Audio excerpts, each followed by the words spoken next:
See? Everybody's present, Council Judge. Oh, I'm sorry. She's not here.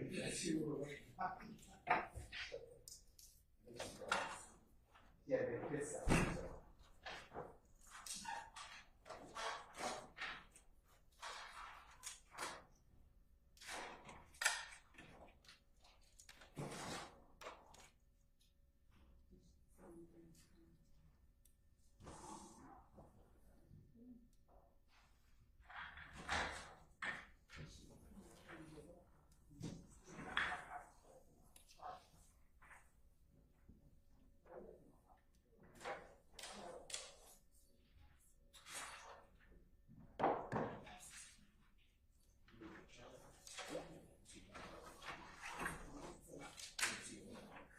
She's walking in now, Judge.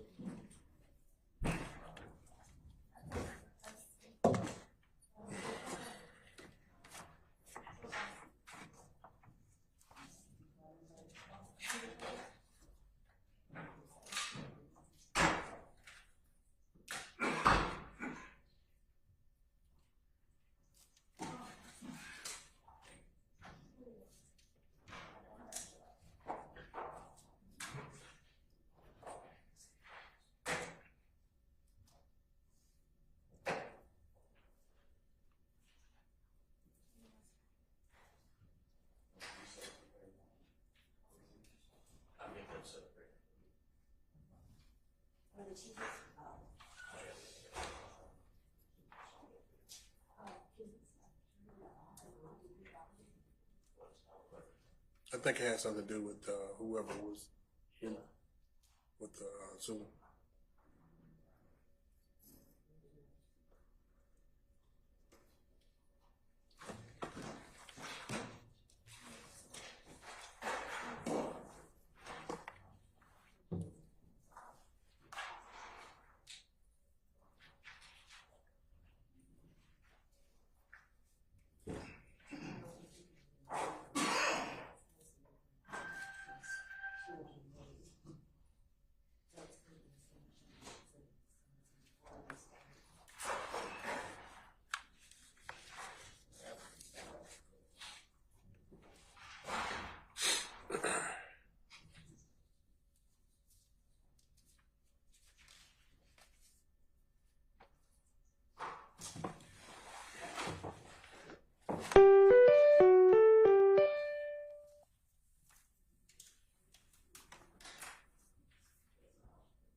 All right, good morning, council's industry parties. We're going to go on the record in the matter of the state of Georgia versus Khalif Adams et al.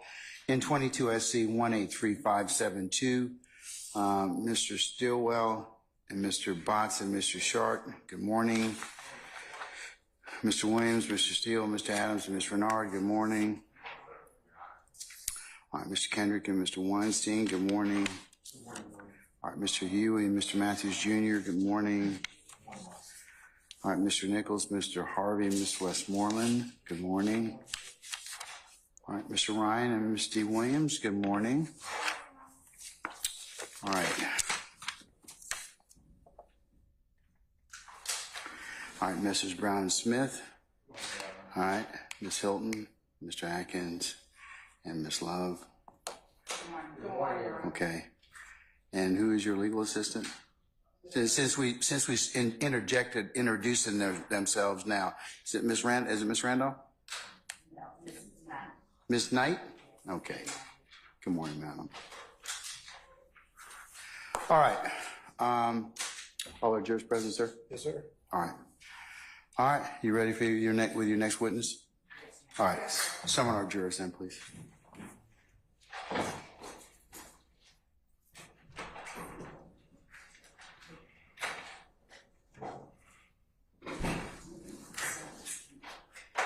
a second.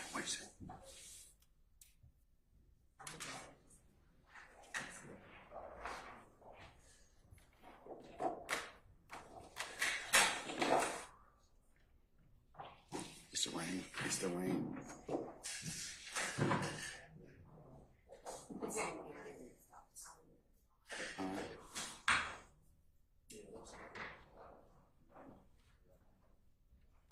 Thank you.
All right, ladies and gentlemen, please be seated.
I don't think so.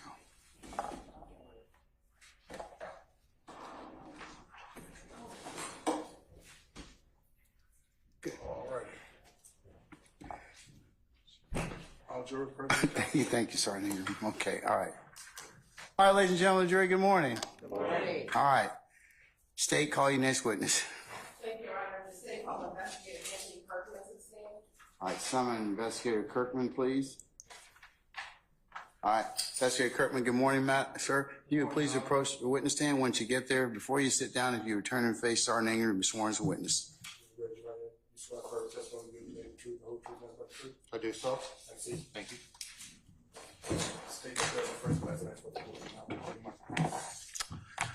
Detective Anthony Kirkman, ANTHONY, KIRKMAN. And Investigator Kirkman, where are you employed? I am employed with the City of Atlanta Police Department, currently with the larceny unit as a detective. And how long have you been with the City of Atlanta Police Department? Going in my 24th year. And how long have you been with the larceny unit? A little over 2 years now. Prior to your time with the larceny unit, where have you been assigned within the Atlanta Police Department? I was sworn in 2001. I was first assigned at Zone 2, the Buckhead area. At 2007, I was promoted to detective investigator, synonymous in the same. Back then we were called detectives, now they call us investigators. 2007, when I got promoted, I went to the narcotics unit. Worked in the narcotics unit from 2007 until 2012. And 2012, I was assigned to Zone 6 as a detective. Was there from 12 to, I think, around 16. 16, I went to a task force with the GBI. It was a Metro Drug Task Force. Was there for about a year. 17, I went to Zone 1 as a detective. Was in Zone 1 from 17 to 21 21 or 22 when they centralized again. And since 22, I've been with the larceny unit. And you said when they centralized again, what do you mean? Prior to centralizing, Atlanta has 6 zones and an airport. All zones and the airport had their own detective group within that zone. At different times, the detective group was responsible for various amounts of crimes and what they handled, what they investigated. Generally, ours went all the way up from the smallest of petty theft all the way up to shootings would be handled by the individual zone detectives. When they centralized, they went back to detectives are no longer assigned to the zones. They went back to under a central umbrella where they are more specifically responsible for certain types of crimes. Like I am in larceny, dealing with thefts. There's, you have your burglaries, your auto thefts, your homicide, your SVU, all that kind of stuff. So instead of being divvied out to zones, they all went back under headquarters, central location. And when did the zones become more centralized? In 2021 or 22, just a couple years ago. And are you post-certified? I am. And were you post-certified in May of 2013? I was. Now, if you could tell the jury a little bit about your training, if you have any, within with any type of firearms or firearms. Sure. Like I said, I've been going on my 24th year. I've had thousands of hours of total training and probably breaking down hundreds of those hours in firearms specifically. Every year we have to do from 8 and 16 hours just annual training with our firearms. Also, when I was in narcotics and with the GBI, I did a lot of specialized training with firearms, including tactical shotgun training, submachine gun training, scenario-based training. We go to specific training locations, like the federal marshals have a building complex that's set up like a house or apartments, or it's removable walls so they can do all kinds of adjusting where you could go in and use simulations and actually train either entries or just training with the firearms. And during the course of your kind of firearm trainings, do you learn how to identify defects that could be considered a bullet hole? Yes. Do you also learn about energy and power as it relates to how bullets come from the gun into a surface or into an area. Yes. Now, taking you back to May 2013, I believe when you talked about your history with APD, were you assigned to Zone 6 Police Department within 2013? May of 2013, yes, I was assigned to Zone 6. And just briefly tell the jury what area borders, what area encompasses Zone 6 back in 2013? Back in 2013, Zone 6 is unique within the city because it actually involves parts of Fulton and DeKalb. Zone 6 is mostly the east side of Atlanta, east of Piedmont Park, down over towards Moreland would split the DeKalb from the Fulton parts of Zone 6. From the zoo over to around Boulder Crest back in 2013 was basically Zone 6, from North Avenue down to the city limits on the south side. And what zones border Zone 6 back in 2013? Zone 2 would have bordered Zone 6, Zone 5, and Zone 3. And where would Zone 3 have bordered Zone 6 back in 2013? They would have shared. They would have bumped into each other. Zone 3's eastern boundary would have been Zone 6's western boundary. And approximately, we're talking about streets or areas. Where in the city would that border occur? Well, Zone 6 is like I said, the far east. Zone 3 would be just a little bit over from the far east, more kind of just down from downtown. Good landmarks, Zone 3 would have been the zoo. Would have been the old Turner Field, Zone 3. So that area, University, that kind of, if you're familiar with the city, that is more Zone 3. And would the Zone 6 border be in and around that same area of where the zoo is on Boulevard down that side of the city? A little bit farther over. The zoo's on Confederate over. Not far, like I said, it would have been close. But. Tell the jury, back in 2013, were you an investigator? Yes. And what were your job duties and responsibilities as an investigator with Zone 6? Back in 2013, the Zone 6 investigation would have handled everything, all crimes that had been committed other than your murders, your rapes, that sort of thing. So I would have been responsible for investigating crimes from petty theft all the way up to armed robberies and people getting shot. I want to specifically direct your attention to May 13, 2013. Did you have the occasion to respond to the Zone 3 precinct on May 13, 2013? I did. And why did you respond to that location? There was a report of a citizen who walked in the Zone 6 precinct, later identified to me as Miss Archulette Bennett. She had walked into the Zone 3 precinct and spoke to the desk officer there and reported that she was a victim of a armed robbery and that her house was shot. Okay. When you, at the time in which you learned of this person walking to the Zone 3 precinct, where would you have been at that time? I don't remember exactly where I was, but I was assigned in Zone 6. I was a Zone 6 detective.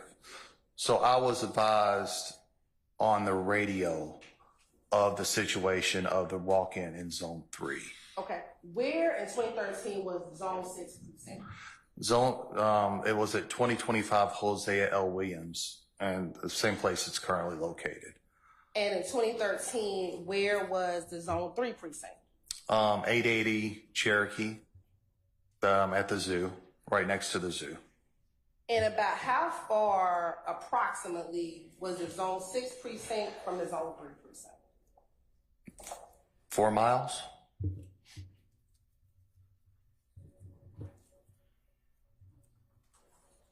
Now, did you eventually make it over to the Zone 3 precinct? I did. Now, why is it that you were called as a Zone 6 investigator to respond to the Zone 3 precinct? I was called because the incident occurred in Zone 6 at 980 Confederate, even though the victim was in Zone 3. The crime still occurred under my responsibility, which was Zone 6. Given it was reported as a prior crime, those types of incidents, the whatever zone detective in that area of responsibility would actually respond and handle the initial call. Okay, so you said a few things there. You said, although she was in Zone 3, what do you mean? She walked in the Zone 3 precinct. Now, To make the cry out for the crime, yes. you said that the incident happened at 980 Confederate Court. It did. Is that location in Fulton County? It is. And how far approximately is 980 Confederate Court to the Zone 3 precinct at 880 Cherokee Avenue? It's about a mile, a little under a mile probably. And have you had the opportunity to look at a map with those two locations on it in preparation for your testimony here today? I have. Okay. Your Honor, permission to approach? You showing that to defense counsels already? Yes, they were given to the cop about we showing it to the jury.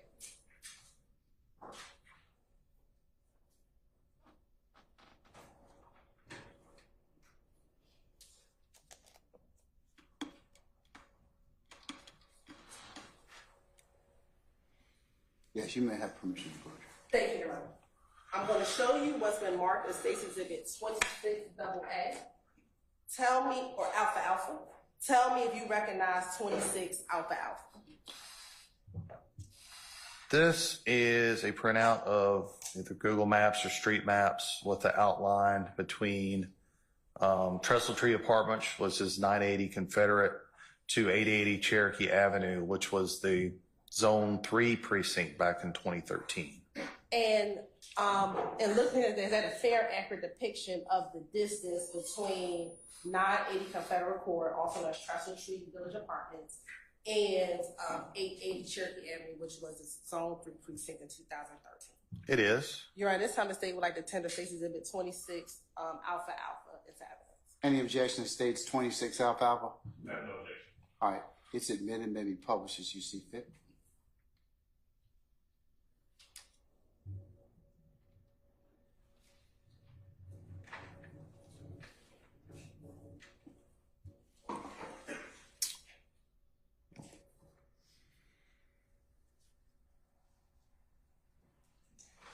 And I believe the stick is right here. If you could take that, right here. You mean to take the stick? Yes, sir. Okay.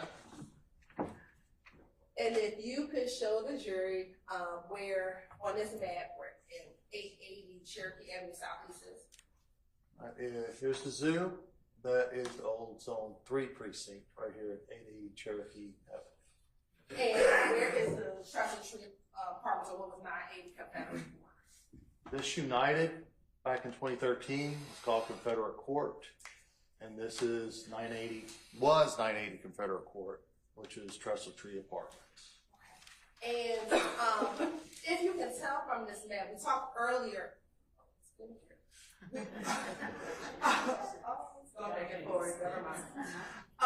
Looking back from at this map, are you able to show the boundary of what was Zone 3 and what was Zone 6 from this map? Is there a rough boundary area here? All this would be Zone 3, even back then. I'm sorry. This is back then that was Zone 6. All this being what, detective? And which streets are you I'm sorry. referring to on it? That's fine. Back in May 2013, around the zoo would have been around the border. This eastern side being Zone 6. And is that the eastern side of United Avenue on this map? It's the eastern side of Boulevard, what I'm pointing out. Okay. So Boulevard have been a general, from my recollection, it's been been a few years. Boulevard would have been about a hard boundary between 6 and 3. Okay. So everything to the left of Boulevard would be zone 3, everything to the right of Boulevard would have been zone 6. Correct. Okay. And approximately what is the distance between the Treasure Tree Village and 880 Cherokee Avenue? It's saying 0.9 on this map, on this picture, which is about right. I said about a mile. Okay. And back in 2013, what was close? Which precinct was closer to Treasure Tree Village? The Zone 3 precinct at 880 Cherokee or the Zone 6 precinct at Hosea L. Williams? Zone 3 would have been much closer Okay. to Trestle Tree. Let's say about less than a mile. You're probably looking at, 4 miles going to Zone 6. And when you arrived to the Zone 3 precinct, did you meet with Ms. Bennett? I did. Was she with anyone when you met with her? Have a seat. Yes, I'm sorry. Yes, you can. For a little while. Well, I watched her when you get up, so I'll let you know if I need to. Yes, I did meet with Miss Bennett at Zone 3 precinct. And was she with anyone? She was with a young male child of hers. And when you say young male, how old are you referring?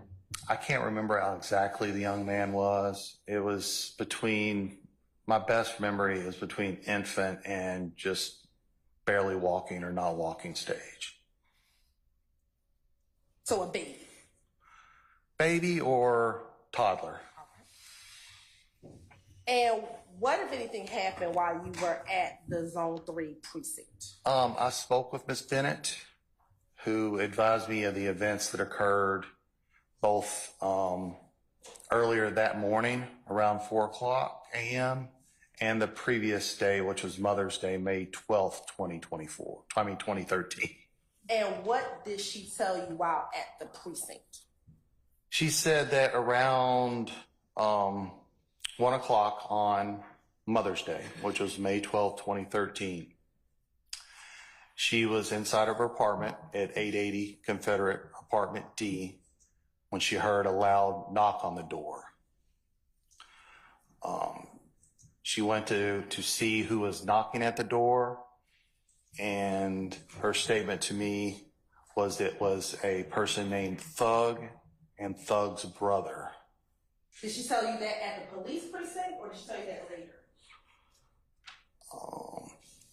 I don't remember exactly when that was told to me. If it was before we went back to her apartment or prior. Did you memorialize your interactions with Miss Bennett in your police report? I did. Well, looking at a copy of the police report help refresh your memory as to what she told you at the police precinct. Yes.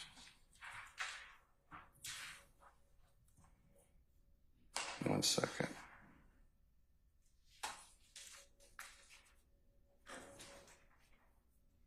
Permission to approach, Your Honor. You may, ma'am.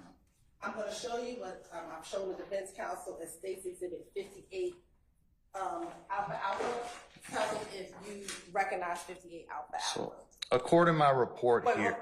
I'm sorry. Yes, I do. The 58 Alpha Alpha is an incident report I made on May 13th, 2013. And looking at a copy of your police report, will that help refresh your memory as to what was said to you while just at the precinct? It would. Okay, I'm gonna ask you to look at 58AA. Don't say anything. Read it, and once your memory's refreshed, just look up and let me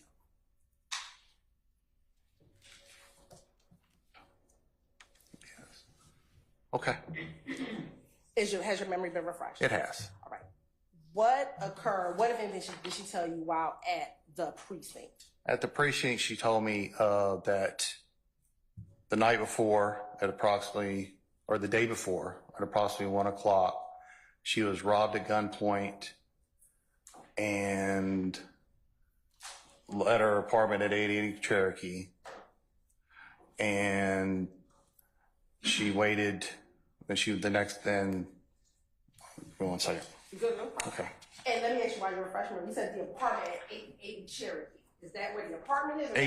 980 Confederate Avenue, I'm sorry. Your Honor, I'm going to just ask that. Basis I'll sustain the objection.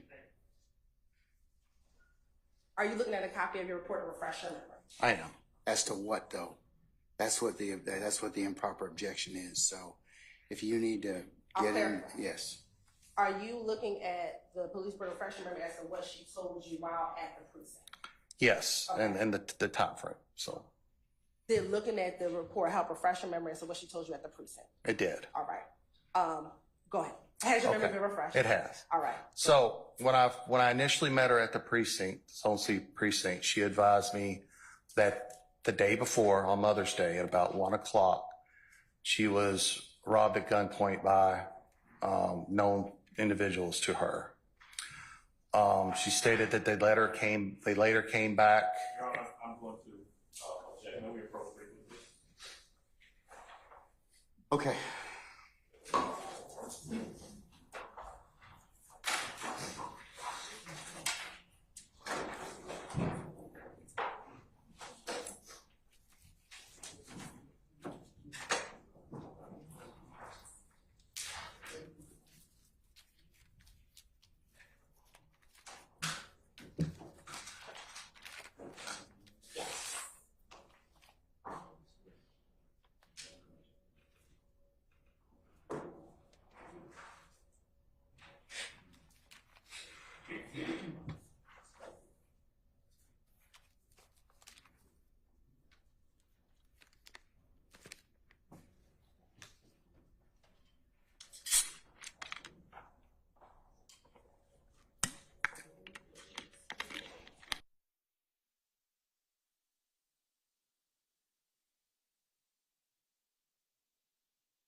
If 911 wasn't actually physically called? Via police radio to dispatch. So either the desk officer or whatever officer respond, either if it's a flag down or a walk into the precinct, would get on the police radio, advise their location and what they had, and that would initiate a CAD report. When she says CAD report, she's saying computer automated dispatch.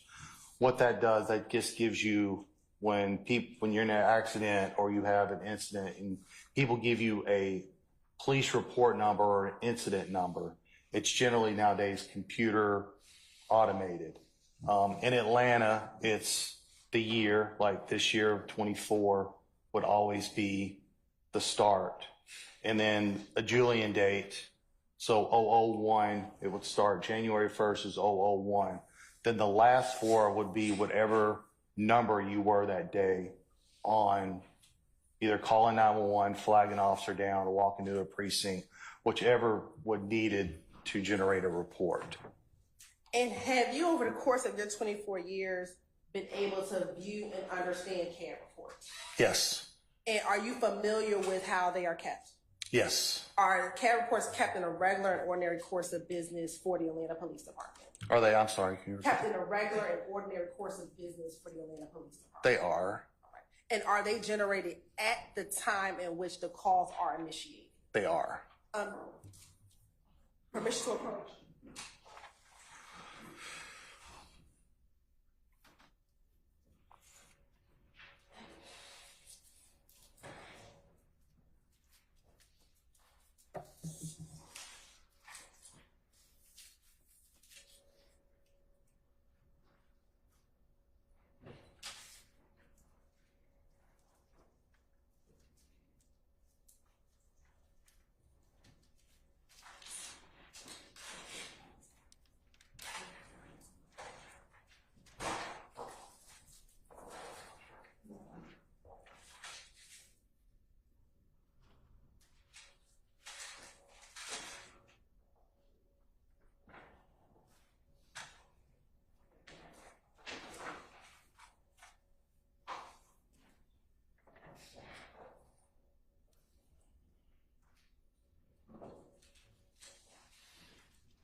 I'm going to show you what's the mark that states in 55A and 56A.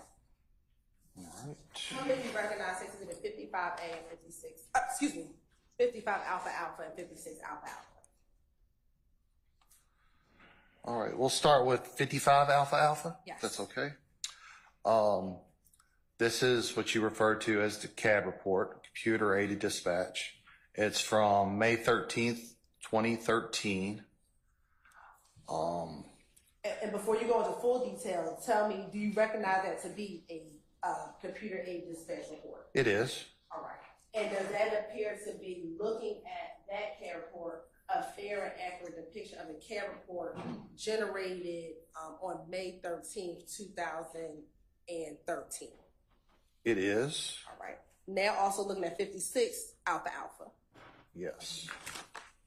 Does it also appear to be a CAD report that was generated back on May 13th, 2013 as relates to this incident? It is. And again, are both 56 and 57 alpha alpha kept, 55 and 56 alpha alpha kept in the regular and ordinary course of business of the Atlanta Police Department? They are. Yeah, this time I'm saying like tenders 56 alpha alpha, 55 alpha alpha, and 56 alpha alpha into evidence. Any objection states 55 alpha alpha or 56 alpha alpha? Yes, Your Honor. Objection as to both on the grounds of hearsay. The Kamasoko versus State also object as to improper foundation. He's not a proper witness to testify and go out study foundations. That's custodian of records. Kamasoko versus State, footnote number 3, I believe this is specifically for him. You're right. May I respond? And confrontation clause, Your Honor. May I respond? Yes. Your Honor, he's been an officer with the Atlanta Police Department for 24 years. He is familiar with the report in which he is discussing. These reports are kept in the regular and ordinary course of business in which he's familiar with, and that'll be enough to get it in as a business record exception under, and he. This is my CAD report. And it's his CAD report. And so he would be able to introduce. That is, one of those reports is Investigator Kirkman's actual CAD report that he generated as a call-in regarding this incident, Your Honor.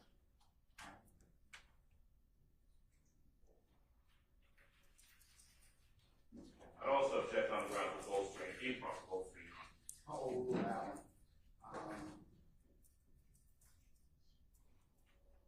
Can I give the court the cite to the Kamasoko case, Your Honor? No, I'm good.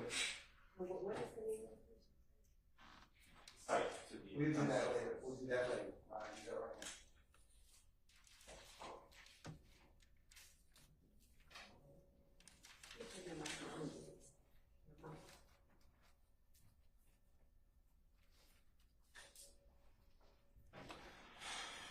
How's that?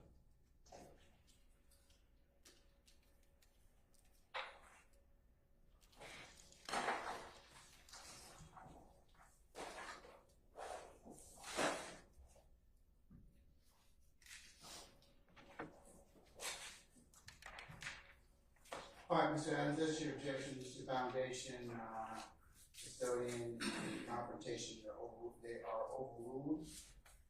So, at this point in time, I'll make the statements over your objection. And that's the improper hearsay, Your Honor? 55 alfalfa and 60 and 56 alfalfa. And that's the hearsay, Your Honor? Overruled, sir. Permission to publish. No problem. Thank you, Your Honor. First 55 alpha.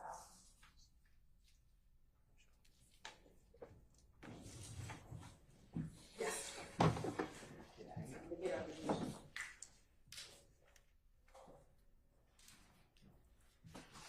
Let me know if I'm blocking anybody.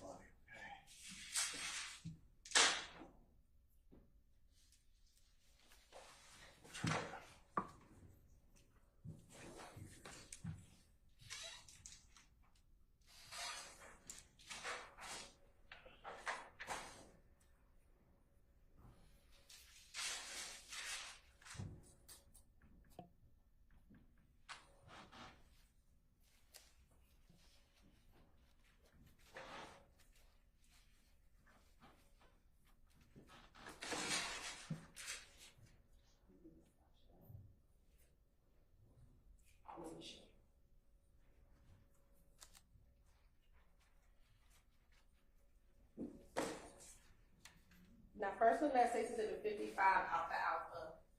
If you can just kind of orient the jury, how was this CAD report? Excuse me, strike that. Let's go back.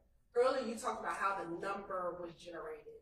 If you can look at that incident number and walk again through how the significance of those numbers with the year, the date. He's already testified to that. I wanted to show it on here. Let's move on. He's already testified to that. Okay. Going through this exhibit, if you can let the jury know, how is it that, again, because a call wasn't created, how this was generated? This was, if you go down just a little bit, you can see that it's self-initiated, which means, and then now go back up, or right here, you can see that's the officer's name and their unique ID number, and self-initiated. That would mean it's either he walked into the precinct, he got flagged down or something, he ran into something. So this would be something where an officer pulled himself out on. Okay. And if you can scroll down. This officer who pulled himself out on it was working 33.99. 33.99, 3 would be the watch, so that is evening watch. 3 would be the zone 3, and 99s are usually the officers working as desk officers inside the precinct. And will also count when that person was working at the desk outside the precinct. Yes. Based on looking at the CAD report. Yes. Okay. And at what point in time does it appear that he initiated this CAD? Your Honor, I'm going to object to that false speculation. I stand objection. What time was the CAD initiated?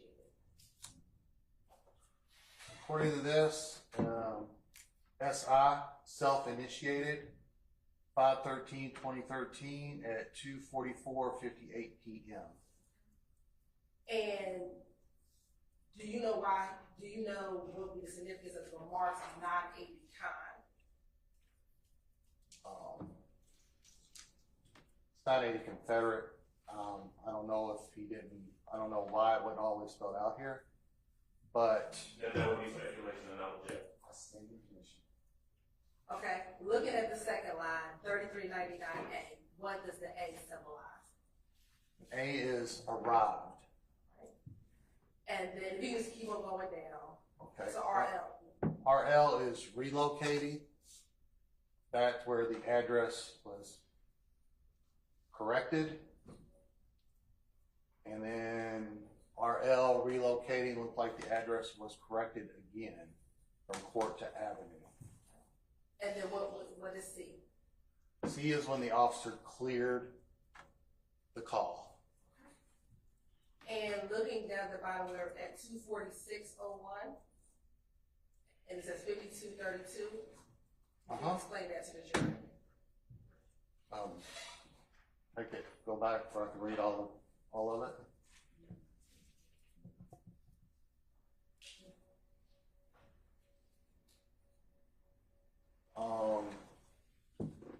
We're talking here. Yes, sir. It's just giving the address, Confederate Court, inside the city of Atlanta. Okay. And now I believe that's everything that's contained on that page. Okay.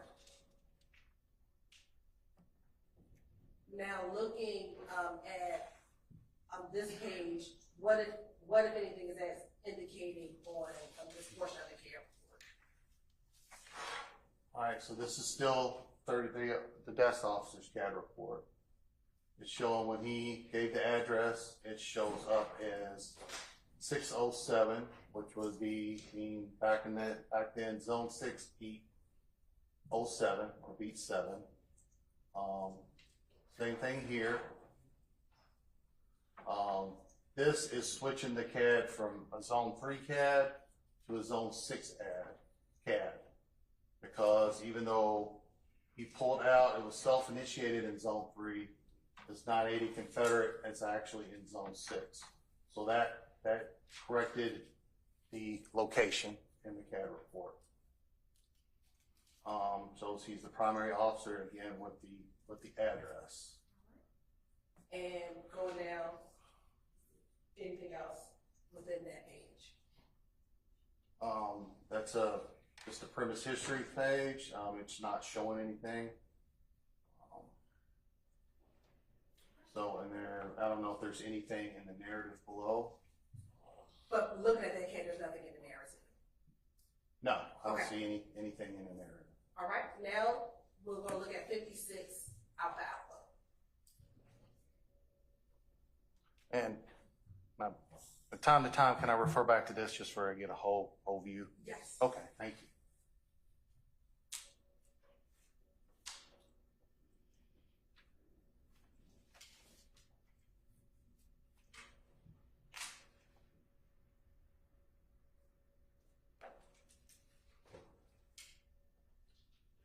Now, at 56 Alpha Alpha, is that a different incident number?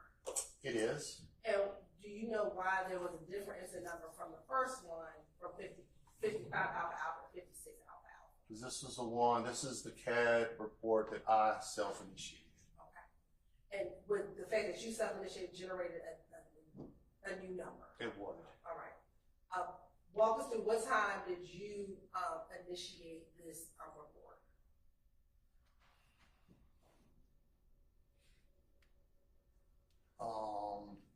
1509, which is 3:09 p.m. Okay. And is that when you would have received information from Zone 3 to make your way to Zone 3? This was self-initiated while I was at Zone 3. Okay. All right. I'm sorry, I didn't hear the response. It was self-initiated while I was at Zone 3. All right. And if we can move down. If you can kind of walk us through this portion of your CAD report. Okay. Again, SI, that's self-initiated. Date and time. And what was the time? The date and the time? May 13th, 2013. Time 3:09, 37 p.m.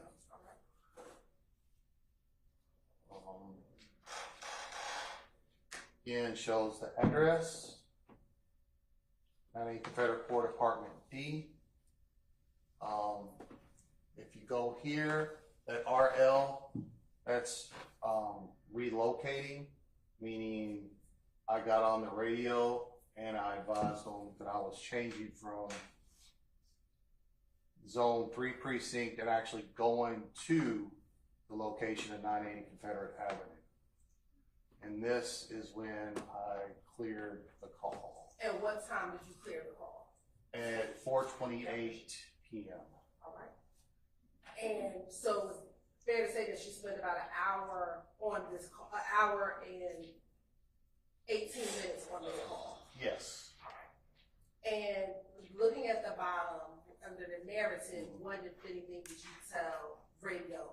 This is radio. Serve checks. This is radio traffic, 5/13/2013 at 3:09:37 p.m.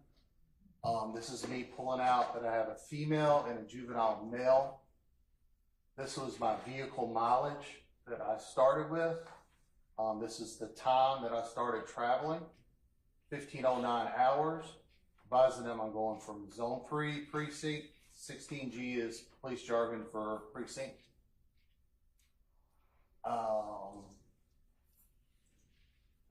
That 7334, that is the ID number. So they were advised to meet me at Confederate Avenue. This at 7:09. So at 15:14 hours. So 5 minutes later, I arrived. My any mileage was 8075805, which is 1 mile from Zone 3 precinct to 980 Confederate Court, Apartment D. And when you go back to 7334 ID, who are you calling to ask to meet you at the location? That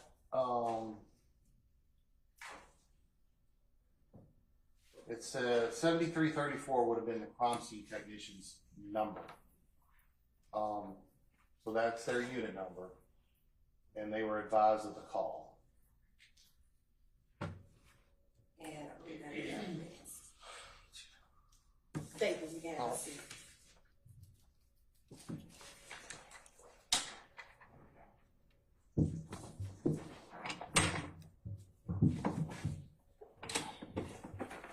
Now, back in 2013, did you have body-worn cameras in 2013? No, I did not. Now, we spoke about Ms. Bennett, who you met. Do you recall what her date of birth was? Not off the top of my head. I'd have to refer my police report for that. And would looking at a copy of your police report have refresher memories of her date of birth? It would.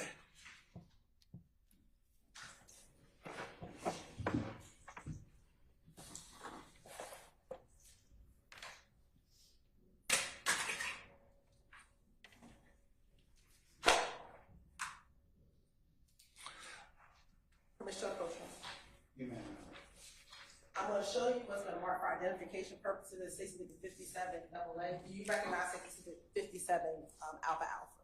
I do. And how do you recognize 57 Alpha Alpha? This is a copy of the police report written by myself on May 13, 2013. And we're looking at a copy that helped refresh your memory as to the date of birth. It sure did. Okay. And without reading from the document, once your memory's refreshed, you just look up and let me know what was her date of birth. 6/15/1986.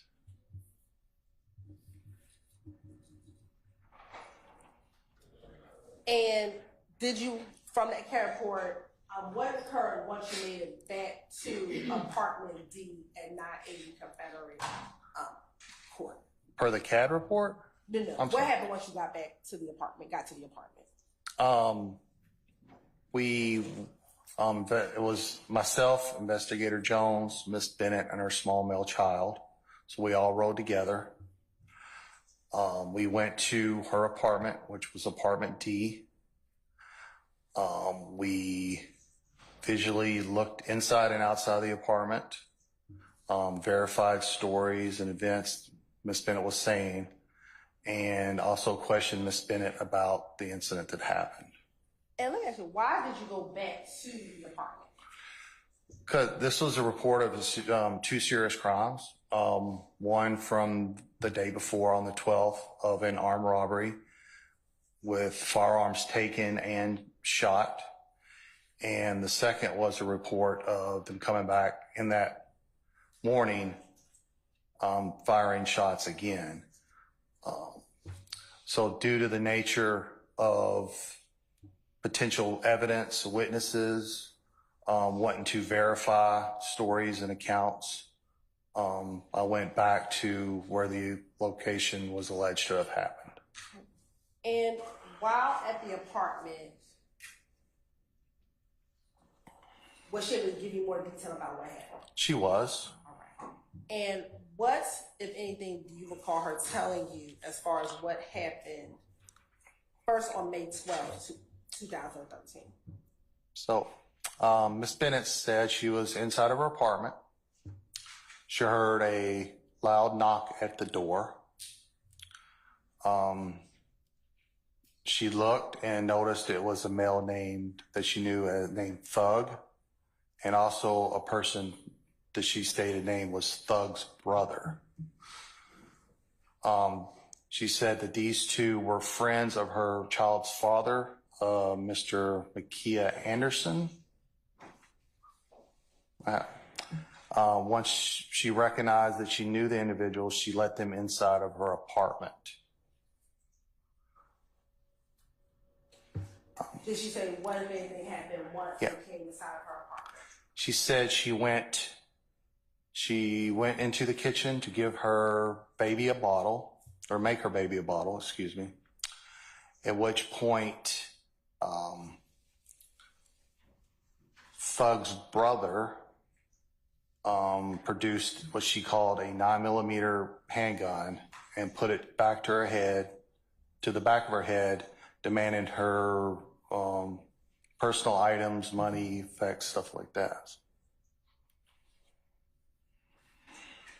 Did she advise if anyone else was there besides Thug and Thug's brother? She said another male had entered named DK.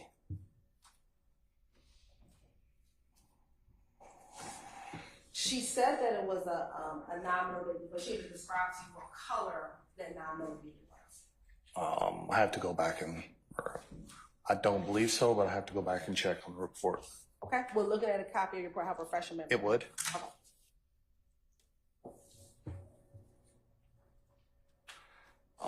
Silver, not millimeter.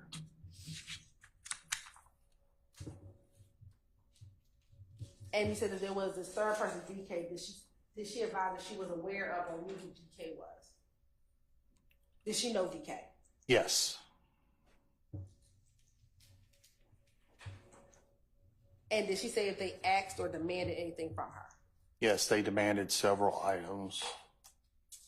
And did they take anything? They did. What did they take? I have to. Go ahead. Yes, I know they took a Versace necklace. And if you need a refresher report, just I have to go. I noticed that they took one of her cell phones, $4,000 cash, some car keys, a Versace necklace, a baby or book bag. I think another $100 off the table or something. I have to go back and get more of the list. Is that okay? Yeah. Sorry. They took her Kel-Tec PLR 16-223 caliber pistol. And do you recall her? She told you who and she took the gun. DK.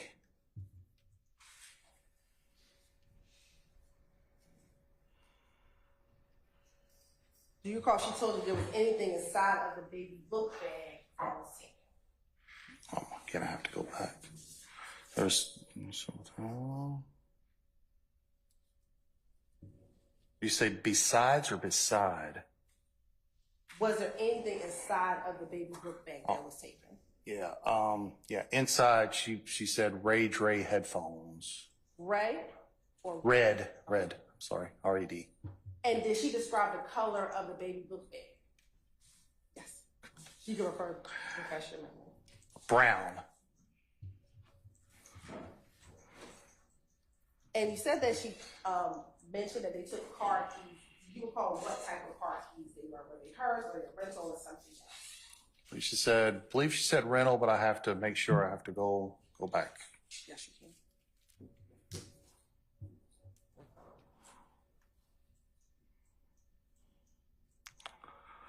Oh, where are the car keys? Rental car keys, yes.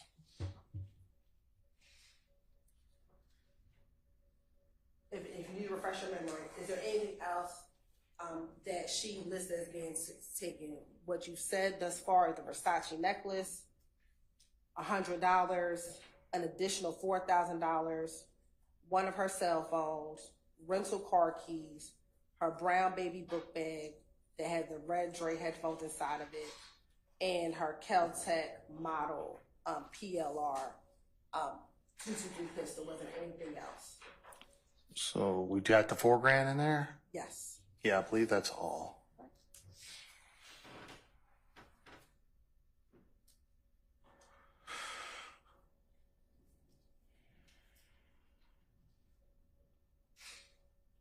And was there a distinction or a difference between where the $100 was and where the $4,000 was? I know the $100 was off the kitchen table. The $4,000, I'll have to go back and refresh if I specifically said that where that was.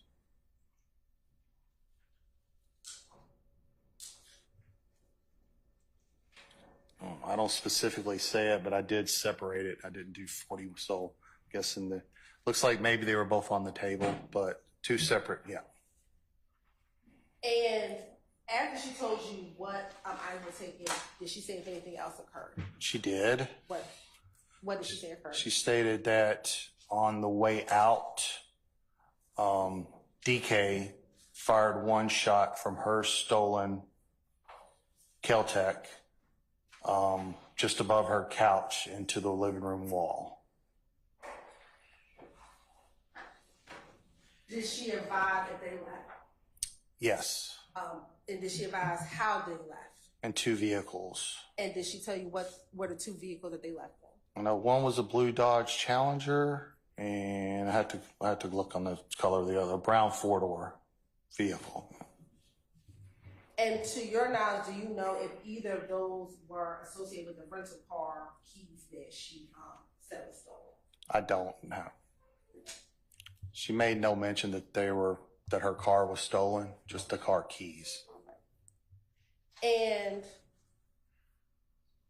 did she advise at all to you what occurred what she did once they left her apartment? She did. What did she say?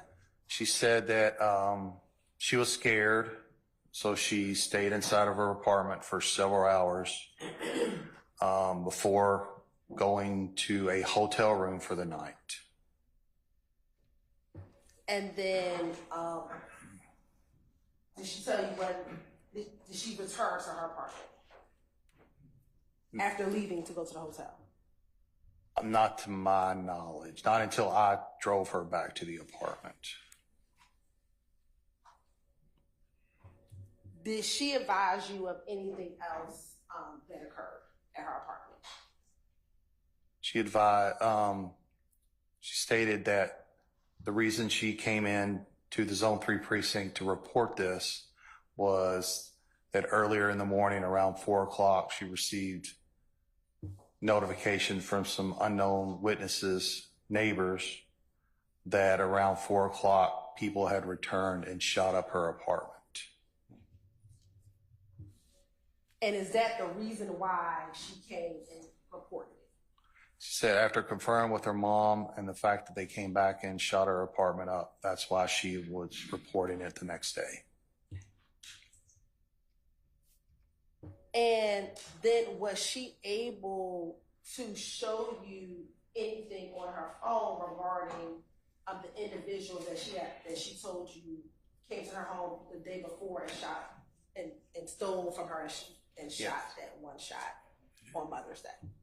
She told me she had a picture of Thug and DK on her cell phone. And was she able to show you that picture of Thug and DK on her cell phone? She did.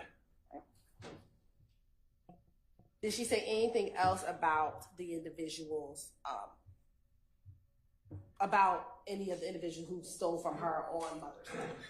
Like I said, she said they were all friends of her child's father, Mr. Anderson, I believe, Mika Anderson. She said that they were using the phone that she stole. That she stole? That they stole, I'm sorry. One of her, the cell phone, the Boost Mobile cell phone, whatever. That they were using that to contact her saying they were sorry. And yeah. Okay. Did she ever tell you they advised whether or not they... Objection, that's leading. That's the question. Did she ever tell you they communicated with her? Yes. Okay. What, if anything, did the individuals who stole the items communicate to her? Can I refer exact what they said?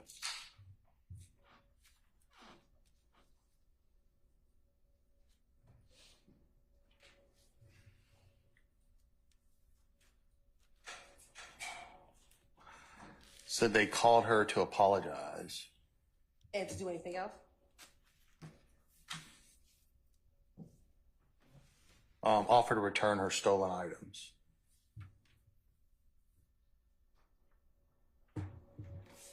Was she able to tell you if she knew where these individuals were the night before they robbed her?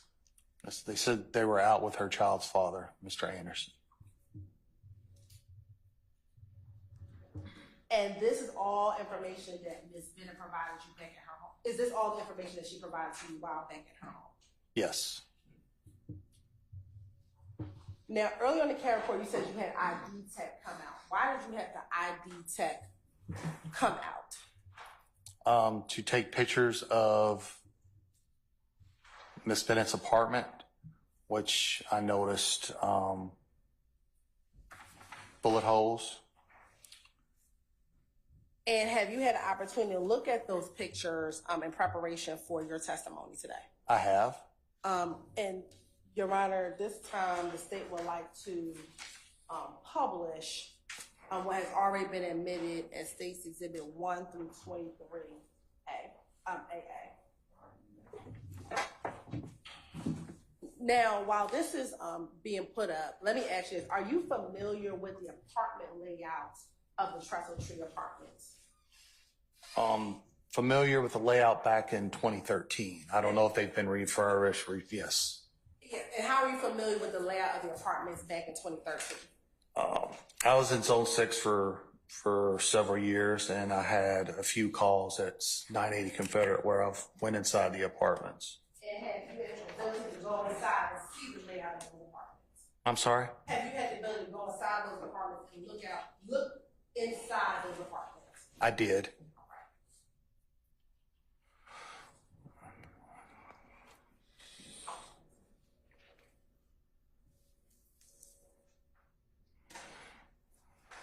Permission to approach Your Honor. I'm going to show you what's been marked as State's Exhibit 24 Alpha Alpha. Tell me if you recognize State's Exhibit 24 Alpha Alpha. I do. And how do you recognize State's Exhibit 24 Alpha Alpha? It is very similar to the layout of what would be a two-bedroom apartment at 980 Confederate back in 2013. And in looking at 24 Alpha Alpha, is that familiar to what Ms. Bennett's apartment looked like or resembled back in 2013? Except it's transversed, so this actually would have been in the front door. Okay. And then at the back door. So it's opposite of what's in 24 Alpha Alpha. Right. That up here, let me get it up, I'll show you. Well, Up here, yeah, that would have been the front door and then the back door. I'm going to object any testimony to the contents of the photograph, unless and until it's edited. yes. So before you tell me about that, but is that a fair, accurate picture of the layout of those apartments back in 2013? It is. Now, this time said like 10 to 24 Alpha Alpha. Any objection? I would object that foundation indicated it's not, picture is transverse or opposite. It's not. I'm gonna say, what's this? Well, if I was looking at it, no, I'm sorry. Yep. Okay. If you were looking at that apartment complex, outside of it being flipped, is that the layout of the two-bedroom apartments at Trestle Tree Apartment back in 2013? It is. At this time, say like 10 to 24 Alpha Alpha into evidence. According to rules, it's nothing different. He can draw, old school, he can draw.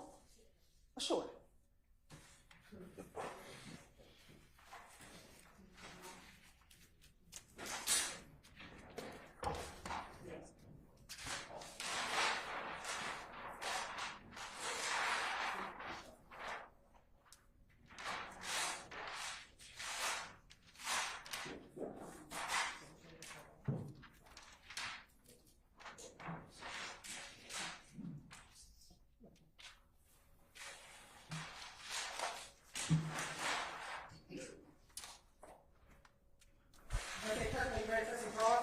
I can't. I'm left-handed. I can't draw. All right.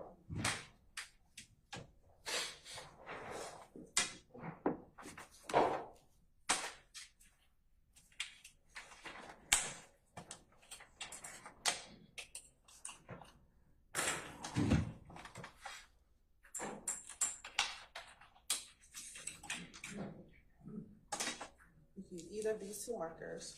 All right. As best as your ability, draw your understanding of the layout of the Trestle Street Apartments. With this, we'll use this bottom portion to be Confederate Court and drawing it looking as this street is Confederate Court. Okay. So, if you don't mind, I'll do 2 pictures. Okay.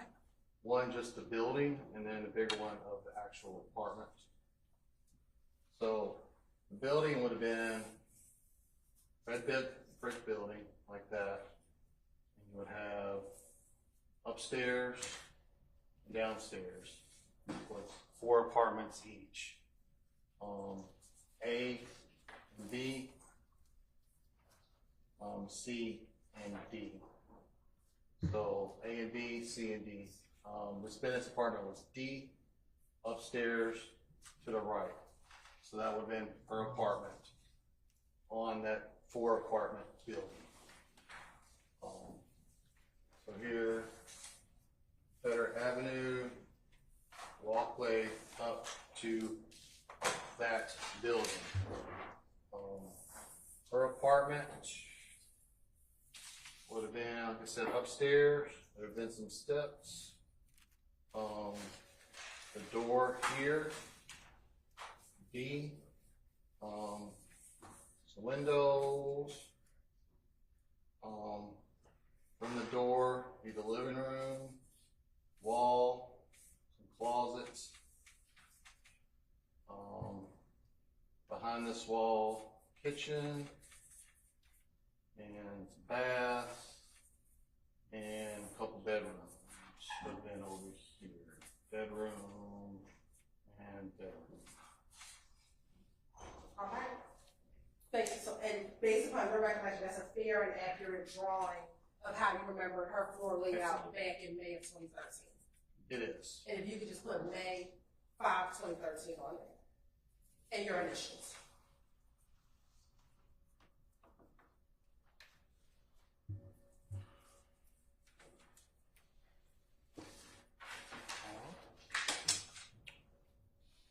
Now, I want to show you what's already been admitted as basis in the 44A, 44 alpha alpha, 45 alpha alpha, 44 and 45 alpha alpha.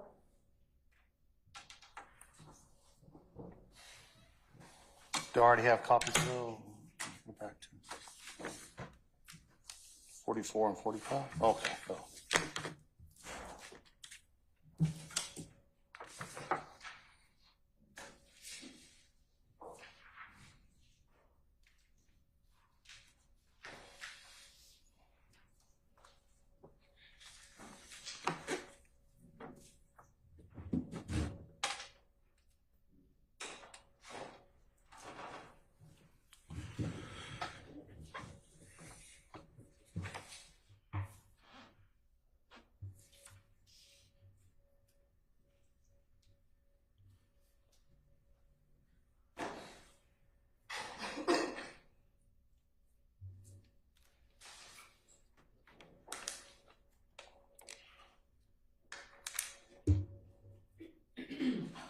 Looking at Exhibit 44 alpha,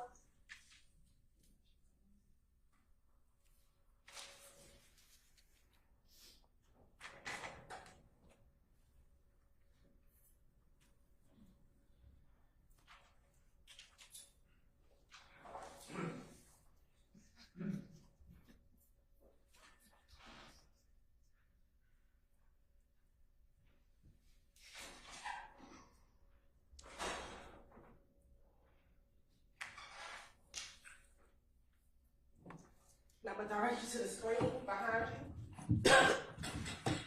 What is depicted in 44 Alpha Alpha? That is the entrance off of what was then Confederate Avenue to Trestle Tree Apartments. And is that a gated entry? It was. Back in 2013, it was a gated entry. You said, I'm sorry, back in 2013? Yeah, back in 2013, it was a gated entry. All right. The gates didn't always work, but they were there. And do you recall having, if you can remember, did you have to go into the gate to go to Miss Bennett's apartment? Yes, I did. Okay. All right, now we're going to start looking at State's Exhibit number 1, Alpha Alpha.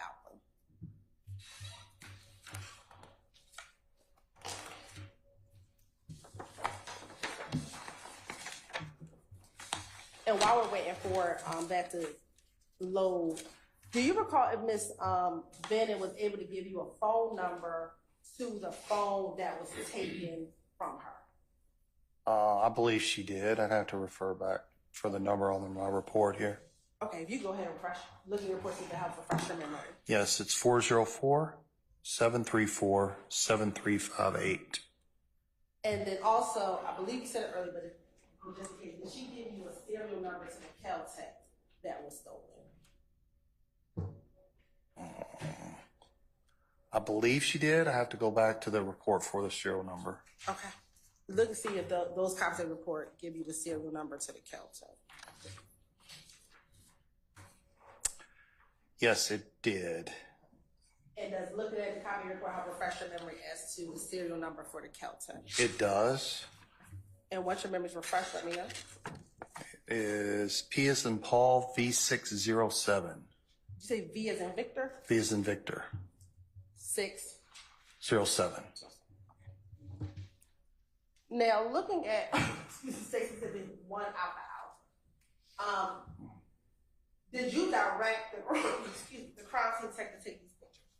I did. Okay. And what was significant for you for the crime scene to take this picture of what's the picture in 1 Alpha Alpha?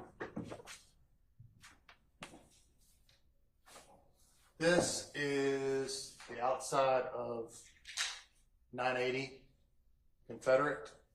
Like I said here, A, B, C, and D. A, B, C, and D. And up here would be in Miss Bennett's apartment back in 2013, which is D. All right. Looking at 2 Alpha Alpha. Is that just indicating the apartment number? Yeah, that is a fixed sign on the brick of the apartment. All right. Oh, what was significant for you as the investigator in depicting what's in 3 Alpha Alpha? Two things here. This is Miss Bennett's apartment door, D. And on that door right here is what I saw was a bullet hole in the door. Okay. And we're going to get to what you saw in D. Looking at door C, did you notice any defects within door C? I didn't back in the time. Do you see now looking at There's some sort of defect here. I'm not really sure what that is. And got a closer picture, and the fact that I don't remember inspecting it back in 2013, I can't testify to what that is. And let me ask, back in 2013, did anyone, while you were out there speaking with Ms. Bennett, come from apartment C and report anything to you? They did not.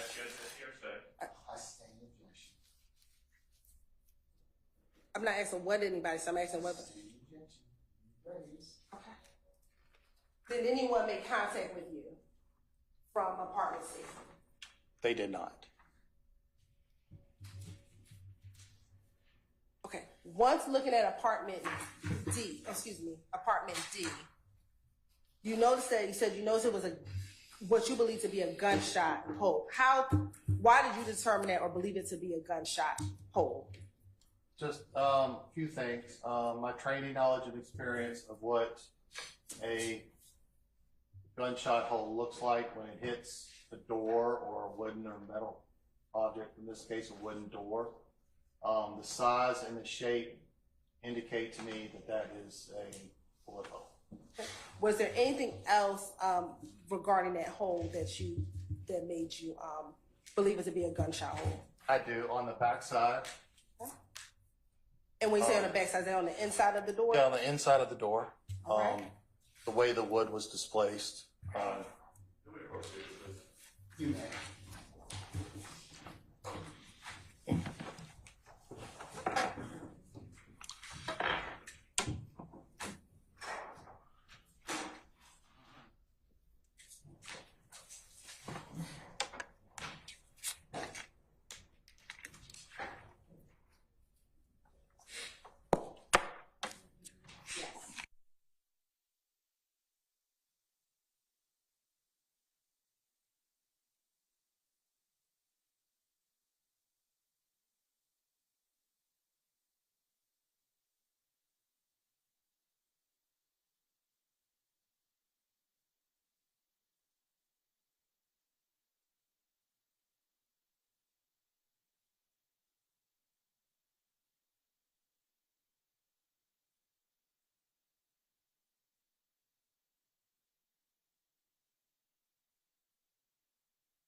We've been going about an hour and a half or thereabouts, and you probably need to take a comfort break.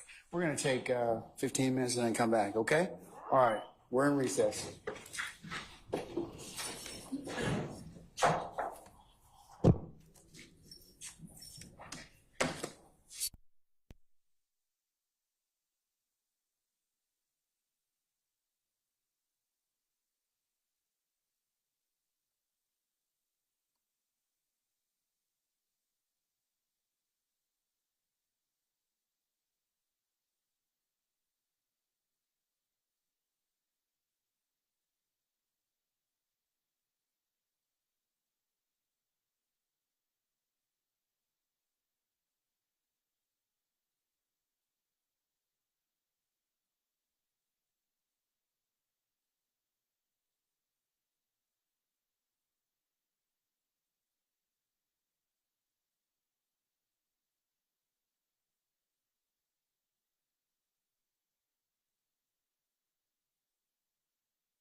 Resummon our witness, please.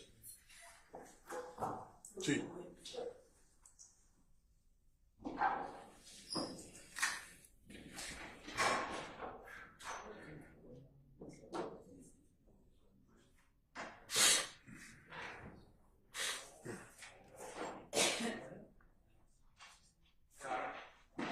You have 10 seconds, guys, put on the record that case that Mr. Adams cited. Hold on.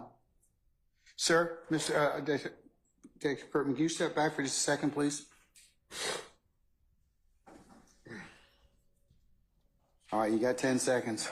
Thank you, sir. It was earlier, it was the patent court confrontation clause as well as hearsay, and it's KAMUSOKO versus state. Your Honor, it's 362 Georgia Appeal 276, and that is footnote 3 and 2022.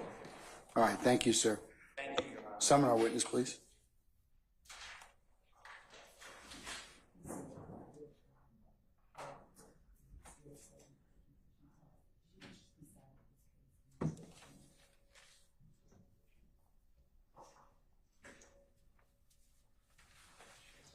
Thanks, sir.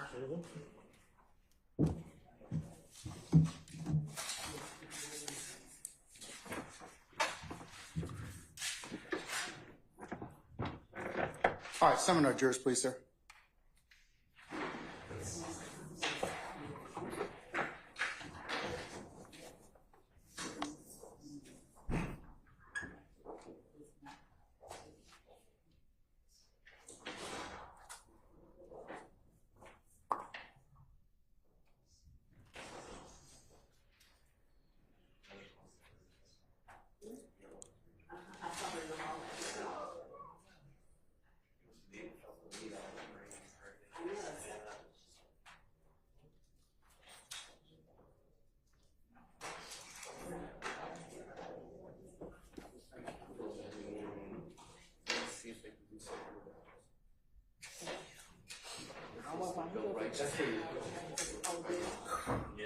We don't want that to happen.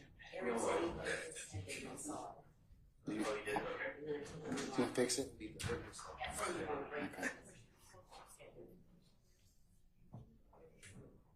Okay.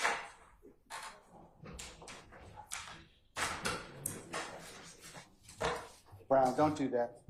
Don't do that, please.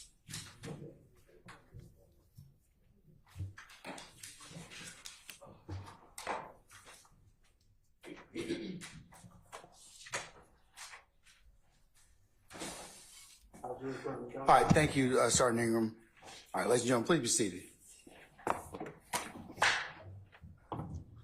All right. All right, so you may continue. Thank you, Mr. When we were last looking, we were looking at 3 alpha alpha.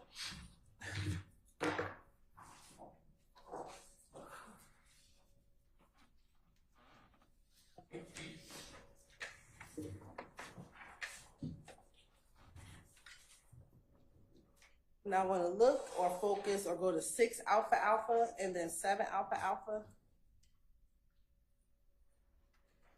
So first 6, is that a closer picture of the defect that you identify as a bullet hole in 6 alpha alpha?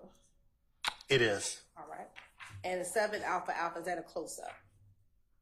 It is. All right. Now I want to look at 8 alpha alpha. What, if anything, was significant, or why did you have the crime scene tech take the picture that was an 8 alpha alpha?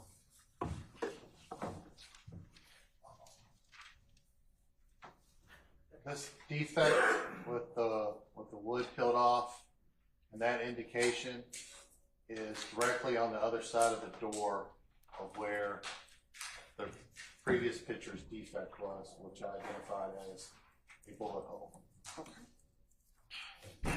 And 9 alpha alpha, is that a close up of that particular defect that you saw on the back of that door? It is. All right. Now looking at 10 alpha alpha and 11 alpha alpha. What, if anything, why did you have the crime scene technician take pictures of 10 and 11 Alpha Alpha? May I go back to here? Yes.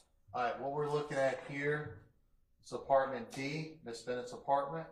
Her front door, that's the window right to the right of her front door. This window, this is a picture of that window with an obvious defect in the window. And did you determine what type of defect, or let me ask you, based on your knowledge and training, was there any significance about that particular defect? Based on my knowledge and training, this defect appeared to be from a bullet and a bullet hole. Okay. And have you seen bullet holes that look like that previously? Yes. And is that over your 24 years of experience? Correct. All right. Now looking at 12 Alpha Alpha and 13 Alpha Alpha. Do you see that window or the other side of that window in 13 Alpha Alpha? Yes. Right here is the inside of the window, and right there by the pull cord tag is the defect. Okay.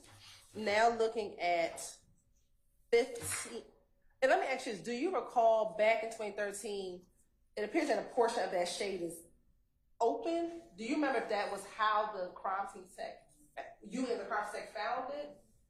Do you recall? Right. If it was any different than what it is right now with that defect, we would have taken a picture of it first before doing any manipulation. Okay. Due to the fact that there's no prior picture, this would be the way we found the window shade to be. Okay. All right. So now looking at 14 Alpha Alpha as a close-up.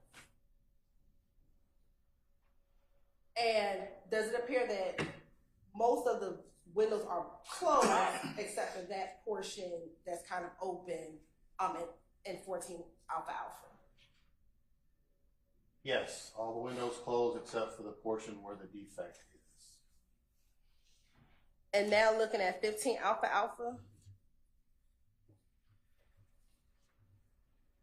and 16 Alpha Alpha.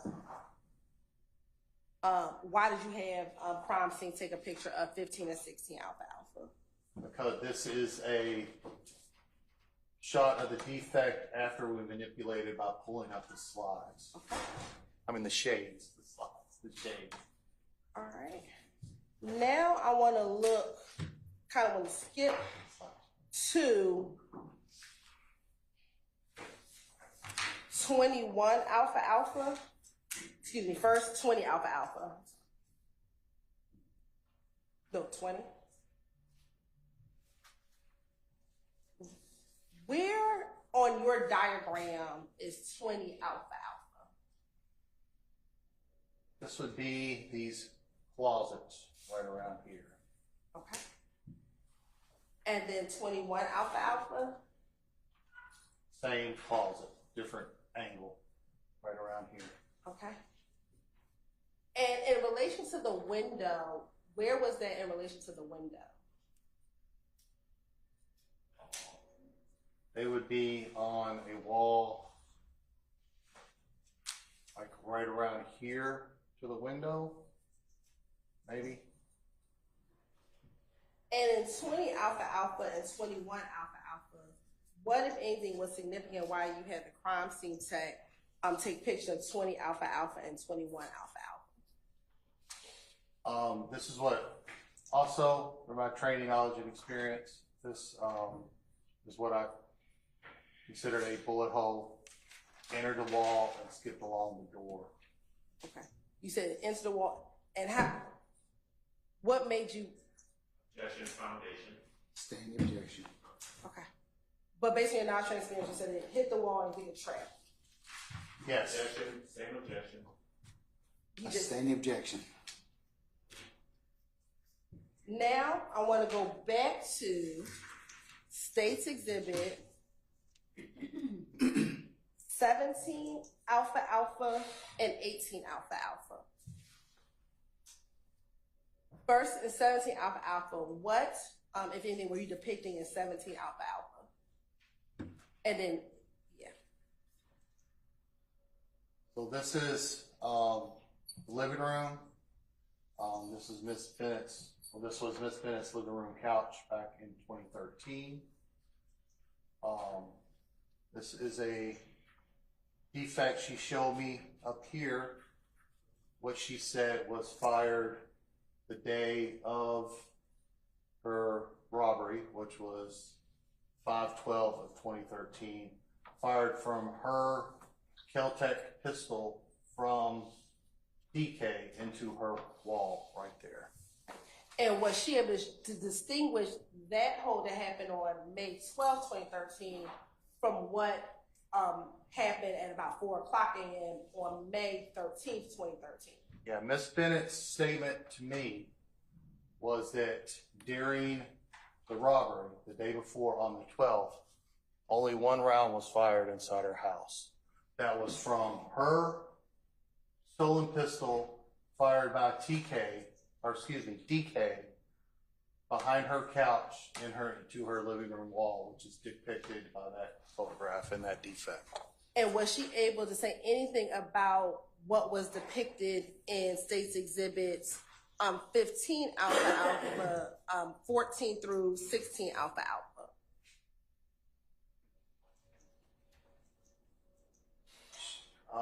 These were, I don't remember if she told me that these were specifically when they came back and fired, only that the one on the couch was the only one fired when the robbery occurred. Okay.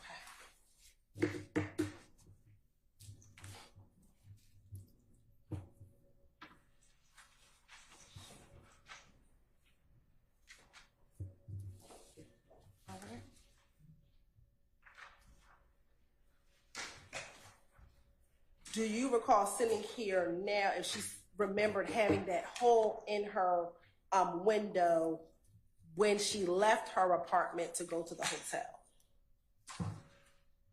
I don't remember if she specifically told me that those are the ones that happened the morning before. Only that she specifically pointed out the one above the couch. Okay. And looking at 23 Alpha Alpha, what was significant about 23 Alpha Alpha? Like we talked about earlier, this is Miss Bennett told me she had a picture of DK and Thug on her phone. She showed it to me, and this is her holding her phone. And this picture, if I remember correctly, she was holding it, and our crime scene technician snapped a copy of the photo of the two people she said were involved in the robbery on 5/12. And sitting here today, do you remember which person was Thug and which person was DK? I don't remember which one she told me was who. Now, while you were at her apartment complex, let's first talk about inside the apartment. Did you find any projectiles? Yes, you have a seat. I'm not feeling it. All right. I'm sorry, can you repeat the question? Sure. When you were inside of her apartment, did you find any projectiles? I did not. Did you find any shell casings? I did not. Was that surprising for you? No, not in particular. Why not? One for inside. Only one round was fired, she said, from inside the apartment. That was from the day prior. Anything could have happened to the shell casing. It could have got kicked around. It could have got picked up. I don't know, but it's not uncommon that in my 24 years have went to shooting scenes and not found projectiles or casings. And as far as outside, did you look for or find any shell casings or projectiles outside of the apartment? I did look for shell casing projectiles. I did not find any. And again, based on your knowledge and experience, was that uncommon or surprising for you? Not surprising or uncommon. Why is that? Just one where we were dealing with several hours of time frame between the reported time and when I arrived to the crime scene. So, like I said, they could have been picked up, moved, blown away by landscapers who, any numerous things could have happened. Were you able to canvass the area? I did. And without telling me anything that anyone said, were you able to speak with witnesses on the scene? I did.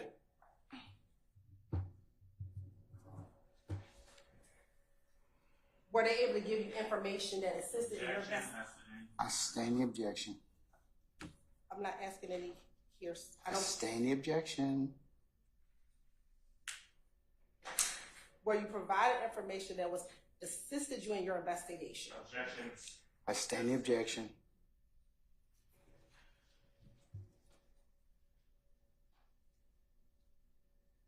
Who did you speak with? I spoke with It's not what who he spoke with is not hearsay. Someone says their name, they're saying something that's hearsay. Your Honor, we don't believe anyone gave their name. I'm gonna sustain the objection, and you can't testify either. So I'm gonna sustain the objection. Let's move on. I've already ruled on this anyways.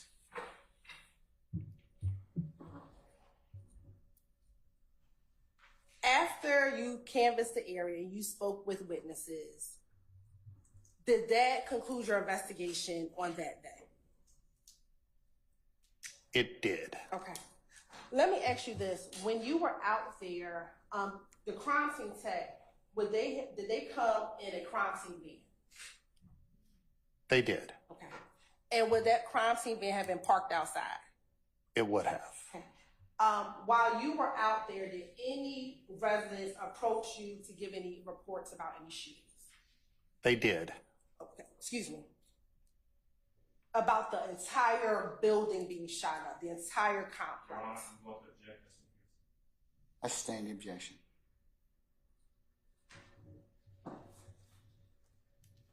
Were there any 911 calls outside of the CAD report that you discussed earlier? Not to my knowledge.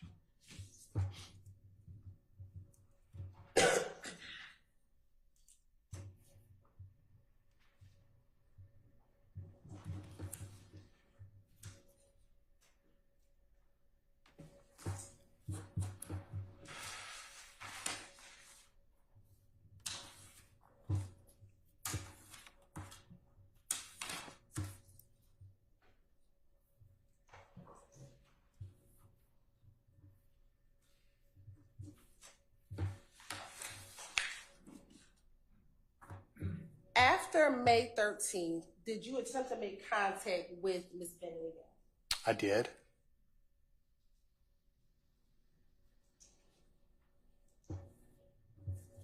When did you try and make contact with her? It's a couple days after. It was either May, I think it was May 16th, or can I look at it? Sure. It was Let me either- know if that report tells us if you need another report. No, I need a copy of my case notes. Permission to approach. You may. I'm sure it wasn't marked as Stacy Exhibit 59 Alpha Alpha. Does looking at Stacy Exhibit 59 Alpha Alpha help refresh your memory as to when you made contact with Ms. Bennett again? Yeah, I called on May 19th around 10:20 a.m. and left her a message. Okay. And did she ever return your phone call? She did not. Did you try to make contact with her again? I did not.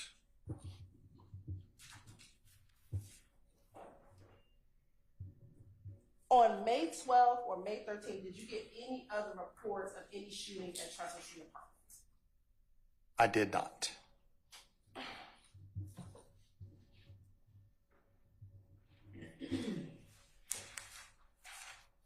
Now, were you ever able to identify any of the individuals, Thug, DK, or Thug's brother? I was. Were you able to identify? I was able to identify Thug as Jeffrey Williams.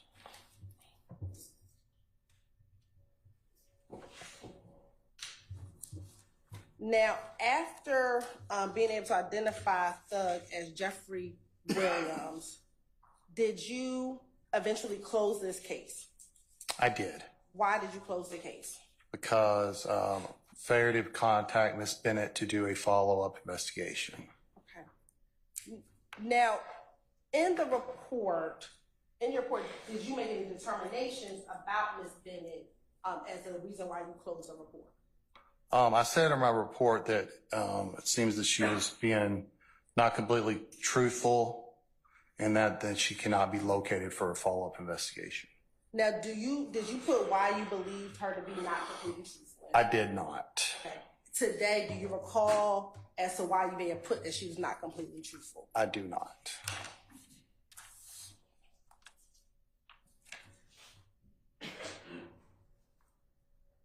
I know you said you didn't call her. By any chance, did you ever go back out to the apartment complex to see if she was still residing at the apartment location? I did not. Any reason why you did not go back out to the apartment complex? Just caseload, busy. Did you ever try to make contact with the leasing agent to see if she still resided at the apartment complex? I did not.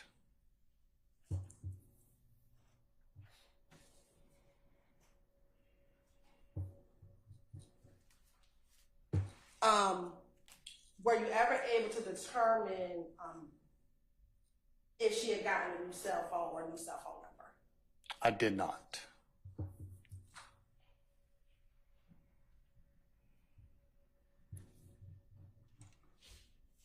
And were you ever able to call the telephone number in which she said that the suspects were calling from?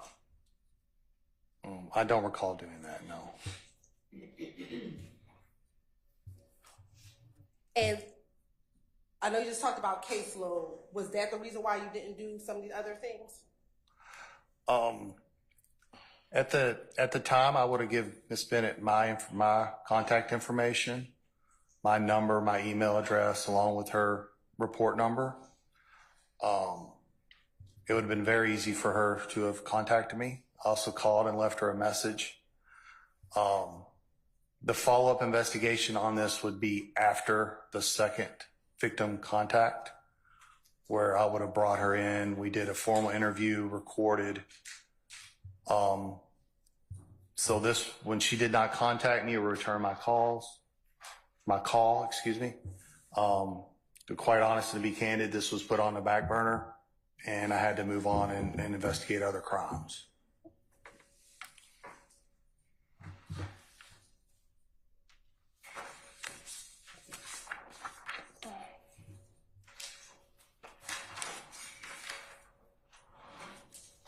And based upon what she told you about, at least what happened on May 12th, was that bullet hole in her couch consistent with what she had told you about what happened to her on May 12th, 2013? Yes, it was. Court's indulgence for a moment.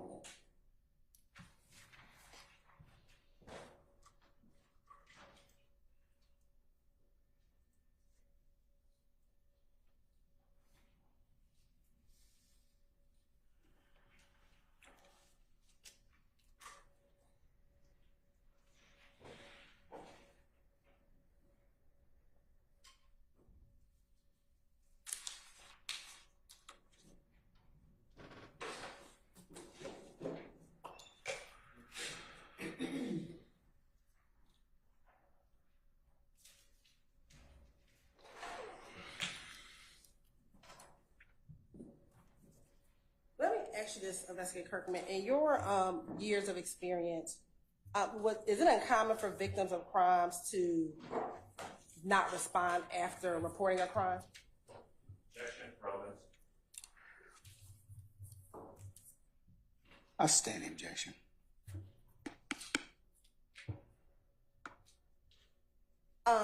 Did the fact that Ms. Kirkman told you that they called and apologized to her, did that have any bearing on your investigation? That Ms. Bennett called and said they apologized? No, that the individuals who stole her phone called her and apologized. Did that have any bearing on your investigation? No. Thank you. I have no further questions. All right, ladies and gentlemen, given that it's 12:15 in the lunchtime hour, why don't we take an hour for lunch and have everybody come back for 1:15? Okay? Investigator Kirkman, if we can get you to come back for 1:15, we'll continue examination at that time. Please don't discuss your testimony with anybody except the attorneys in this case, okay? Yes, sir. All right, thank you, sir. I'm going to release you. All right, ladies and gentlemen, we'll see you back at 1:15, okay? All right, all rise.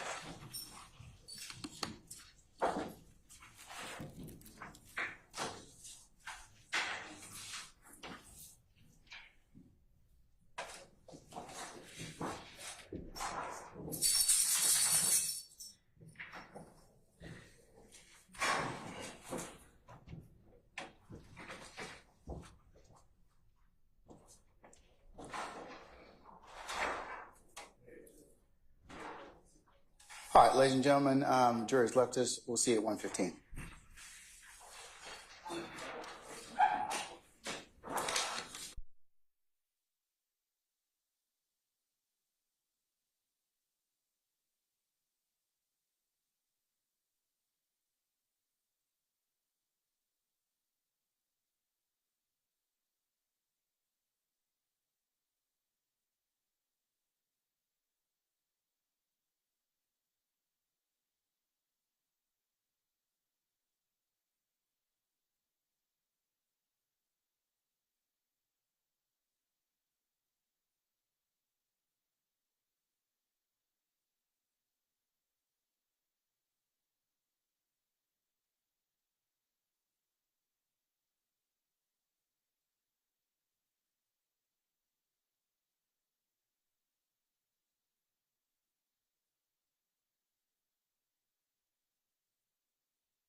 Correct.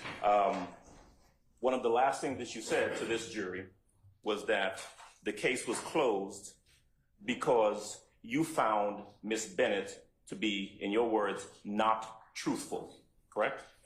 That is what I wrote. That is correct. Okay. Well, and that's what you meant, right? Yes. Okay. You have been an officer with APD for 24 years, if I heard you correctly. Correct. You have conducted numerous investigations. That is correct. You have had occasion to speak to hundreds and hundreds of witnesses, I presume. Yes, if not thousands. Thousands. Right? If not, maybe. We'll hundreds from Well, you've investigated hundreds of cases, that would be fair to say. You have dealt with all sorts of folks and all sorts of allegations. Right? Correct. All right. This case, at least, and you've been referring to it as the crime, but in reality, what it was an allegation made by Archillian Bennett. True? It was a reported crime by Miss Bennett. Right. Backed up by some, what I presume to be gunshot holes and other things, and some witnesses' statements. Okay, so we're going to talk about what you saw and what you observed. But it is true that in any investigation, you rely upon physical evidence. True?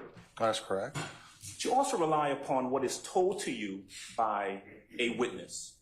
Correct? Correct. You would rely upon what is told to you by someone who calls themselves a victim. True? Absolutely.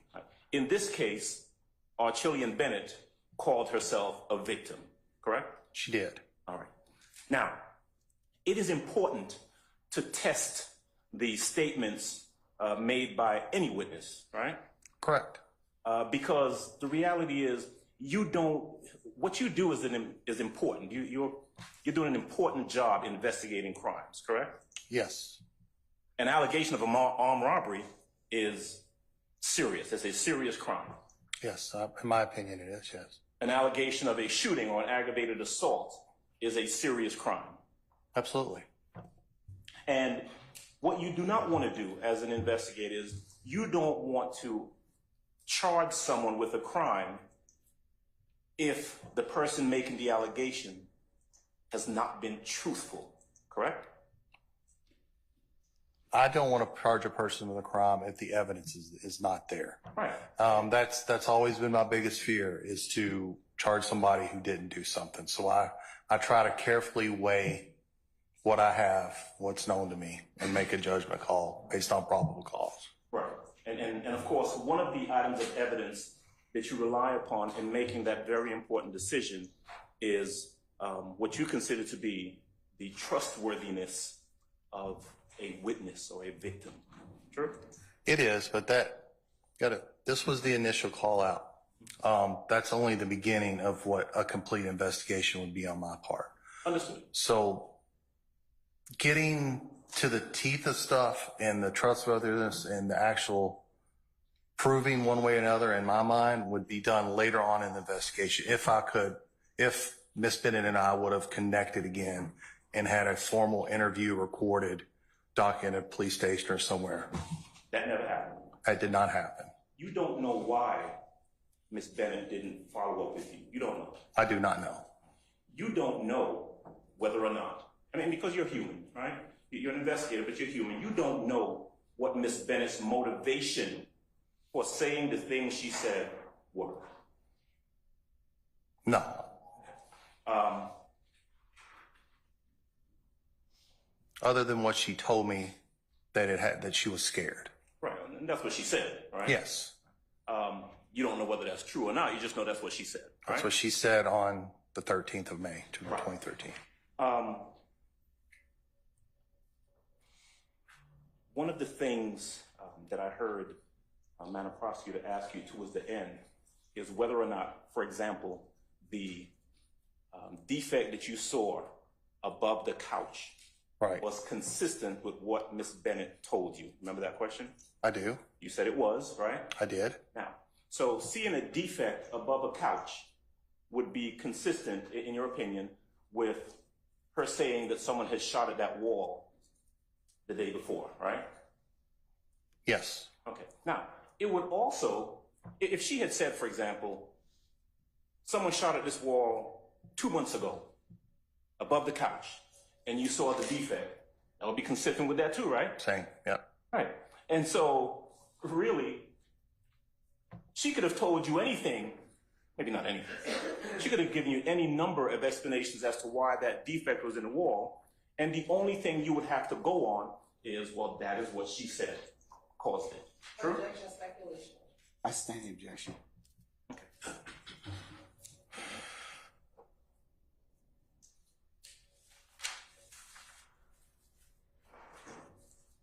The objective of any investigation is to try and figure out what happened. True? I have a little bit different, but it's the same. My objective is to try to find the truth Okay. and be absolutely certain that I've come to that truth And based on the evidence and testimony. Yes. And that is because of how important it is to get something like this right. Right? Yeah, you're dealing with people's freedom, their livelihood. You know, you don't want to get it wrong. Right. And so arriving at the truth would be to some extent tied to the truthfulness of a witness. Correct? Yes. Okay. In this case, sounds like a silly question, but you weren't there on May the 12th of 2013 in 980 Confederate Avenue. You weren't there, right? I was not. Right. Any account of what happened on May the 12th of 2013 came from Ms. Bennett, correct? And a couple of witnesses that did not provide me with their names. Okay. So let me ask you this.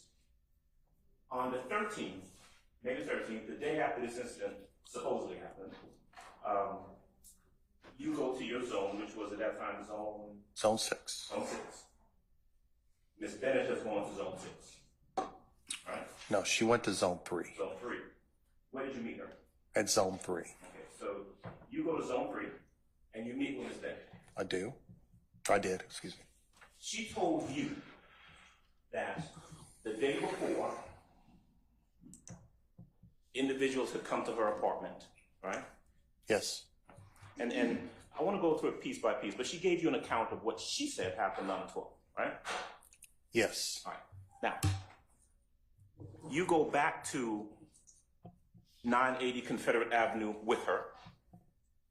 I did. It's you, it's Ms. Bennett, it is the child that is with her, and it is crime scene person. And there was another investigator with me, And who is that? Carrie Jones. Okay. All right. So y'all go back to 980, and at this point, you're looking to investigate, get more information about what she has already told you. Correct. All right.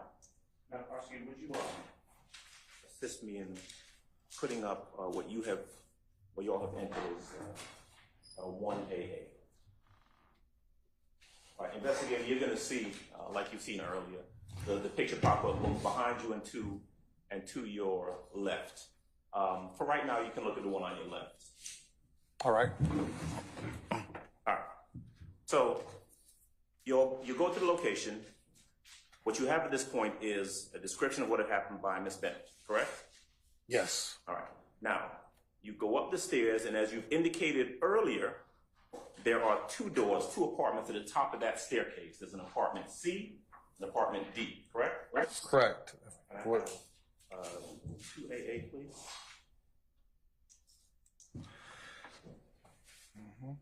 Mm-hmm. 3AA. All right. So there we go. So we have C and we have D. That's what's shown. You can see that in the picture, right? I can. If I heard you correctly, you testified earlier about this defect that is in the door of apartment D, right? Correct. All right. Now, I'm going to have you keep your seat for the court's permission, right, First Witness? You may, sir. All right. But I do need you to turn around for me, if you don't mind, investigator. Okay. You agree that when you got there on that day, we're talking 10 years ago, a little more than 10 years Almost ago. 11. Almost 11. You noticed this, a defect in the door of apartment D, right? I did. Now, you did not 10, almost 11 years ago, noticed the defect in apartment C, correct? I don't recall. Okay. I made no note of it in my official report and like the time frame, so I don't know if I noticed it and dismissed it, Okay. or if I didn't notice it. I don't know which one is the case there. Okay. But truth be told, I mean, at that time, I think you said you started APD 2001? 2001. Okay, so you have about 12 years in at that point. And as a seasoned investigator, if you had noticed a defect in apartment C, after hearing an allegation about shots being fired at this apartment building, you probably would have made note of it in your report, wouldn't you? Most certainly. Your Honor, assuming facts not in evidence. I'll overrule the objection. I'll overrule the objection. I should have, and I should have had crime scene take a close-up of it if I believed it was a gunshot defect. Okay.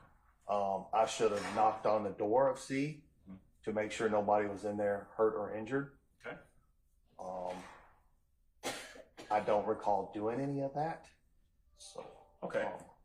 And no knock on you. I'm just really just asking you about the things that you actually saw on that day. right, and I'm doing the best. It's been a while. True. Can I have State's Exhibit 4AA, please? And then and that's the same defect on door number D, Just right? a little closer. Door 11D, not number D. And let's do 5AA, please. And okay, let's do 6 then. All right, let's do 7. There we go. There we go. All right. Now, I want to ask you a question about this. Earlier when you testified, you identified this as what you saw on that day, right? Correct. This defect. Now, I wrote down, investigator, that you described it as a bullet hole. Is that correct? Bullet hole. Okay. Would you agree? Bullet defect. Bullet defect. Okay. Well, it was a defect, right? Right. Your opinion was that it appeared to have been caused by a bullet. It was. Right. Now, would you agree with me that this is not a bullet hole? In other words, there's nothing going through the door. I do agree. It does not seem like it made it all the way through, that it made contact with the door and didn't penetrate all the way through. Okay. Now, as you were there on that day, May 13, 2013, and as you see that defect, without knowing anything else, you don't know of your own personal knowledge when or how that defect got there. When or how? Yes. Um, Of your own personal knowledge. the when was provided to me by Ms. Bennett. The how was later substantiated when I looked on the inside of the door, and it made more apparent that that appeared to be a gunshot defect. Right. So I want to make sure you understand the question I'm asking though, right? Okay.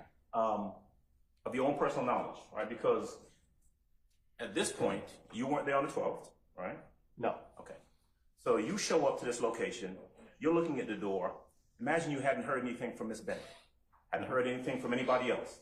As you walk up to this door and you see this defect, you don't know how or when that got there. Objection, speculation. I stand the objection. Okay. Let's go to 8AA. That's the inside of the door, right? It is. All right. Let's go to 9AA, please. Should be a little bit closer. Okay. That's a close-up of the inside of the door. Am I correct? That is correct. All right. Now, you described what we're looking at here as a defect, right? That is correct. Would you agree with me that this does not appear to be a hole? In other words, it doesn't go through the door. No, it did not go through the door. Okay. Now, as you look closely, can you zoom in on that, please, Madam Prosecutor?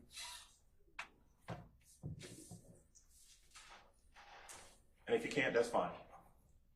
There we go. Now, do we see anything on the inside of this defect right there?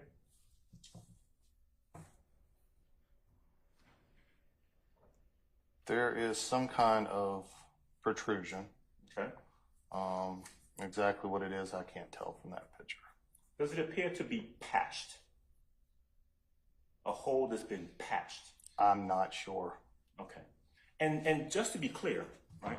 When you spoke to Miss Bennett, either at the station or at the apartment, she did not mention anything to you about patching any holes or fixing any defects, right? No. Okay. In fact, I'm gonna jump forward a little bit because we talked about shell casings. Now, when you talked to Miss Bennett, she didn't mention anything to you about picking up or moving any shell casings, right? She did not. She did not mention anything to you about cleaning up or sweeping up any glass or any mess that she said had been caused by the shooting at the apartment, right? She did not. Okay. And you did not find any shell casings inside of that apartment. I did not. You did not find any shell casings outside of the apartment. I did not. Okay. It wasn't just you.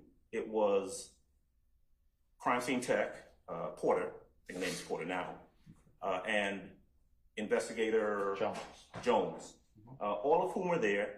Nobody found any evidence of shell casings outside of the apartment that had supposedly been shot at on the morning of May 13th. True? My remembrance, no. And I should have, and if that would have been the case, I would have notated that in my report.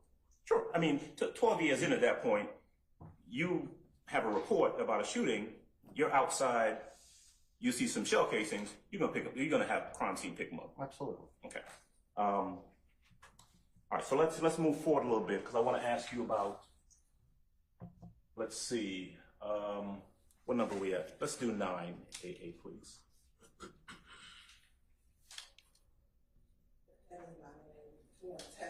Sure, let's do 10.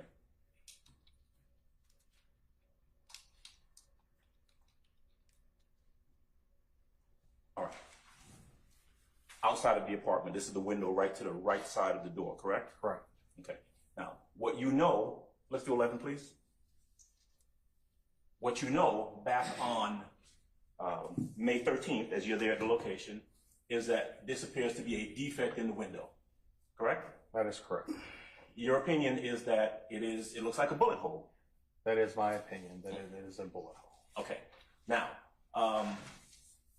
it appeared to you, and please correct me if I'm wrong, I don't want to misstate you, right? I don't want these to be your words. It appears that as whatever it is went through that window, it made a hole, right? Yes. So the glass that would have been here is gone, true? It is gone. Okay. Can we go to 13AA, please? Okay. This is looking at the same window from inside the apartment, correct? It is. All right. Let's go to 14AA and 15AA. All right, so that's a close-up, right? It is. Now, you're the investigator, you're not the crime scene person, but you have a crime scene person there who's working at your direction. Correct. Right? You would be the person telling the crime scene technician, either I want you to pay attention to this or photograph this or things to that effect, right? Generally, yes. Okay. Now, would you agree with me that there did not appear to be any shards of glass or any sort of glass underneath this bullet hole on this counter? Is that true? That is correct. Okay. Now,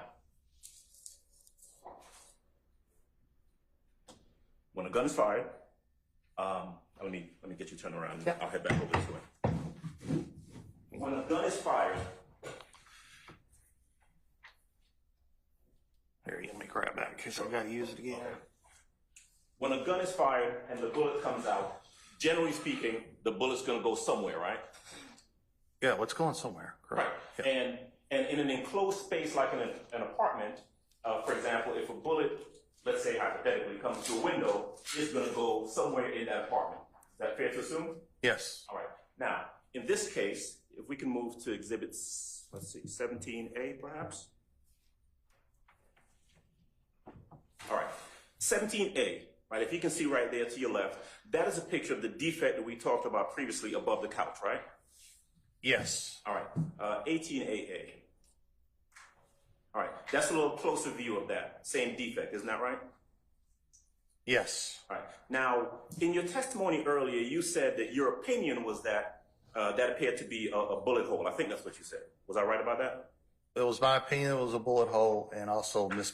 Bennett stated it was a bullet hole. Right.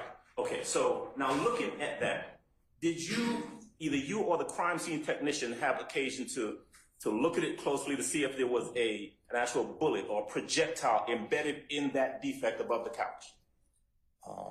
I don't remember. Right. If there was a bullet or a bullet fragment in that hole, right, it would have been evidence, true? If either I or the crime scene technician would have physically saw a bullet from our perspective, yes, that would have been removed from the wall and collected as evidence. But there was no bullet or bullet fragment in that defect? Not to my recollection. Okay. And again, we've talked about shell casing because Ms. Bennett's statement, let's call it that, was that defect above the couch came from DK supposedly shooting the gun into the wall, correct? Yes. Okay. And she said that it was her gun. It was a Kel-Tec something or the other, semi-automatic gun that she said shot into the wall, right? Correct. All right. So, notwithstanding her statement, we don't have any shell casing to corroborate that, correct? Correct. We don't have any bullet or bullet defect that was supposedly shot into the wall to corroborate that, right? We have the defect. We don't have a fragment of a bullet or a shell casing. Is that what you mean? Yeah. Yeah, we don't have the actual bullet. Right. So if there was a bullet that had been shot into the wall the day before, and she hadn't cleaned anything up or removed anything, where is the bullet? Hard to speculate. The round was a .223 round, which is a rifle caliber round. Okay. Which is a very high velocity round. Okay. Shot into that wall, it could have went anywhere. Well, it would have gone into the wall, right? Into the wall, it may have hit a stud and stopped, it may have went all the way out. I'm not really sure what happened to it. Right, but that defect isn't a hole where you can see something that goes through and continues on. It just appears to be an indentation of some sort in the wall, correct? I can't tell from this angle. The crime scene was there, right? They were. Okay. Now, I can't remember. Did we take another angle of this photo? okay, well, let's see. Like more straight on angle? Let's see what 19AA looks like. There we go. All right, so take a look at that. That appears. Can we zoom in any more on that? All right. 19AA, can you see that? I do. Okay. You agree with me that that doesn't appear to be, like a better word, a hole? There's actually something that seems to be either plugging it or something, that wall? It could be, and I also have an opinion on what else it could be. What else could it be? If you go back to the previous picture. Let's see. 18? One more. One that shows the closet.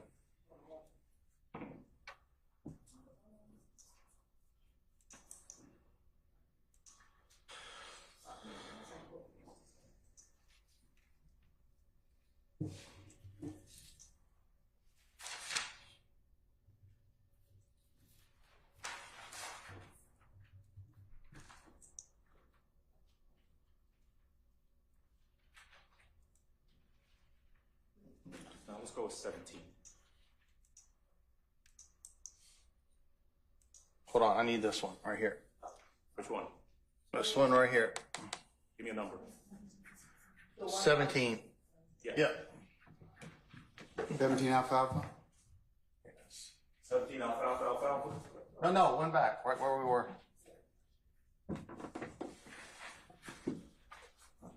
Just my opinion of doing hundreds of shootings on a crime scene. If the bullet was fired along this trajectory and hit that wall, it could have skipped over, and that's what caused this over there. Okay. So that's one theory of what could have happened. One right? theory. All right. Which kind of comports with what you said earlier about a bullet has to go somewhere, right? Has to go somewhere. All right. So let's use your theory for a second. if we've got a bullet that comes in, hits that wall, and goes to the closet door, and actually, hold that question right there, because I want to show you something. Yes, sir. Let's go to, let's go forward one, Madam Prosecutor. 18AA. You see what we're looking at in 18AA, right? Yes, just a close-up of where we just were. Let me borrow that pointer from you. Thank you. All right. Defect in the wall, right? Correct. Defect in the wall. Correct. Defect in the door of the closet. Correct. Defect, hard to see here, but defect on the side of this door in the closet, right? Yep. All right, and defect over here, right? Correct. All right. So, is it your testimony then that one possible theory is that a bullet came through the window, hit the wall, hit this wall, hit this door, came around the corner and hit that door? Could have been the window or from inside. There's somebody standing on the side of the couch. Okay.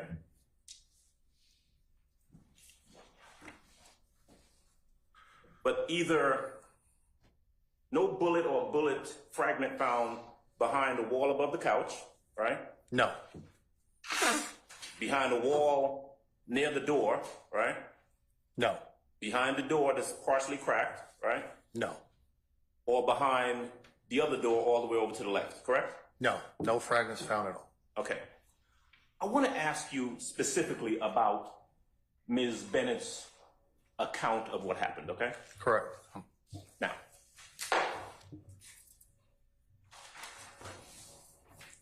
first of all, she says that this incident happened on Mother's Day, May the 12th, 2013, correct? Part of it. Okay. And then the morning of the 13th. Okay. There was no 911 call that came in on May 12th, 2013 regarding the incident that she says occurred, right? Not that I found. There was no 911 call that came in on the morning of May 13th, 2013, true? Not to my recollection. Okay. And according to her, there is this, talking about the 12th now, there's this shooting or shot being fired in her apartment somewhere around 1 o'clock in the afternoon of Mother's Day, May 12th, 2013. That was her account, that the single shot was on Mother's Day, on the 12th.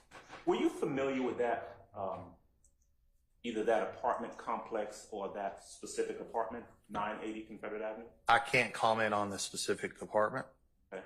but I am familiar with the apartment complex. Okay. It's a big complex. It is. A lot of people live there. They did. I don't know what it looks like now, to be quite honest. Certainly back in 2013. Right. It was a big multi-unit apartment complex. Okay.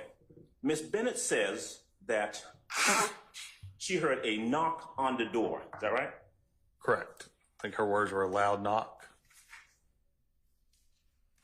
Loud knock on the door. And she said that when she opens it up, someone that she knew as Thug's brother, and a third person were there, right? Well, she said before she opened it, she looked outside and noticed it was Thug and Thug's brother. Okay. This is what she's telling you, right? What she's telling me. All right. At that initial letting in or interact or knowing who was outside, she did not make any mention of the third person. Okay. She says that at some point they're in the apartment with her, right? Right. Okay. She's about to go make a bottle for her baby. That's what she said. Go into the kitchen to make her baby a bottle. Correct. Right. Does she say why they were there? No. Okay. So, according to her, they're in the apartment, and she's, I guess, comfortable enough to kind of turn around and go get a bottle for the baby, according to her, right? That's what she told me. Yes. Okay. Now, you would come to find out that the father of her child, Micah Anderson, also lived there with her. Did you know that? No, I did not know that. Okay. Did she tell you that? She did not. You did come to find out that that the father of her child was someone named Micah Anderson. You did find that out, though, right? She did tell me her child's father's name was Micah Anderson. Okay. Correct. She says that as she turns around and goes to get her baby a bottle, someone, I think she said, Thug's brother, put a gun to her head. Is that what she said? That's what she said. Silver 9mm gun to her head. And she said that they took, number one, her cell phone, right? One of her cell phones. Okay. She said she had more than one? Well, she had another one when I got there because Okay. that's the picture we took. Okay. So just to be clear, though, she didn't say they took one of my cell phones when she initially told you that. She said they took my cell phone, right? Let me refer and make Please. sure she just said singular, not one of my cell phones. Yeah, it's important. So if you need to refresh your recollection, just go ahead and take a look at that, at your report.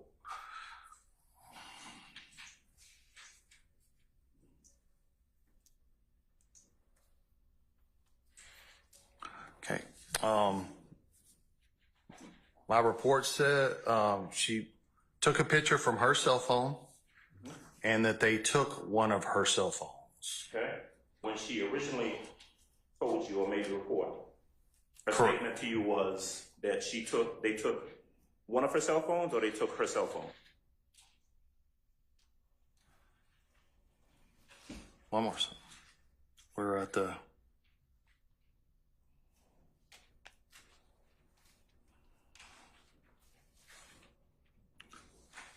I just put victim's cell phone. Okay. So it wasn't specifically one of hers or the only.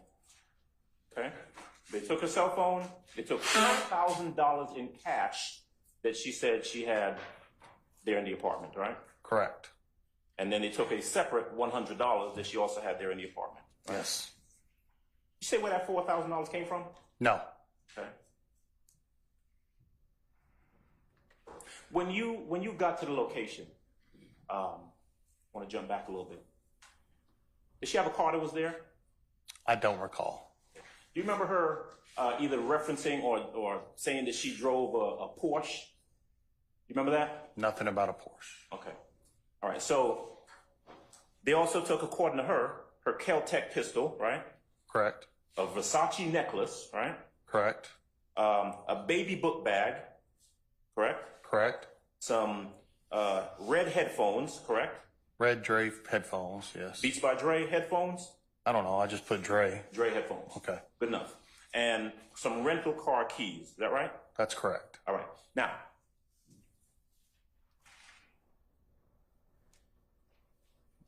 she said that they took these items and they left, right? Left in 2 vehicles, correct. 2 vehicles. She said that she was scared. So she stayed there a couple of hours, right? I think her words were several hours. Yes. And then she went to a hotel room that night. Correct. Now, as you're investigating this case and you're listening to her story, right? Did she ever, let's say, provide any proof that she had in fact gone to a hotel that night? Again, that kind of teeth and dig it in would be part of my follow-up investigation. That'd be somewhere in a recorded quiet space, like our precinct, where all this would be broken down step by step by step. This particular case, this was just the initial call out, a basic fact finding, evidence collecting, on my part. But to answer your question, that question was not asked that I believe, nor was it answered on where she would have got that kind of money. Well, how about this? Because when you spoke to her on the 13th, she had supposedly already been through what happened on the 12th and had already gone to the hotel the night before, right? Correct. Did she say, I stayed in this place several hours, then I went to the Holiday Inn or the Fairfield Inn or anything like that? Did she volunteer any of that information? I don't remember, and my report just says a hotel room. Okay. But certainly at this point, what you're getting from her is that one of these 3 individuals, I guess you said DK, had fired a gun inside of her apartment where it was her and her infant child, right? Correct. All right. Very serious offense, very serious allegation. True? True. All right. Now, One of the things that she told you was that Micah Anderson, her baby's father, were friends with these individuals, right? She did. She said that they had actually been out, they being these individuals, and Micah Anderson had actually been out together the night before. Is that right? Correct. Now, when we say the night before, are we talking about the night of the 12th or the night before? I mean, the night of the 11th? I'm not sure. Okay. I think we're talking about the night before being Saturday night going into, because the incident occurred first on the 12th, so we're probably talking about the 11th, the night before. All right. Did you ever talk to, because now we're on the 13th, did you ever talk to Micah Anderson? I did not. Okay. Did it strike you as odd, as an investigator, right, with a number of years of experience, that she would tell you that three individuals who were close or good friends with her baby's father, Mike Anderson, had come and robbed her and shot up the place near her baby, named Mike Anderson's baby, on the 12th? Did that strike you as seem kind of strange? Strange? Not strange. It seemed like stuff that needed to be followed up on with follow-up interviews. Okay. Speaking with her, speaking with Anderson, really getting into it. But I don't know if I'd say odd or strange. Well, we certainly know that, you certainly know, that on the 13th, when she came to the police department to report something that had happened on the 12th, she didn't come with Micah Anderson, right? No, and like I said, and it wasn't divulged what her relationship with is Michael Anderson. I didn't know if Michael Anderson stayed there, if they were in communication, if he had any any involvement with the child at that particular point time. I had none of that information. Okay. One of the things that she told you as you talked to her was that these individuals supposedly had her phone, right? Correct. And that did she say that they were calling her from her phone, or that they were answering her phone? I think they were answering from her phone. Okay. Now, was there ever a point where you were able to corroborate that with any sort of phone records, phone logs, anything like that, to corroborate that these calls that she talked about were taking place? No, I did not. Right. And in fact, one of the things that she said was that they called her to apologize for robbing her? Correct. Okay. And yeah.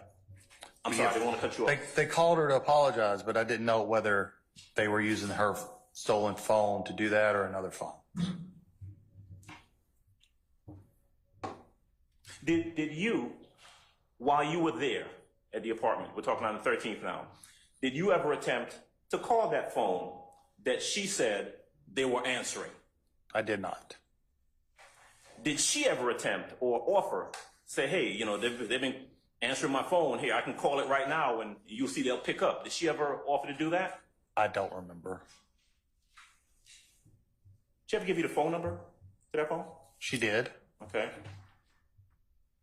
Did you ever do anything with it? Did you ever do any investigation surrounding that phone or? I did not.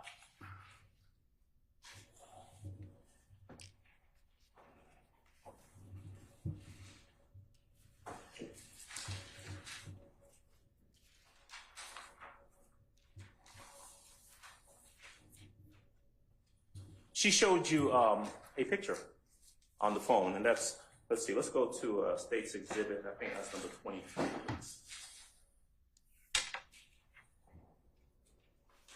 State's Exhibit number 23 is a picture of Miss Bennett actually holding a phone, correct? Correct. And she is showing you a picture on the phone, is that right? That is correct. All right. Now, did she ever tell you what the circumstances were surrounding this picture that she had in her phone? No. Did she ever indicate whether there were any text messages sent from her phone or to her phone? I don't remember anything about text messages.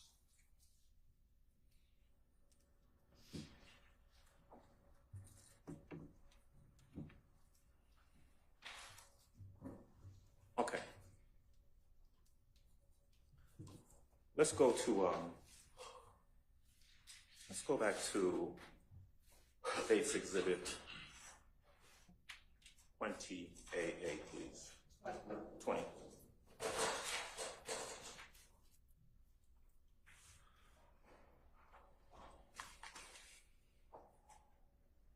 And while we're getting there, let me ask you, now,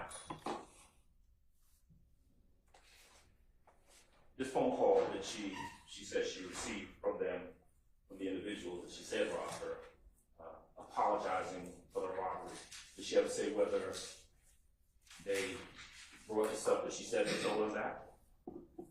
No, only that they offered to bring her stuff back. And so, this is on the 13th of May. You try to contact her to follow up on what you yourself have described as a very serious incident, alleged incident, right? Correct. You don't get a call back from her. I did not. You get no response whatsoever from this person who claimed that she had just been robbed and a house shot up just a couple days before. Correct. There's no other investigation done to corroborate anything that she has said. Is that fair to say? That is correct. Now, I noticed when you were asked earlier about your closing the case, you cited the fact that there was no communication with her. In other words, she wouldn't call you back. She didn't call you back, right? Correct. Now, when you said, though, that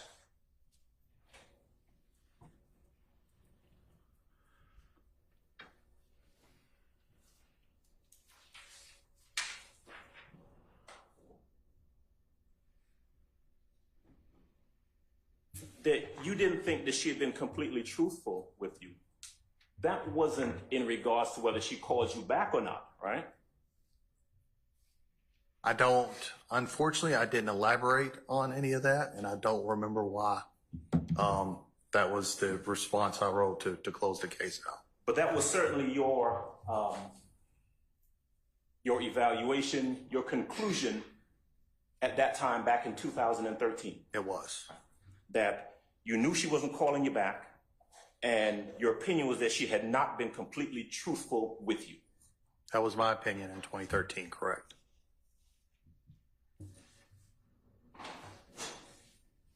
All right, so I want to just kind of run back through, very briefly, a couple things, and you tell me if I'm correct about these things. Number one,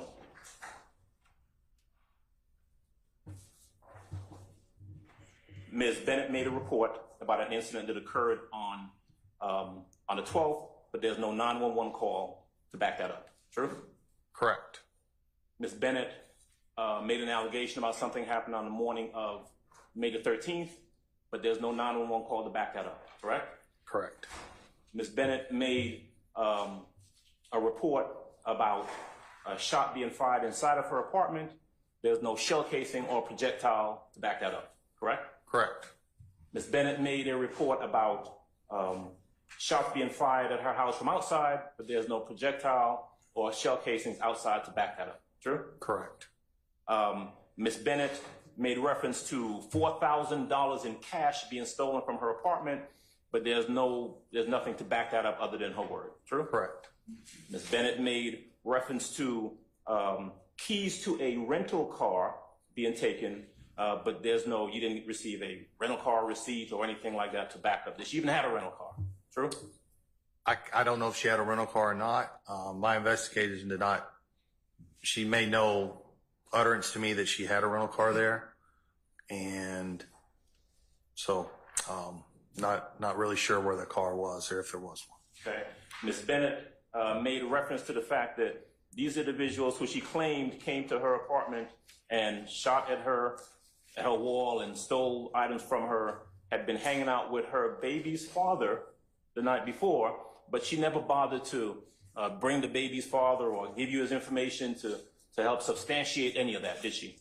She gave me his name and his birthday. Okay. But he was not there during the time the report was taken, no. Okay. The truth is, you don't really have any personal knowledge of what really happened in that apartment on that day, do you? No. And it's fair to say that because you found her to be untruthful and she was not responsive. Objection or mischaracterization of the evidence. I stand objection. Because of your determination about her and the fact that she was not responding to you after making these allegations, you closed the case, and there was no further prosecution from anyone on this allegation that she had made. True? Like we mentioned before when we talked about the goal of investigation and finding the truth and all that, Yes, sir. and not wanting to deprive people of their freedom without being absolutely right, without follow-up from her, which would have led me to further investigation, the cell phone records, checking the car, canvassing again for witnesses, stuff about the hotel room, all that stuff that takes hours of investigation time. Yes. That I would have had to set aside time to do that after the follow-up with her. Unfortunately, with APT, the caseload does not, if I give her my card, I give her my contact information at the scene. Call me, we got to follow up on this. I call her, leave a message.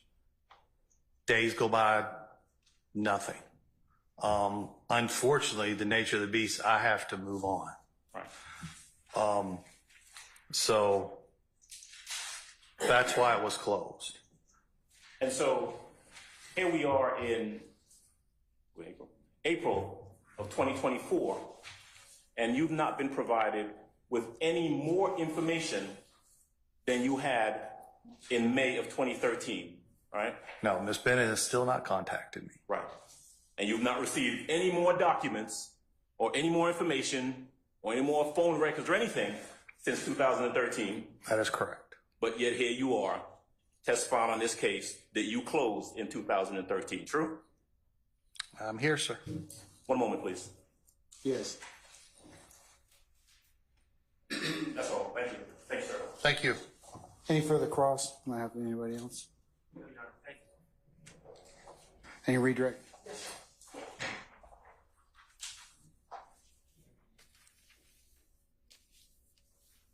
Secretary Kirkman, I want to kind of leave off. One second, I can get a drink while you're going back. We have round. All right, thank you. You good? Yes, ma'am. I want to kind of pick up where you left off. You said that you last called her on May 19th, 2013. You left a message. That's correct. All right. Do you know or have any knowledge if whether or not she moved out of that apartment complex? I do not. I stand the objection. Wait, let me ask you this. May 19th, 2013, is that about a week after this incident occurred? Would be 6 days, yes. 6 days from when she reported, or 6 days from when it occurred? Well, it occurred on the 12th and the 13th, right? And then 19, so yeah, 6, 5, and 6. Or the 6th and 7th? 19, you said, right? Yeah. And I was there 7 days, I'm sorry. 6. Do you know if something happened with her child that prevented her from calling you? I have, I stand the objection. Do you have any knowledge if there were any other life circumstances that had happened that prevented her from calling you? have no knowledge of that. Now, Mr. Adams asked you a few questions on cross that I want to follow up with.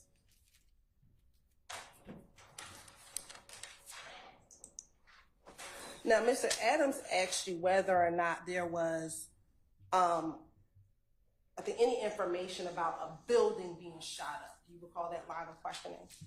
Yes. Okay. Did you have any reports about a building being shot up, or solely the report from Ms. Bennett that her apartment deed was shot up? There were no 911 calls that I remember from the 12th or 13th about any shootings in that complex. Any other building, the only information I had was what was given to me by Ms. Bennett. And Mr. Adams went through a line of questioning that the only information that was there's what Miss Bennett told you. Do you remember that? Yes. And you responded in a way that said it wasn't just what she told me, but what I gathered from the other witnesses. Do you remember responding to his question that way? I do. Okay. Had you gotten reports that corroborated what Ms. Bennett, you're right, he opened the door. Basis. He opened the door, Your Honor, when he crossed him. And he opened, we backed away from it, and then he opened the door with his cross. Objection to the speaking. Objection. Y'all approach, please.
Now, Ms. Investigator Kirkman, you spoke very briefly about the distinction between a gunshot hole and gunshot defect. What is that distinction between a gunshot hole and a gunshot defect for you? Or to you, not a gunshot, a bullet hole and a bullet defect, I'm sorry. Well, a defect would be where the bullet doesn't totally penetrate and exit a structure, an item, a person. A defect would just be an indication made by a bullet.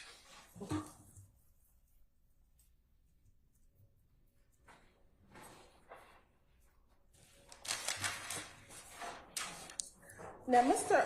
Adams, I want to pull up State's exhibit. I believe it's going to be 19 AA.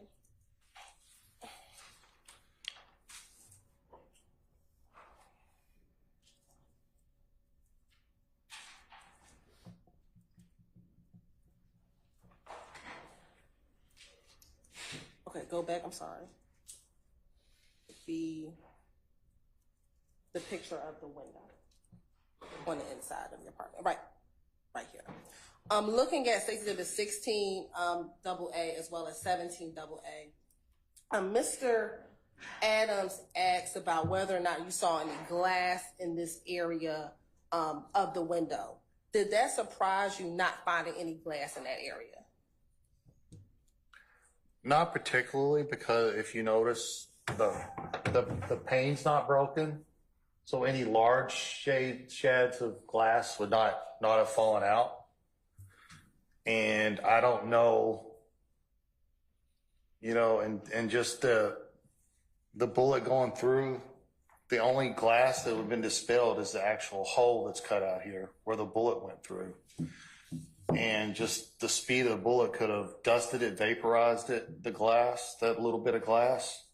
So it wasn't totally surprising that no glass was found under the window.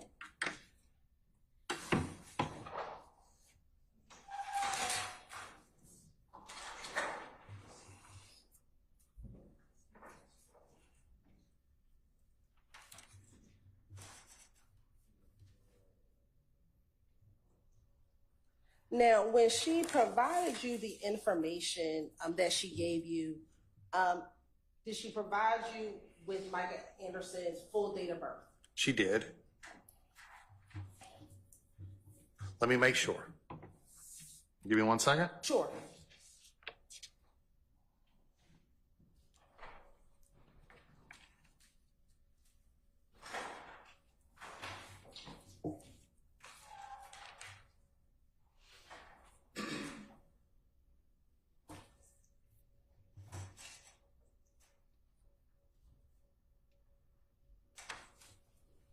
Yes, 8/10 of 1987 is what she provided me. And she gave you, did she ever try to make up a name for the person that she did not know and only identified as Thug's brother? No. Okay. And she told you about other relationships that these individuals had with her child's father. Was she able to provide that they were friends? Friends that they hung out the night before. Okay. Correct.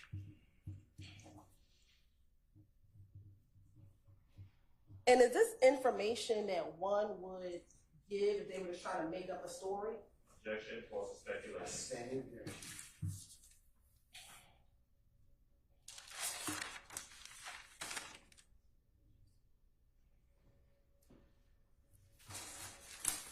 And at any point in time, did she ever try to advise that either Thug, DK, or Thug's brother shot the bullet hole that came through the window? Did she ever tell you that? No, she did not. What was the only shot that she put with DK? Was that the one in the living room? The one above the couch in the living room. And in your experiences as a law enforcement officer, have you had occasion in which individuals do not call and report shots fired calls? Or do not report if there's a gunshot? Not always call the police if there are gunshots. Repeat the question, please. Sure. Have you had experiences in which sometimes residents or citizens do not always call police if shots fired are heard? Yes.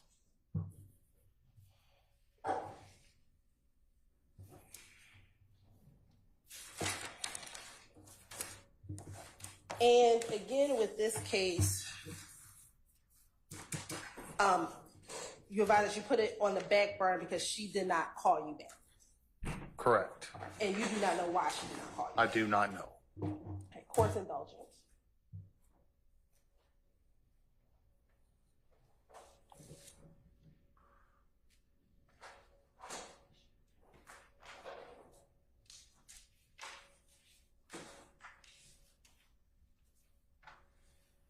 And was there anything that she told you that was not cooperating? Meaning, did you find a bullet hole when she said that there was a bullet hole in the house? So specifically about the bullet hole. Was that cooperating? Yes.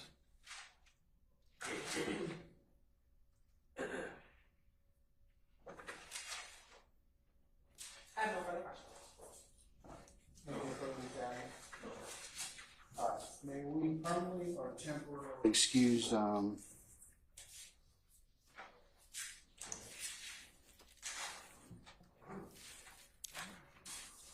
Investigator Kirkman?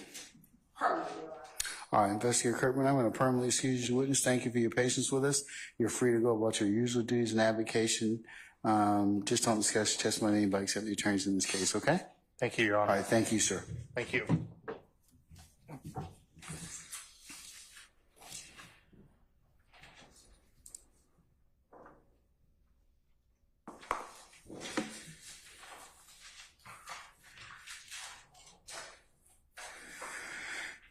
Ladies and gentlemen, we want to take 5 minutes before we call our next witness?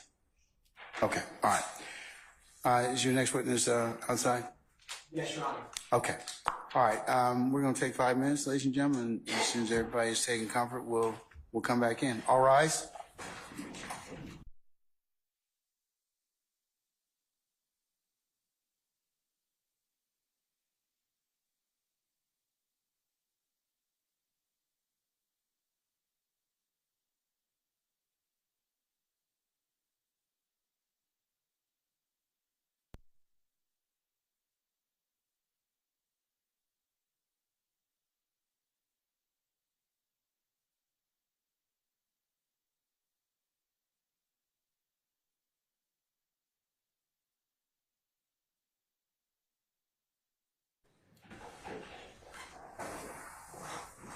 Counsels for the state, how many more witnesses you got for the day?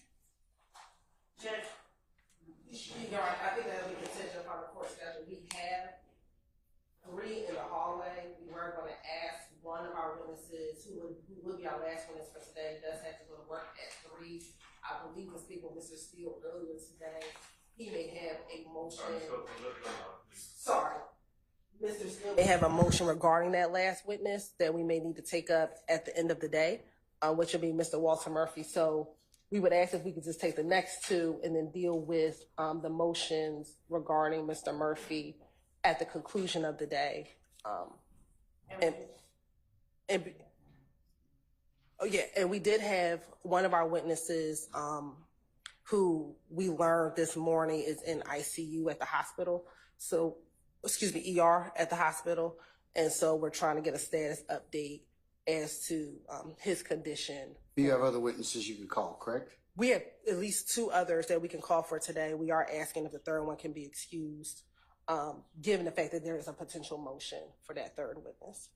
Is that the motion, Mr. Steele, you filed motion limit number 47?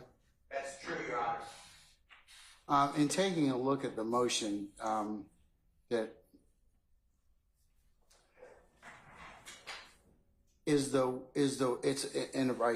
I assume that it pertains to a proffer interview, is that correct? With Mr. Hudson and Mr. Murphy? Correct, Your Honor. All right. Is the state going to use anything that, as part of, are you going to redact that particular interview in terms of what Mr. Hudson may be indicating or saying? Yes, Your Honor. It's the state's intention to not, if we have to play the proffer, to redact that, and then Mr. Steele and I can talk about particularly what portion of the video. Is it going to depend upon what Mr. Murphy testifies to? It is, very much so. I would just recommend that you have that in pocket so that before Mr. Murphy testifies, so it doesn't delay our proceedings. Oh, okay. All right. Is it okay if we release him or no? All right.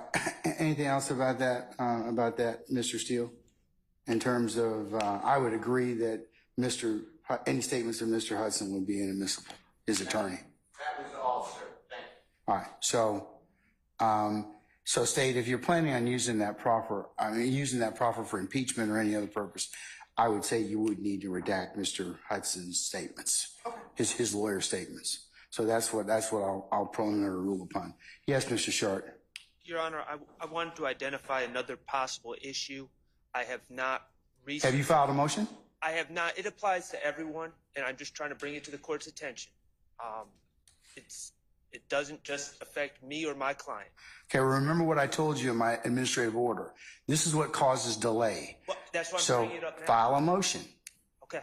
All right. What is the issue? I'm going to invite you to file a motion because this is what happens. I understand. So what is the issue you want to raise to me? The DA that is conducting the proffer of Walter Murphy is a defense attorney that the jurors have already met in the course of this case during jury selection. Is Suri Chada Jimenez. That strikes me as unseemly and potentially problematic. I thought it was Mr. Hudson. No, Mr. Hudson's the defense attorney. Suri Chada Jimenez was the district attorney at the time conducting the proffer. That strikes me as problematic. I have not researched it. And you need to research it, and we need to take it up if that's the case. But right now,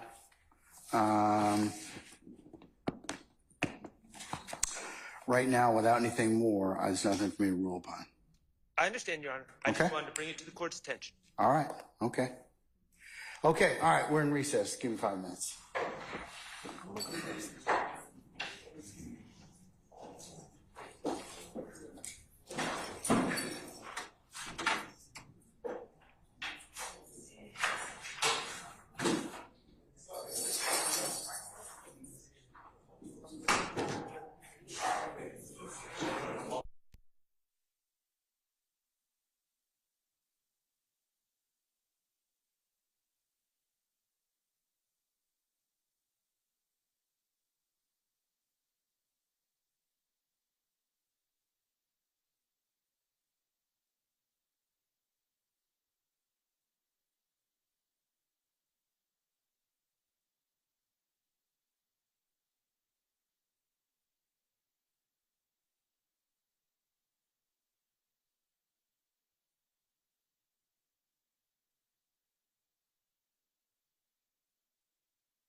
Stand. All right, some of Ms. Latner's, please.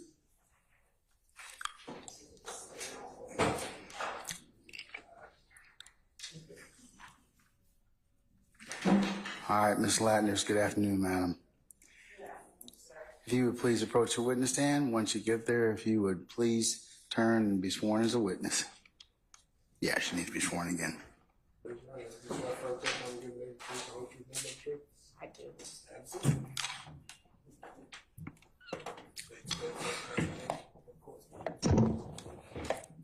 Sharon Latners, SHARON LATNERS. Good afternoon, Ms. Latner. Welcome back. Thank you, sir. I wanted to ask you a couple questions.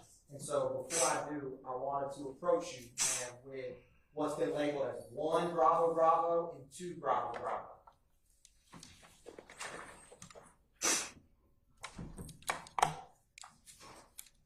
If you can, Ms. Latners, can you look over 1 and 2 Bravo Bravo and look up at me when you are ready?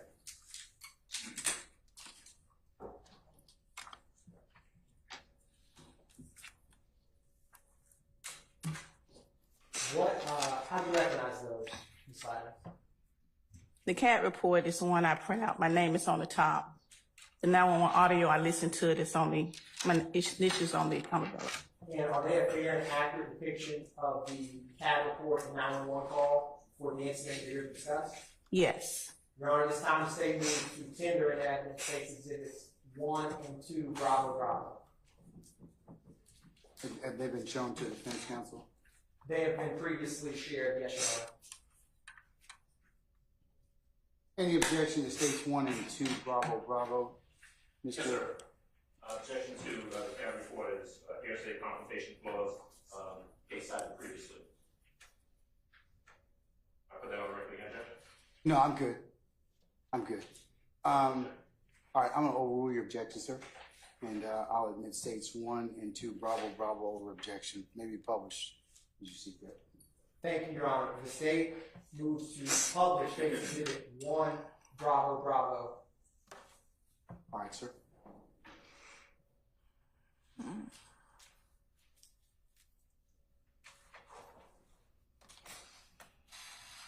Ms. Latners, is the CAD report the 911 call that we're here to discuss for the events on April 12, 2015? Yes.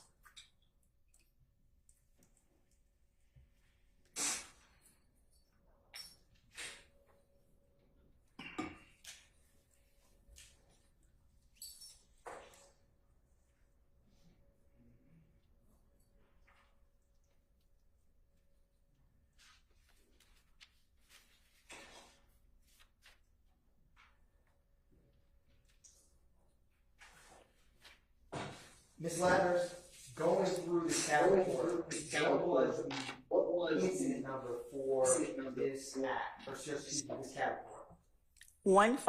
151022458.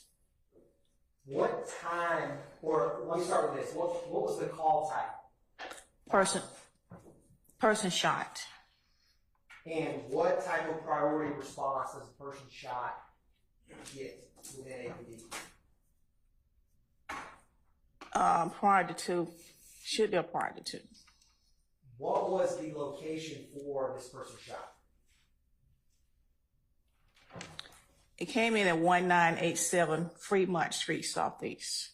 Was that location ever changed? Yes, it was. What was that location changed to? 2110 Browns Mill Road, Southeast.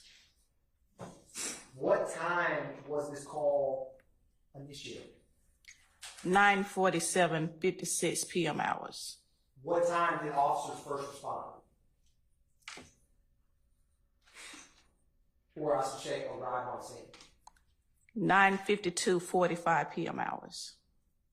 And Ms. Latners, what zone and beat was this call in within the city of Atlanta? It's in zone 3, beat 310's beat. Now, have you seen before, Ms. Latners, where the location on an incident is changed? Yes.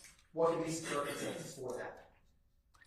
Caller can provide the location they're at, and once the officer get him out investigated, he find out the incident happened at a different location.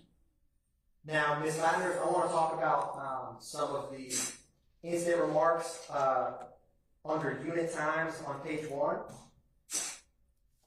Do you see that first line where it says DS at 9:48 p.m.? Yes. Can you explain what that means to the jury? DS means dispatch. And is that the address that they were dispatched to? It was dispatched in 1987 Fremont Street Southeast. Now, immediately beneath that, it has BU. What does that code stand for? BU is backup. And then immediately beneath that on the third line, it has EN. En route. And so those first 3 lines are units. Are they en route to 1987 Fremont Street? Yes. Now, I want to turn your attention, Ms. Latters, to page 2, line 6, where it says CT, and then it has the numbers 50. What does that mean? You said page 2, line 6? Yes, ma'am. At Call. 1 p.m. You said CT? Well, the call type was C, and then it says 10:01:02 p.m., and then at the far right it says CT 50. Call type equal 50, that's our statement for Atlanta Police 50. Plain talk is person shot. Now, Ms. Latters, I want to ask you a couple questions about moving further along.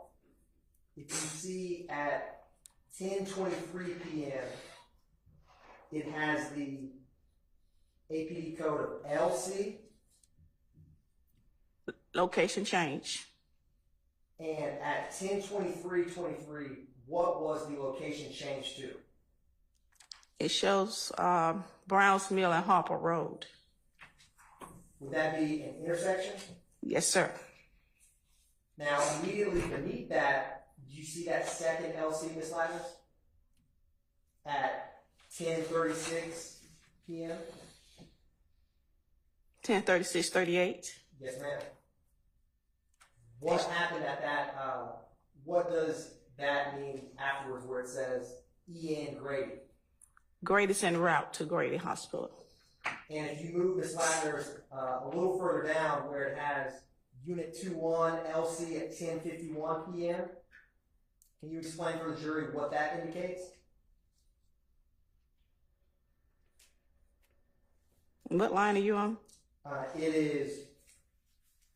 Unit 21? Yes, ma'am. Unit 21 is one of the head commanders for that zone. And what are they doing at 10:36:38 according to the CAT report? 1021 has a location change, and he's en route to Grady. And do you see if they ever put a call sign in the CAT report for ever arriving at Grady? Amy arrive. And you should see Unit 5338 arrive, but that's at Browns Mill. And if you see Ms. Latters at 10:51 p.m. where it has location change at Grady? At 10:58 p.m. Now, Ms. Latters, I want to talk a little bit about the CAD narrative for this call. At the bottom of page 2, can you explain for the jury, it starts at 9:47 p.m. Can you talk through what this indicates in the CAD report? The 911 received a call from a person advised at 1987 Fremont Street Southeast, a person been shot. Then the second line at 9:48:28 p.m., the 911 operator advised her supervisor about the call at that location, and she also notified Grady a person been shot. Then the next line at 9:48:28, the dispatch advised as the supervisor of that zone, 3396 and 3395, do they copy the call at that location a person been shot?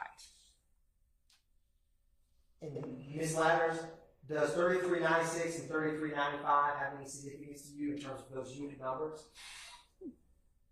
Are they supervisors, patrol officers? What do those unit numbers indicate? They are the supervisor. They are the sergeant of the zone.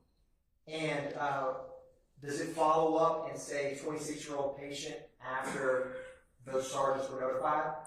Correct. The units out in the zone advise dispatcher that a person out of that zone, a 26-year-old male patient, has alert conscious and breathing, but he has been shot. Now, Ms. Ladders, turning to page 3, I want to ask you a couple questions. What does the call code DQ mean? DQ is when the unit do a driver search on his MDT for a person. And what kind of information can come back from that? You can get if a person want it. And what, within the call signs that APD uses, what is QW? It's not APD, it's GCIC use QW. And what does that mean? Wanted person. Now, in this CAD report, do you see any driver's license queries or DQ in this CAD report? I do. Can you explain for the jury what you see and who they were? You see a DQ for Kristen James. You want me to do the date of birth or just the person name? What year was Christian James born? 1997. Is there a second query that you see? Terrence Moody. What year were they born? 1998. And do you see a third query of a driver's license search? You see one for Davis Cornels. And what year were they born? 1993. And do you see a fourth query in this category? You see one for, we did Davis. Do you see one for White? I see one for White, and date of birth is 1987. Now, what kind of reasons, or how does someone get, when this CAD report indicates these license checks, how does that come up? The officer asks the subject for his driver license, and he goes on his MDT and run a DQ check. That's for your license. And whatever comes back on your license from GCIC, all that information comes back to the officer on his MDT. Now, Ms. Lander, do you see the last two lines in this CAD narrative? Yes. Can you tell the jury what QB indicates? Vehicle. He's running a tag number. What tag was ran in this case? BZE 2206 Georgia plate. And what is RQ indicate? That's a license plate number, the same. Did that pertain to the same vehicle that they did that you just described? Yes. Now, Ms. Landers, I've also handed you 2 Bravo Bravo. Does that correspond with this CAD report that we just walked through? Yes. And is that the 911 call that initiated this CAD report? Yes. All right, this time the state publishes states exhibit 2 Bravo Bravo for the jury.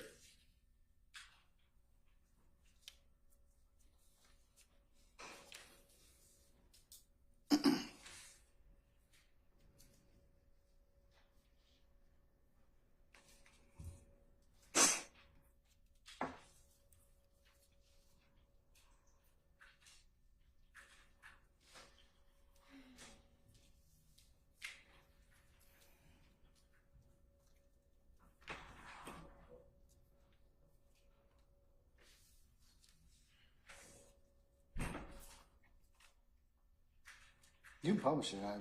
Yes, I'm just going to, it should be ready now. Thank you. And that's an I-1 for the 6180. What's the address of your emergency? BVAC emergency. What's the address? Hey, Neil, what's the address? Neil, what's the address? 1987 Fremont. 1987 Fremont. 1987 Fremont. Somebody shot. Okay, hold on for the ambulance, sir. Don't hang up, okay? Yeah, hurry up.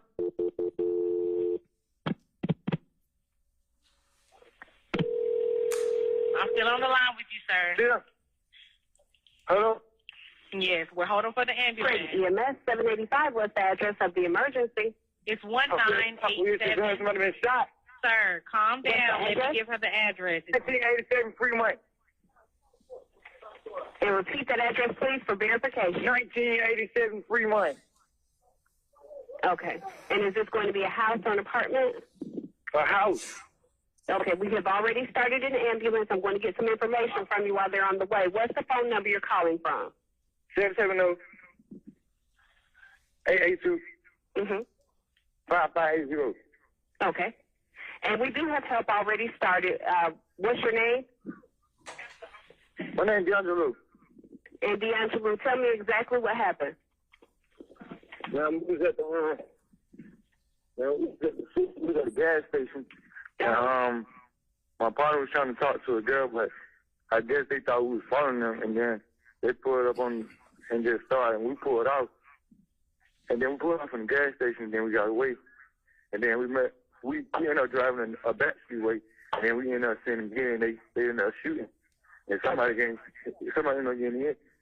Okay. Are you with the patient now? Huh? Are you with the patient now? Yes.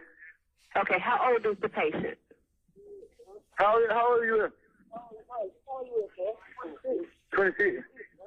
Okay. Hurry up. And is the patient male or female? Huh? Hello? Yes, ma'am. He's 26. Okay, listen, I was asking you, was it a male or female? Is he awake? He's a male.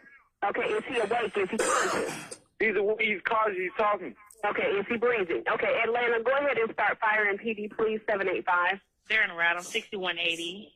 Thank you. Is the assailant still nearby, D'Angelo? Who? Is the person who shot, are they still nearby? No, ma'am. Okay. And is there any serious bleeding? Huh? Is there any serious bleeding? Is blood spurting or pouring out of him anywhere? Yes, he's bleeding. He's bleeding. He's still bleeding. D'Angelo, calm down. I'm trying to ask you these questions. Okay, calm down. You see the man shine? Is he completely alert? Man, he's alert. He's talking. But Listen, what part of his body was injured? What you got shot in? What part of his body was injured? He got shot in the face. Okay, listen, do you guys have the bleeding under control? No, ma'am, come on. Listen, they're already en route. This isn't delaying them, okay? Is there more than one wound? No, I'm finna hang up. I already hear the police coming. Okay, listen, I can help you to help them until they get there. Sit down, cuz. Okay, listen, I'm sending the paramedics to help you now. Stay on the line. I'll tell you exactly what to do next. Do you guys have a clean, dry cloth or a towel? Or can you take your shirt off? That you can apply pressure to the wound until they get there. D'Angelo? Hello?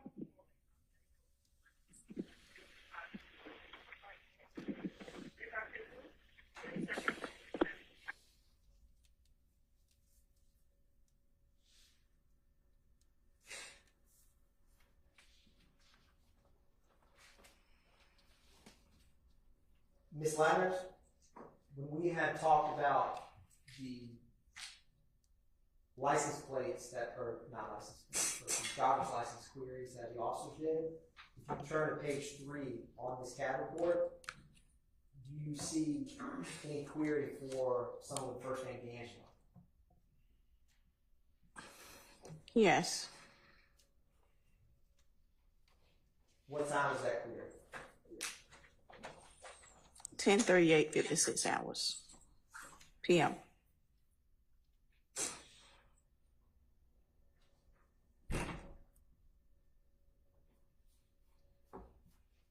Thank you, Ms. Ladders. Cross. No questions.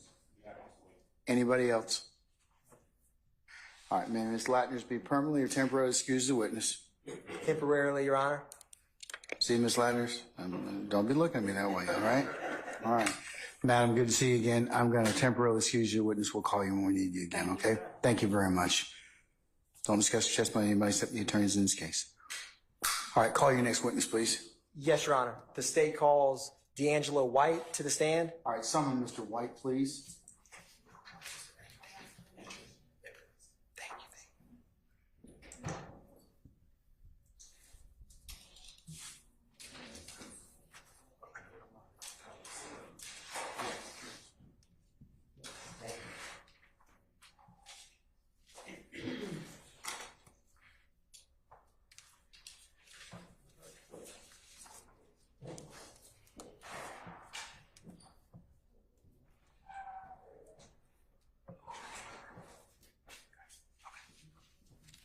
Your Honor, may I briefly approach with the defense counsel?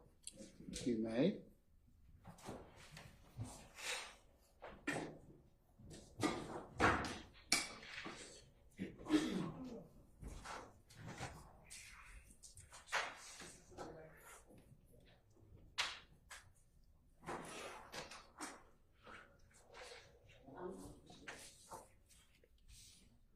Yes.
All right, ladies and gentlemen, can I ask your assistance? And I'm just going to give you a short recess, and then we'll go ahead and get less than 5 minutes. That we need to. Court needs to take up just a brief matter, and then we'll bring you right back in. Okay? So don't get comfortable. All right. All rise.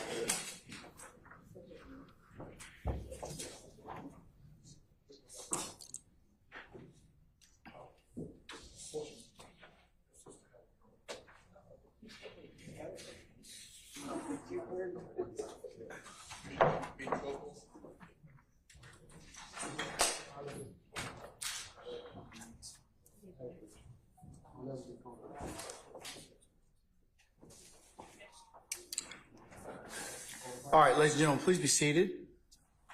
Our jury is not here. Members of the media, if you would not videotape our next witness due to security concerns, and please do not videotape where he's coming from. All right. Sergeant Brown, if you'll get our witness, please.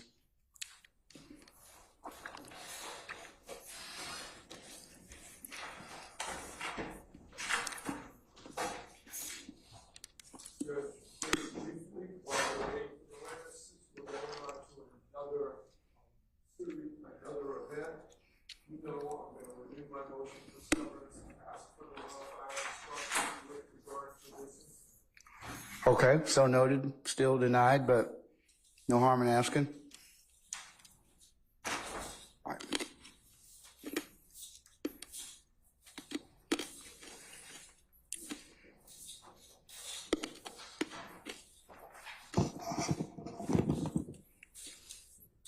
Mr. White, you can have a seat. When the jury comes out, I'm going to ask you to stand, okay?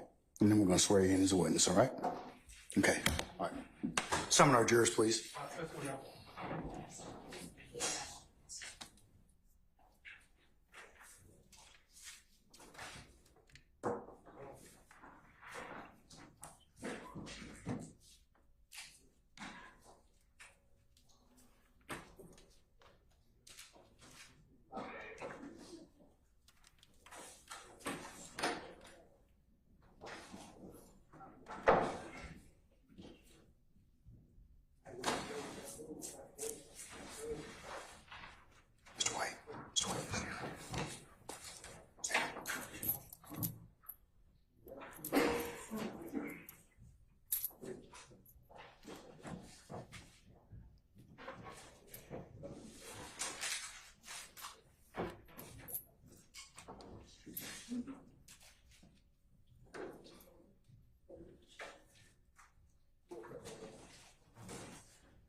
All right, ladies and gentlemen, please be seated.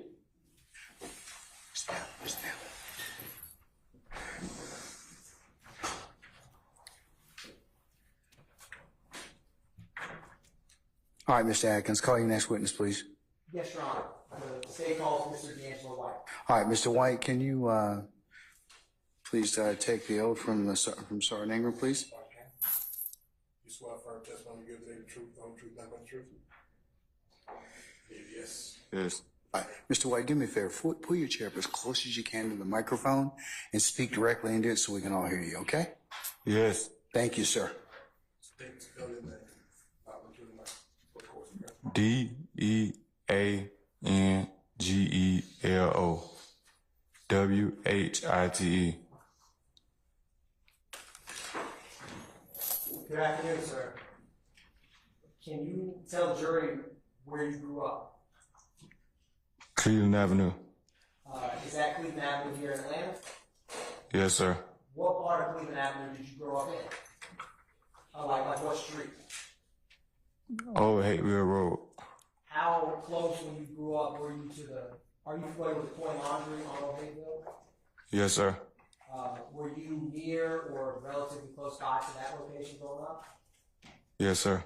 Now, growing up, did you have any siblings or family members that lived with you? No, sir.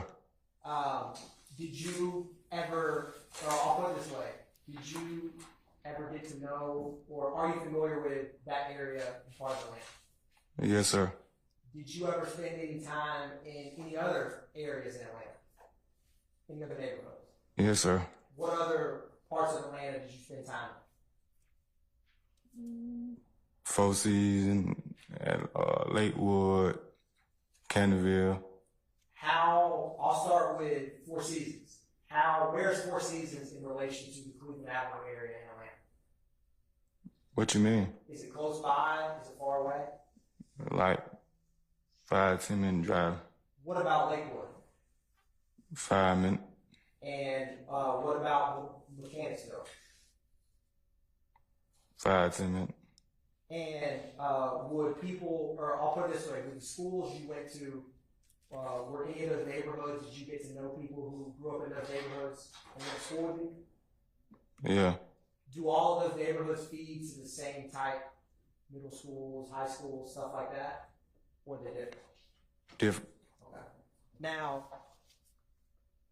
growing up, were you closer, did you spend more time with people that grew up in Cleveland or people that grew up in either Four Seasons, Lakewood, or Mechanicsville? Cleveland. Okay. Now, who did you know in the Lakewood area? Did you have any family or relatives that grew up in Lakewood?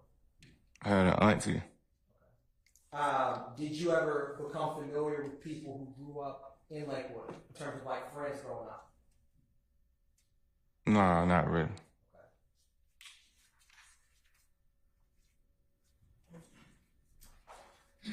Now, sir, how old are you here today? 27. And where did you go to school? South Side, South Atlanta. I turned to school. Did you ever graduate? No. How far did you go? 9th grade. Have you gotten or are you working on getting your GED?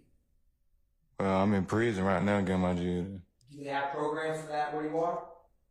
Yes. Now, how long have you been in prison? 7 years. How much more time do you have to go? 36 more months till I'm max out. All right. What do you plan on doing when you get out, Mr. White? Get a job and work. Okay. What kind of industry do you plan on working in? Objection, Your Honor. Relevance. Overruled. Food industry, construction, business? I mean, I don't know right now, you feel me? I got you. Let me ask you this: for what was it like? What case was it, or how did you end up in prison? I got 2 armed robberies, hijacking, possession of a firearm by convicted felon. What year was it that did you plead to those? Yes, sir. What county was it? Fulton County. Okay. Do you have any other felonies besides what you just mentioned within the last 10 years? Yes, sir. What are Theft by receiving stolen auto, entering vehicle. they? And do you have anything else other than that? Or what county was the theft by receiving in and out? Fulton, Clayton.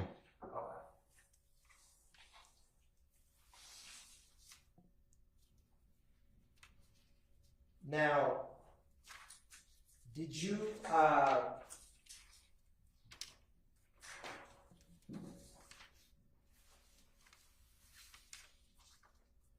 ever have a friend or ever know anyone that went by the name who?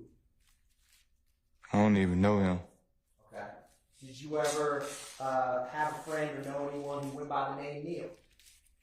I don't know him neither. Did you ever know or be friends with someone who went by the name Terry? I don't know him neither. Did you ever know or were friends with someone who went by the name Crucial? I don't even know them. Now, did you, let me put it this way, sir. Did you choose to be here today? Nah, I don't even know why I'm here. This is not my case. I don't know what's going on, you feel me? I don't even supposed to be here. I'm serving my own time. Do you want to be here? No, for what? Is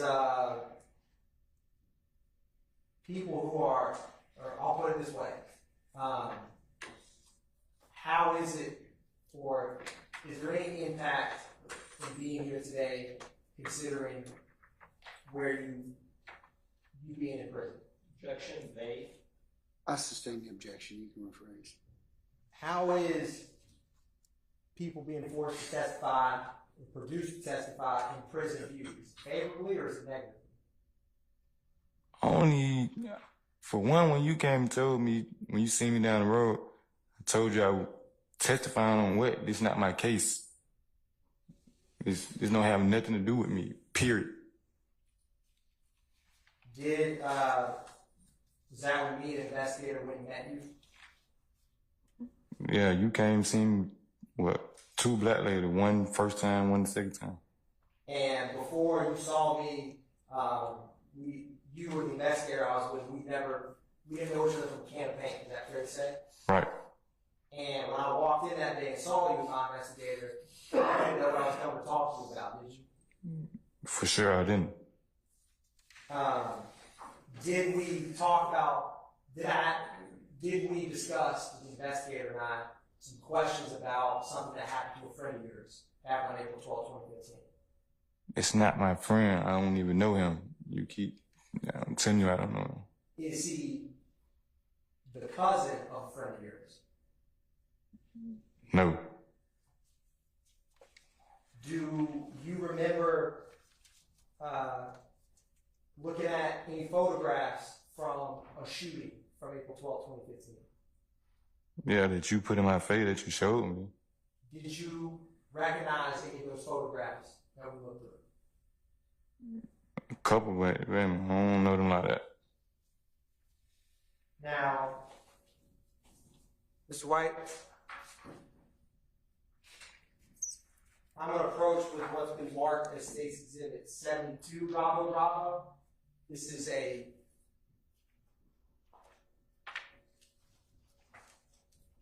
I'm going to show you, sir, 72 Bravo Bravo.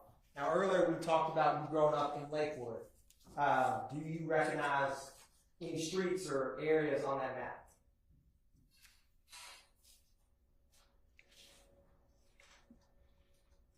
Dobbs Elementary, Brownsmere Road. How do you recognize those? My auntie stayed in Lakewood. I went to Dobbs Elementary when I was younger. Is it a fair and accurate, does it look like where Dobbs Elementary and the roadways in Brownsville that you grew up around? Yes.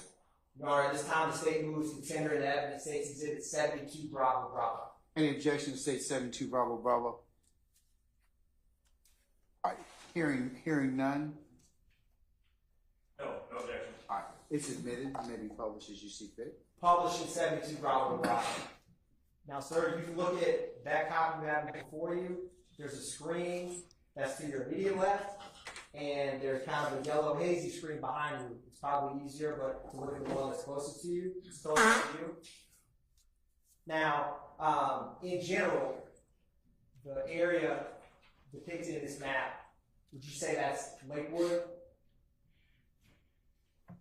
You say Dobbs Elementary and Brownsmere Road. Okay. Now, Your Honor, may I briefly approach to show something on the screen? You may. So,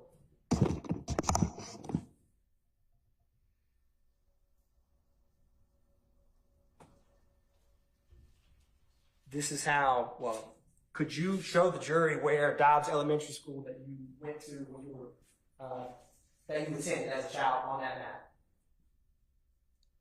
It said on the screen. Would you mind circling it? The screen that the jury's looking at is a little hard to read. Would you mind circling on that map? Or is it the top, the bottom, or I mean, do you see where the mouse is, sir? if I can see it, I know they can see it. Your screen's a little better quality, but just asking you, do you see where it's zoomed in now? Yeah, I see it. Okay. Now, you had mentioned Brownsville Road. Do you see that road, Brownsville Road, behind Dobbs Elementary?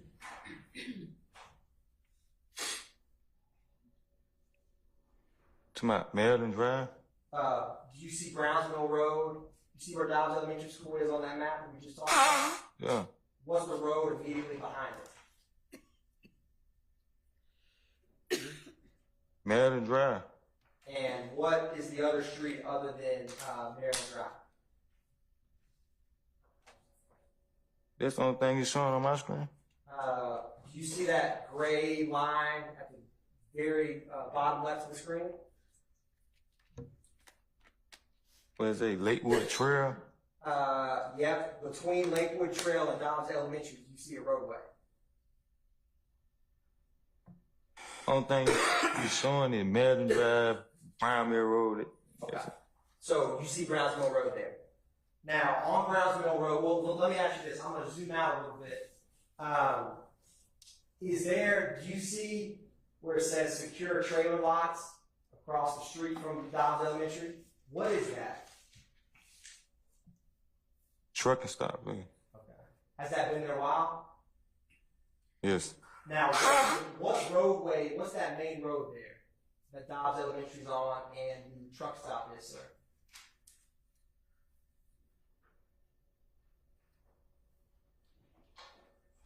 Say Harper Road. Now, you see that thick black line between Dobbs Elementary and where the truck stop is? Somebody in blue? Yeah. It may be blue, yeah, it's blue on your screen. What roadway is that?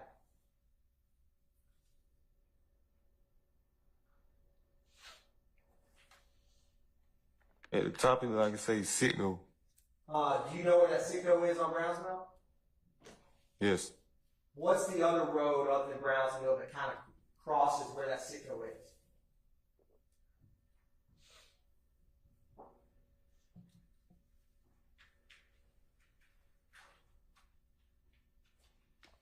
Frontmont, Aquita Drive, whatever.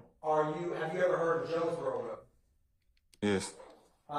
Is that Sitco, is part of that Sitco, is it or is it not on some of Jonesboro Road? Yes. Is Dobbs Elementary School on Jonesboro Road? Yes. Now, that Sitco, how are you familiar with it? Have you ever been there? How do you know that Sitco? So it's my auntie stayed in Lakewood. Would you ever go there to like get drinks or snacks or something like that growing up?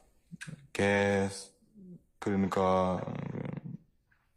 Did you, that makes sense. How long did it take you to get there from where you grew up at your aunt's house? Was it 2 minutes, 5 minutes, 10 minutes? 5-minute walking distance. So you can walk there. Yeah. Did you ever know any of the people that work there? Or get familiar with them? Nah, I mean, people who probably working there are probably familiar with me for probably coming in there. Would you ever go there and hang out there with any friends of yours in that area? Yeah. How often would y'all hang out at that Sitco?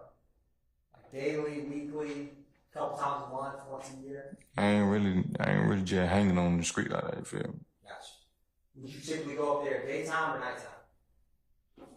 Anytime I feel like.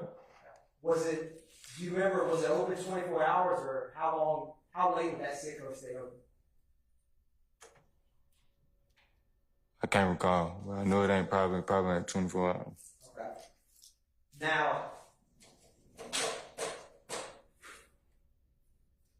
I'm going to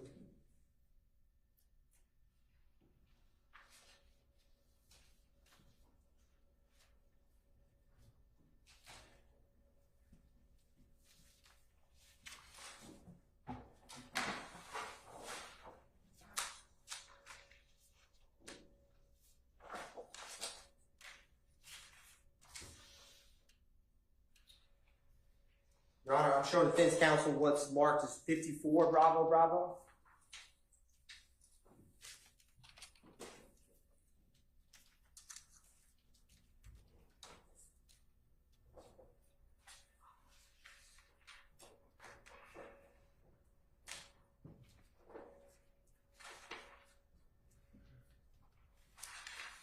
Your Honor, I'm handing the witness what's been marked as 54 Bravo Bravo. Mr. White, do you recognize 54 Bravo Bravo? That's the Sitco on Jonesboro Road. Is it a fair and accurate depiction of the Sitco that we were just talking about? Yes. Your Honor, at this time, the state moves to publish State's Exhibit 54 Bravo Bravo into evidence. Well, first you got to get it admitted. So, any objection to State's 54 Bravo Bravo? All right, State's 54 Bravo Bravo is admitted and may now be published as you see fit. Thank you, Your Honor.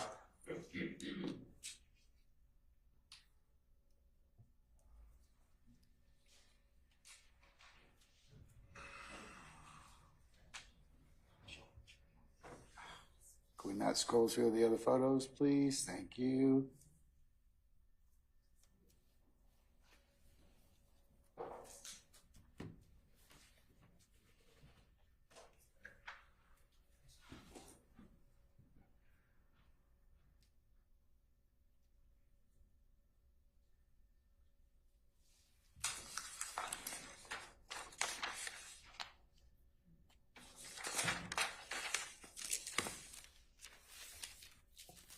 Your Honor, publishing State's Exhibit 54 Bravo Bravo.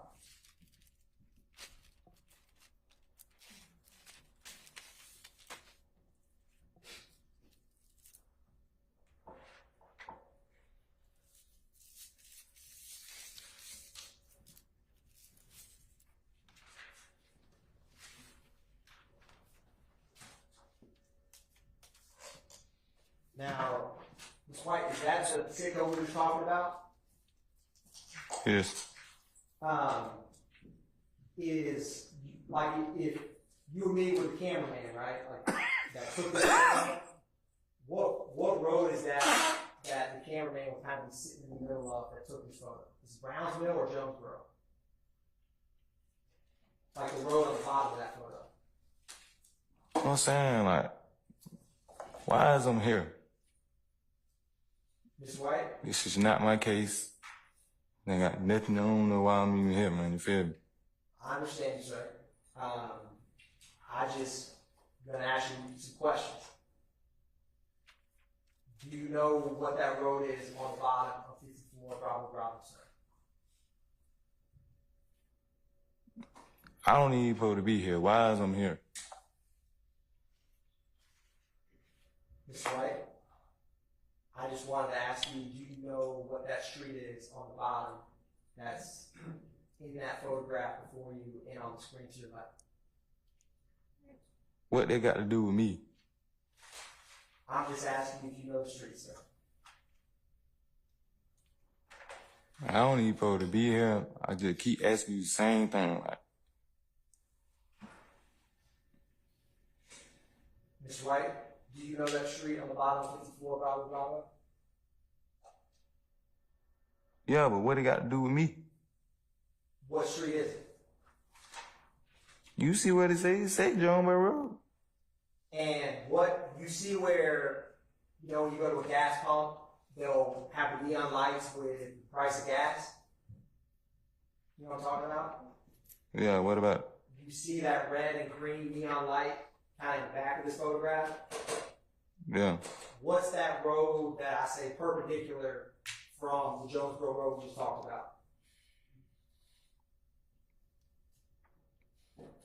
I don't know. Is it Brownsville Road? I guess. Do you guess or do you know? I don't know.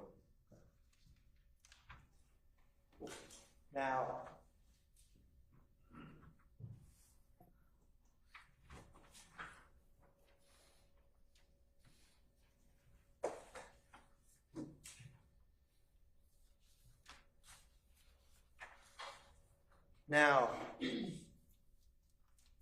I'm going to show you a couple things, right? Well, before I do that,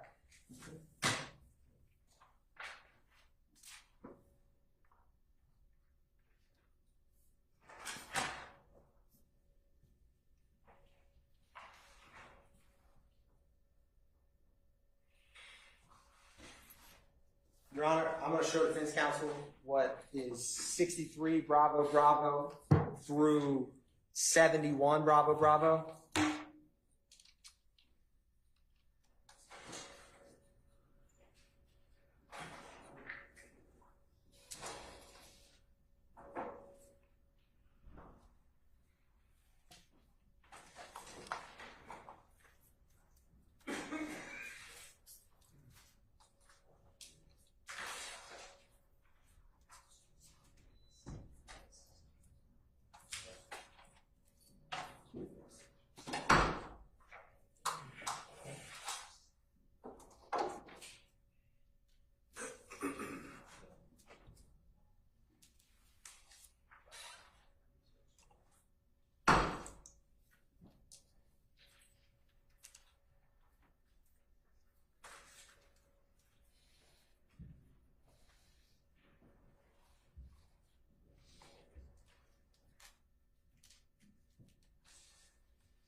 Your Honor, I'm approaching the witness in hand on what's marked as 63 Bravo Bravo through 71. Mr. White, starting with 63 Bravo Bravo, do you recognize that?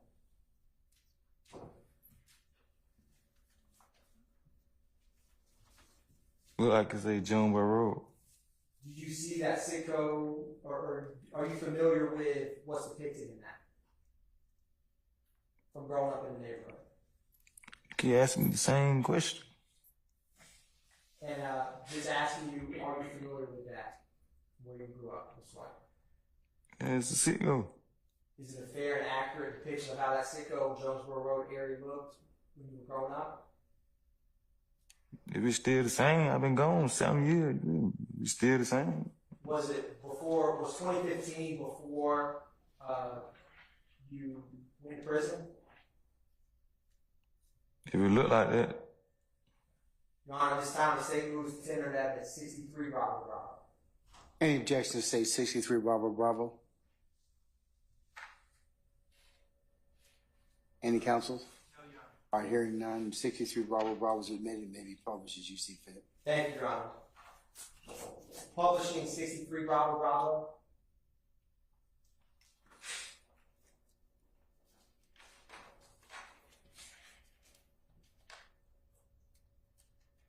So, sir, is this the Jonesboro Road we were just discussing?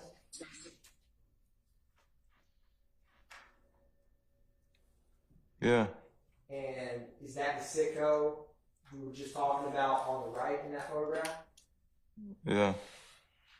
Now, I'm going to show you 64 Bravo Bravo. Do you recognize 64 Bravo Bravo?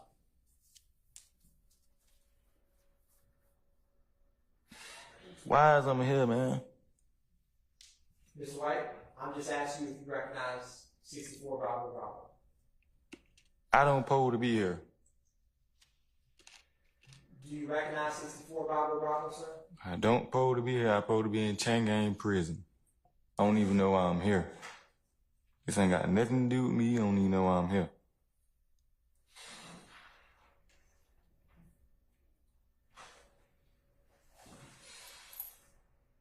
Mr. White, why do you not want to testify? Talk about anything today? Testify? This ain't got nothing to do with me. Hold on, Mr. White, 1 second. I'm going to overrule your objection, Mr. Matthews. Asked and answered was his objection, and I've overruled it. So you can answer the question, sir. Counsel's question, okay? Mr. White, why do you not want to talk here? Cause this don't have nothing to do with me. This is not my case. I'm already doing a 10-year bid that I'm doing 2 armed robberies and a hijack. This don't have nothing to do with me. I understand that, Mr. White. Specifically, just with that photograph, do you recognize the roadway in 64 Bravo Bravo? No. Have you ever looked at that photograph before and recognized it? No.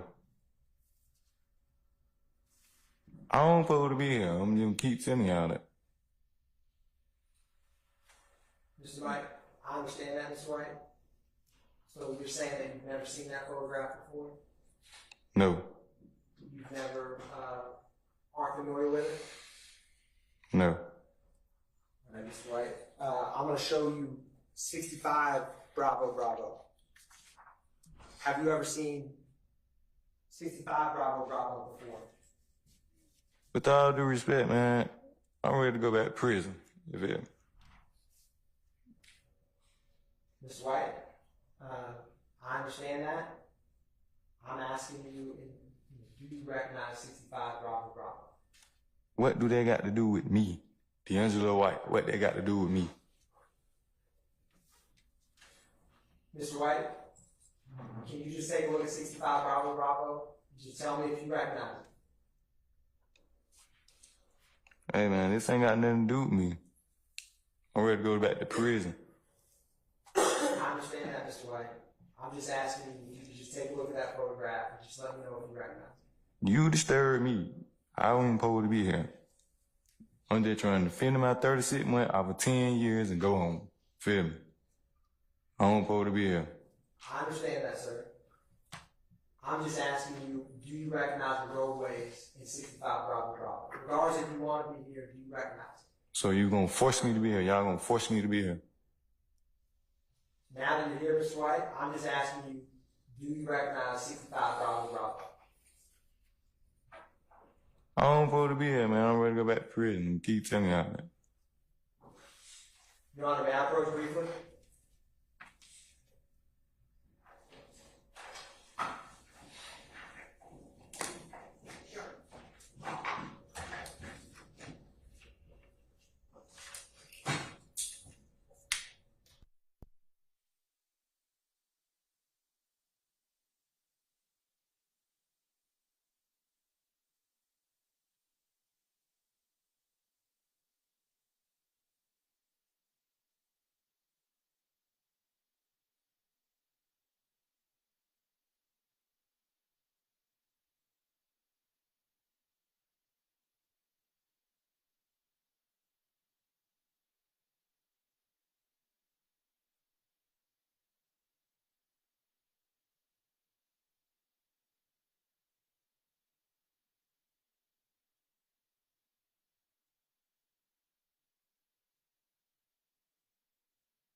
Now, Mr. Wright, I'm going to grab these. Exhibits from.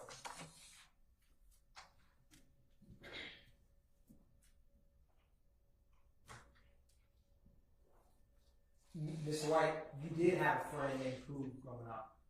Isn't that correct? No, why you keep trying to tell me I had a friend named Pooh? Mr. White, do you remember when Lieutenant Oliphant and myself met you for the first time that we talked about it a little earlier?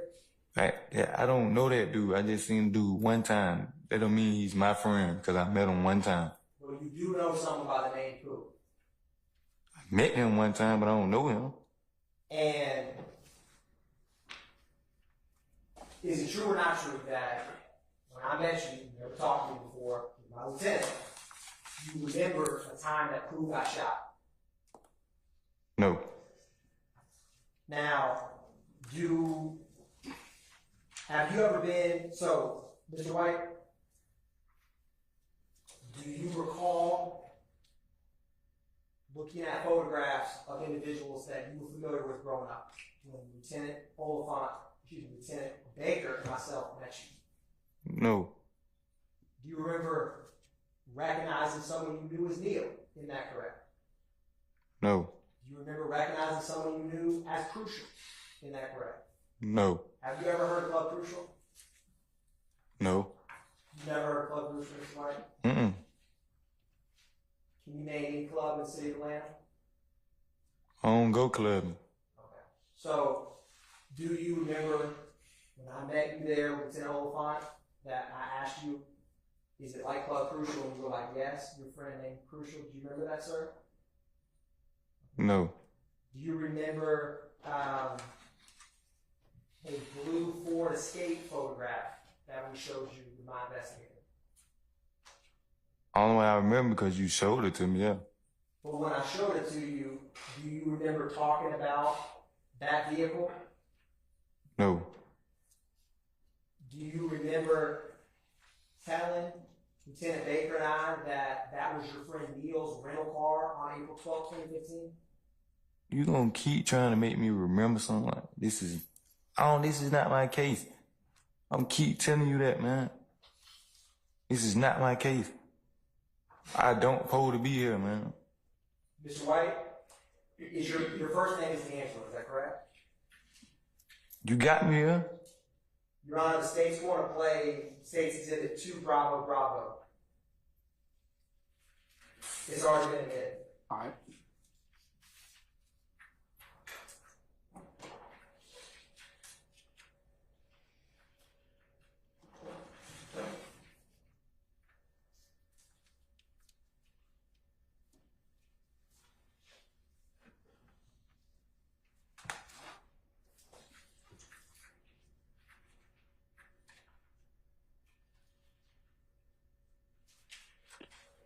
And that's an I-1 for the 6180. What's the address of your emergency? We heard the emergency. What's the address? Hey, Neil, what's the address? Neil, what's the address? 1987 Fremont. 1987 Fremont? 1987 Fremont, somebody shot. Okay, hold on for the ambulance, sir. Don't hang up, okay? Hurry up.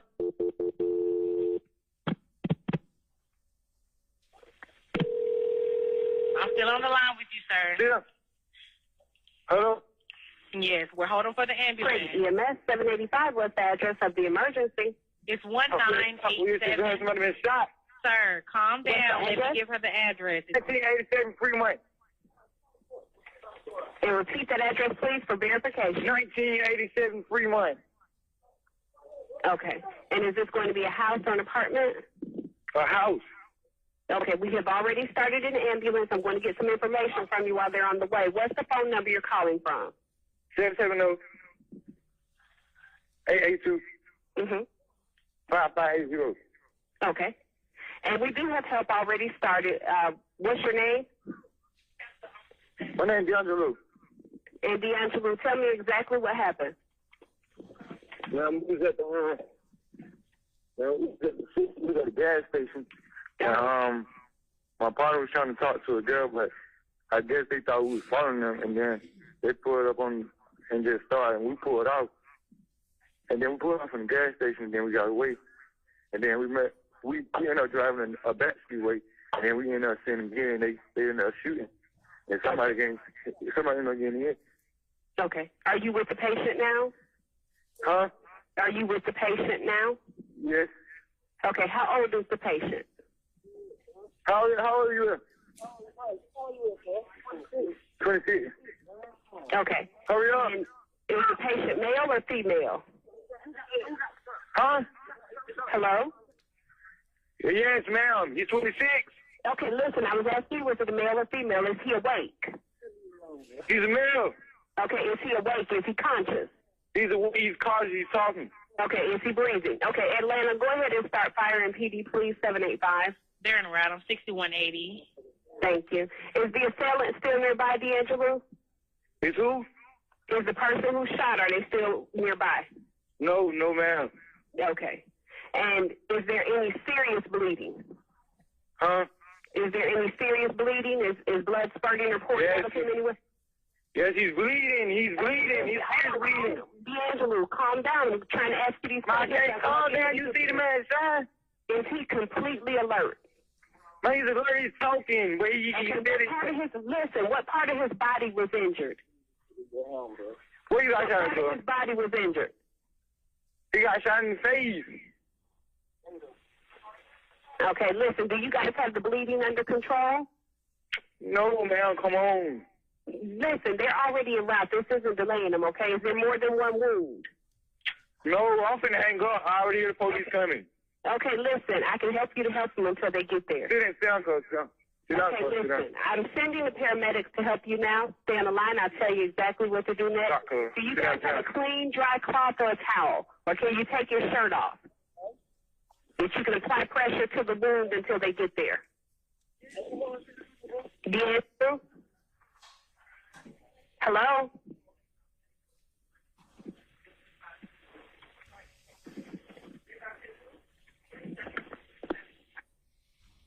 Mr. White, is that 911 call that you're just listening to? You calling 911 after your friend Pooh was shot in the head? No, sir. That wasn't even me. That wasn't you on that 911 call? Did you call 911 for your friend Pooh because you were concerned about it? I left because I had a firearm on me. I left my phone, so that wasn't me. I was on first offender probation. Got on, ran through the cut. My sister came and picked me up on the side street. So before the cops got there, you ran away because you were on first offender probation when this happened? Yes. Did you have to call your sister to have her come pick you up? Yes. How close was Pooh to you when he got shot?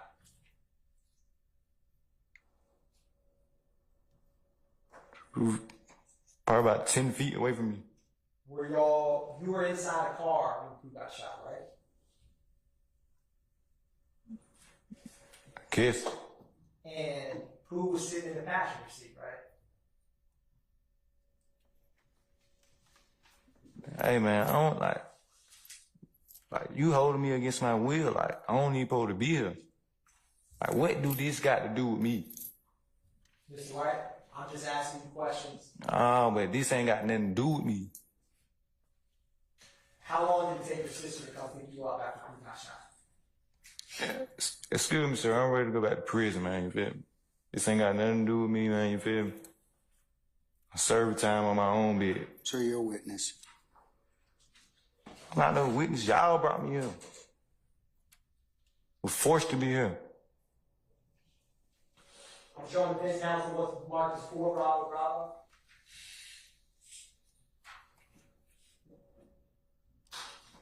Mr. White, sir, I'm showing you 4 Bravo Bravo.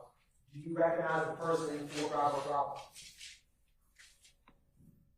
Seen him one time. When you saw him, what was his name? Whatever you saying it is. That's Pooh, correct? Shit, I don't know. I seen him one time.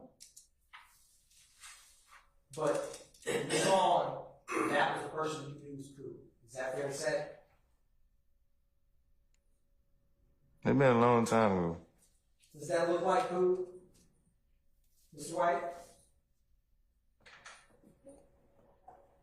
You got a half a head. How should I know? Before he was shot, when he was sitting in the passenger seat with you on April 12, 2015, did he have his full head?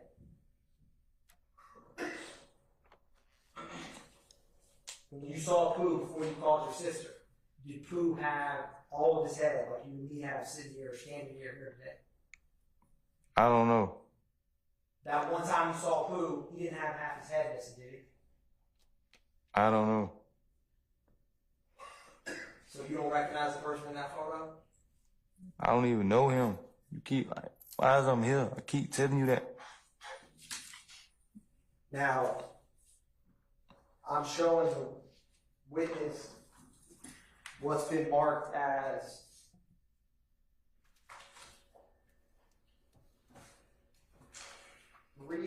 I'm showing the defense counsel 3 Bravo Bravo and 5 through 7.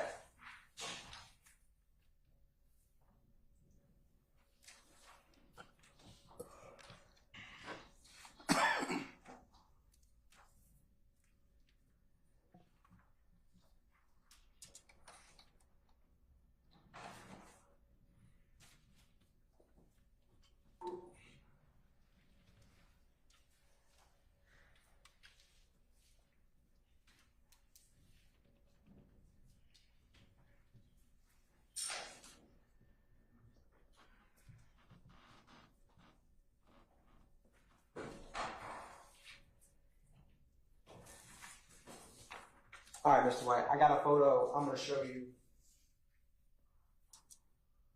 7 Bravo Bravo. Now, Mr. White, do you recognize the person as 7 Bravo Bravo? And me, Okay. Do you have more or less hair than you have today? I have less hair because I'm in prison. Now, is that a fair and accurate depiction of how you looked before going to prison? Yes. Now, Your Honor, this time the state moves for tender in the evidence states exhibit 7 Bravo Bravo. Any objection states 7 Bravo Bravo. Hearing no objection, states 7 Bravo Bravo is admitted and may be published as you see fit. Published in states exhibit 7 Bravo Bravo.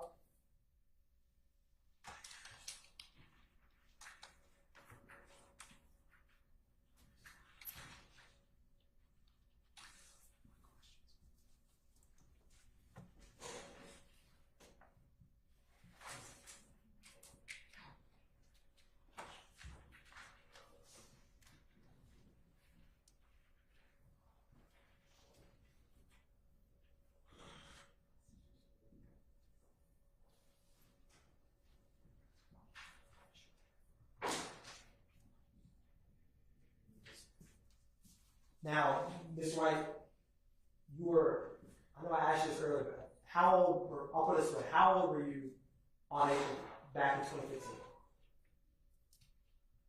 And we can do the math together. I'm trying to calculate it myself. How old are you today? It's April 2024 now. 27. Okay. So, in April of 2015, how old would you have been? So it would have been, is it fair to say 2015 to 2024 is 9 years? Yes. You're 27 now, so 27 minus 9 would be 18, if my math's right. Yeah. Now, in this photo on the screen, as you said, that's you.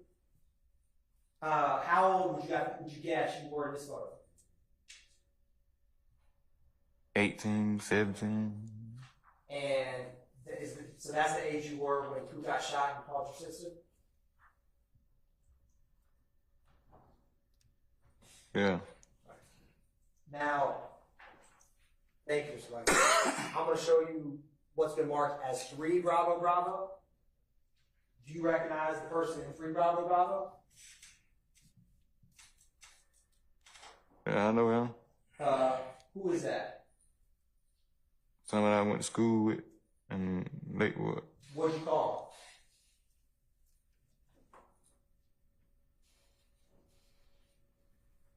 him? Mario. Did you ever call him Neil? You go by different name. Is his first name Cornelius? I don't know. He older than me. Have you heard people call him Neil? Yeah. And is that, Your Honor, at this time the state moves to tender evidence, states exhibit 5, help me out, Mr. White, 3 Bravo Bravo. Any objection states 3 Bravo Bravo. All right, 3 Bravo Bravo is admitted and may be published as you see fit. Thank you, Your Honor. Publishing 3 Bravo Bravo.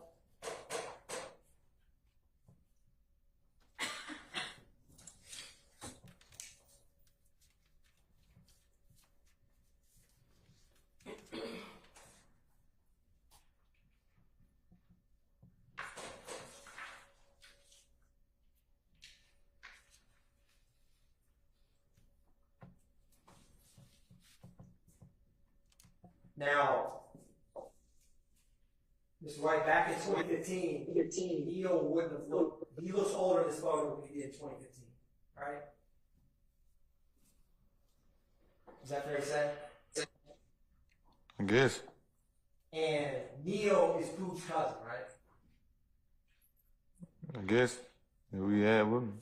And when Pooh got shot, Neil was driving, right? And Pooh was in the passenger seat. And now, I'm going to show you another photograph. I'm going to show you 2. States exhibit 5 Bravo Bravo and 6 Bravo Bravo. Do you recognize any of those photographs, Mr. White, What do these dudes got to do with me? were they, What the fuck? do you recognize them? Mr. White? This ain't got nothing to do with me, man. I understand that, Mr. White. I'm just asking if you recognize them.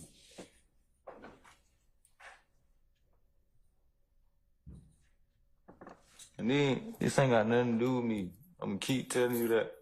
I understand that, Mr. White. You ain't understanding me.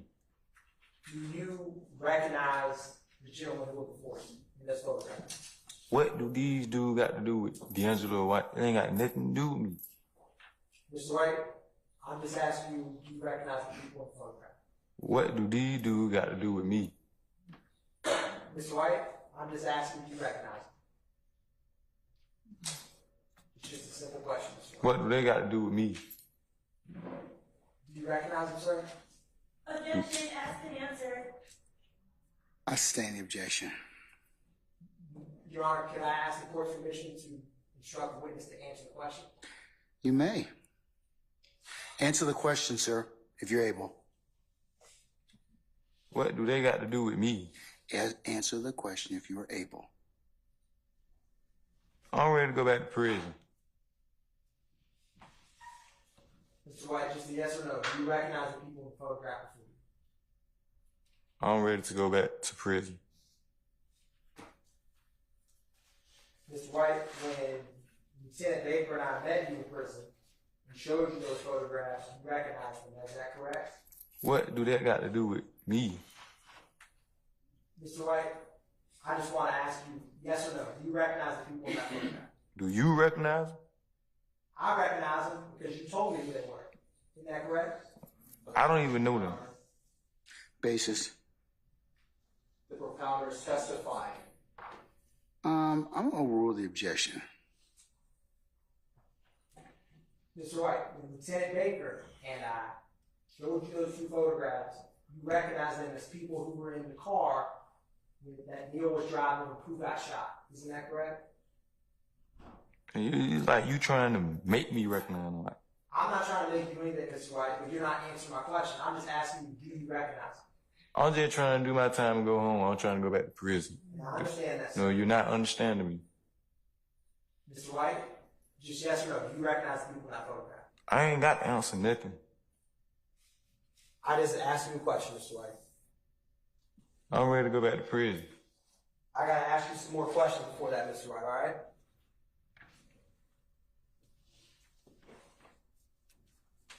So,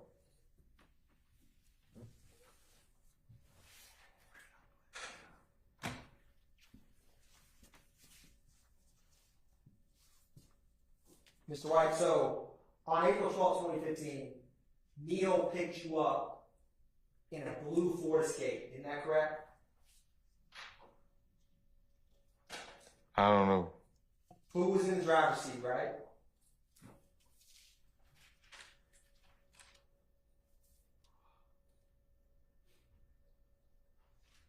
Mr. White?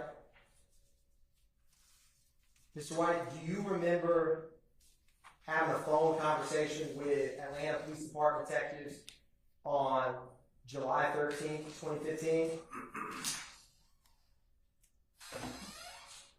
Oh, I don't need Poe to be here. Keep telling you that. So, did you ever have a conversation with Detective Dennis on July 13th, 2015 about what happened to your friend Pooh? No, it's not my friend. You gonna keep making the man be my friend? But did someone named Pooh get shot? You keep trying to make the man be my friend. So, He your friend? Mr. White, you don't remember, do you remember anything of what, do you remember having a conversation with Detective Dennis? No. Okay. Don't Poe to be here. I'm gonna keep telling you that. I got my own crime, my own time I'm doing. It don't have nothing to do with me.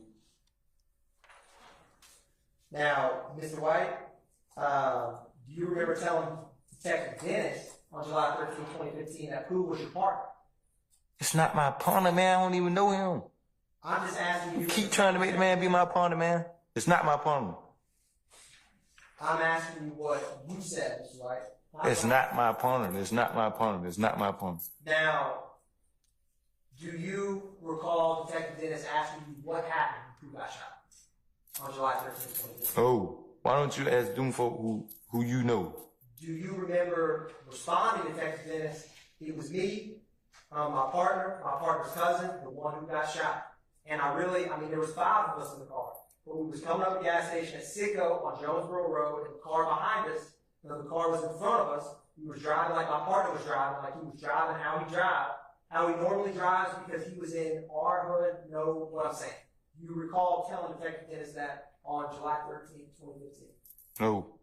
Do you recall Detective Dennis asking you, was he driving fast? They felt like he was driving fast or something? I don't pay to be here. Why you keep... What do you not understand? What did y'all not understand? Do you recall Mr. White responding, that's how he felt, but we were not going to anything but like 40. You know what I'm saying? Do you remember that, Mr. White? I'm trying to go back to prison. Do you know what I'm saying? I understand that, sir. Now, do you recall, Mr. White, do you recognize anyone in this courtroom here today? No. Have you ever seen anyone in the courtroom before or ever know them? No. Now, Mr. White, do you recall telling Detective Dennis on July 13, 2015, you said, I'll ask you this, Mr. White, have you ever heard of someone that goes by the name of Young Thug? The world know him. He's a rapper. Okay. Now, did you ever know him from Cleveland Avenue area? No. Okay. Do you recall telling Detective Dennis, the rapper Young Thug? What the fuck? I ain't telling him. What the hell you talking about, man? Do you recall telling Detective Dennis, all right, the rapper Young Thug, he was kin to the man who was in front of us. So I guess he thought we were pushing up on him, like trying to either rob him or do something to him or set him up. Not knowing. We don't even know who's in front of us. We're just driving. I don't even... How you gonna make me know him? I know him because you feel me. He's a rapper, yeah. You gonna make me know him? I don't even feel me. You don't know me? Is he in the courtroom here today? Of course. And Mr. White, do you recall saying we got to the Sicko gas station on Jonesboro Road at the cemetery, and that is where they go at too.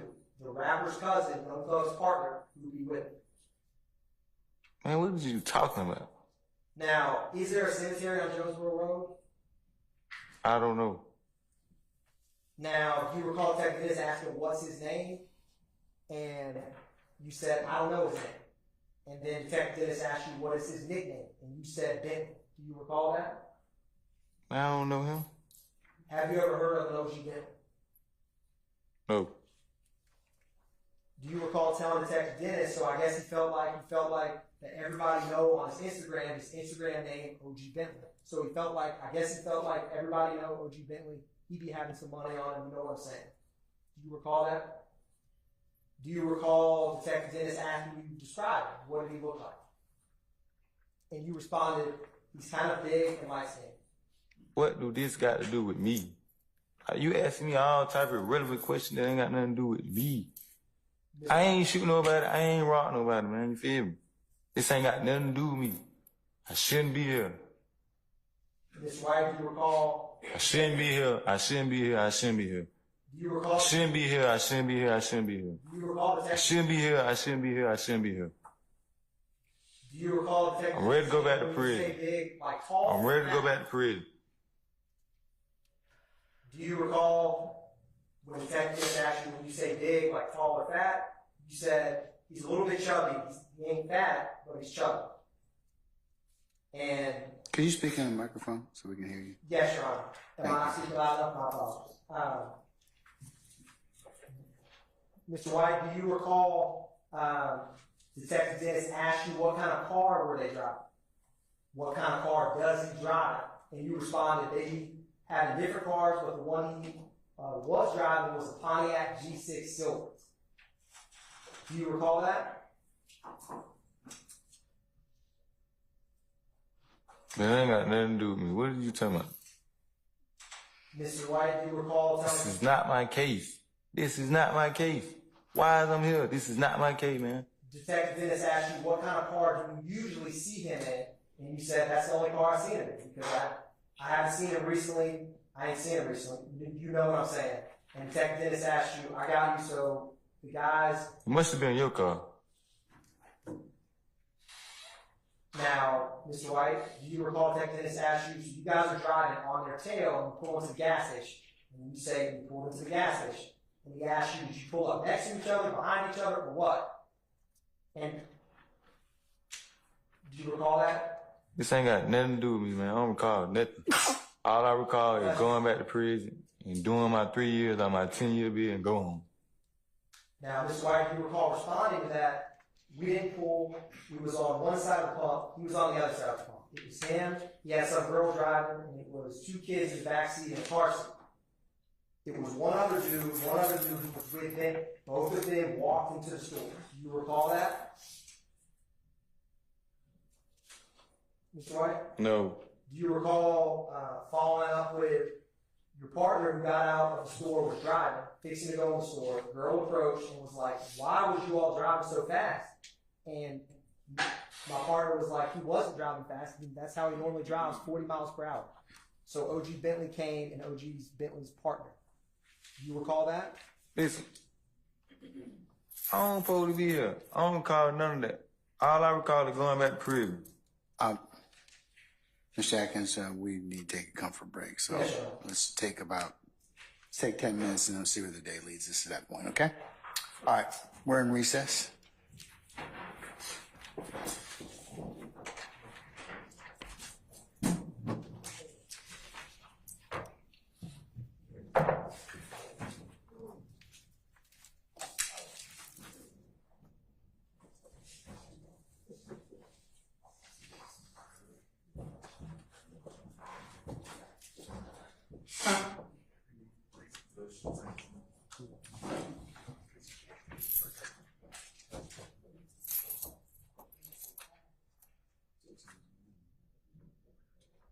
All right, our jury has left us.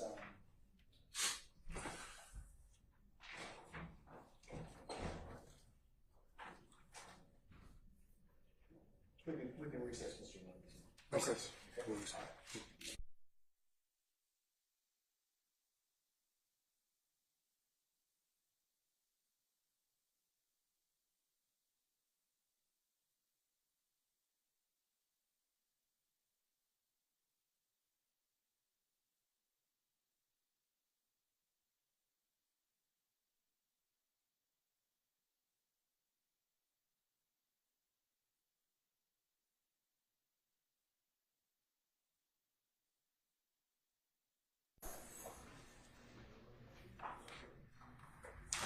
All right, our witness has left us. I'm just curious as to time. That's all, because it's about 4:30.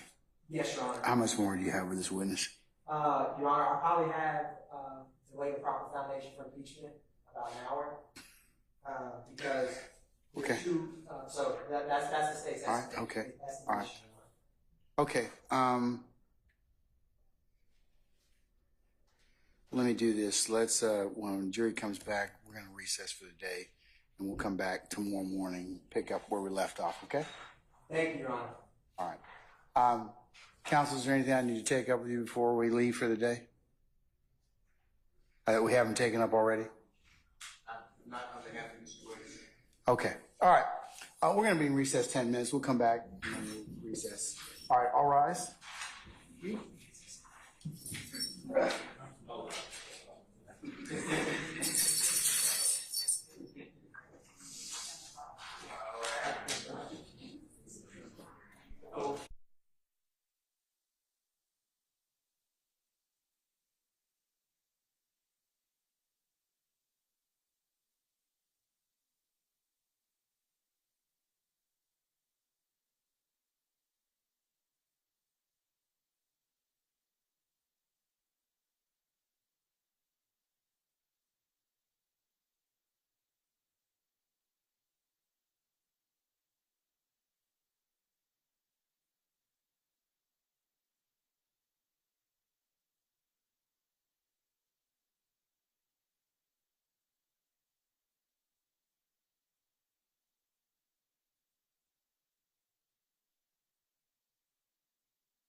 You know, don't come back till next week, okay? We only in small doses, Mr. Botts, okay? Keep your day job, tip your waitress. Yeah. Right? You're welcome every day, sir. You know that. Yes. I just want to make sure I've made my objection. I've moved for severance. You have been kind enough to give me a continuing objection. I want to make sure that when you say to us, any objection to states, 42 BB or whatever it might be, that my continuing objection to this evidence coming in with regard to Mr. Nichols, number one, at all, and number two, without a 105 objection, is preserved. I know you've said it before. It's preserved, sir. I'll give you. I will make that a continuing objection. Thank you. Because I've denied your motion for mistrial and the 105 instruction. Yes. Okay. Unless there's anything else, counsel, I will have you all come back tomorrow morning at 9:30, but I'll just go ahead and excuse the jury in just a second, okay? All right. Let's summon our jurors, please. We'll also bring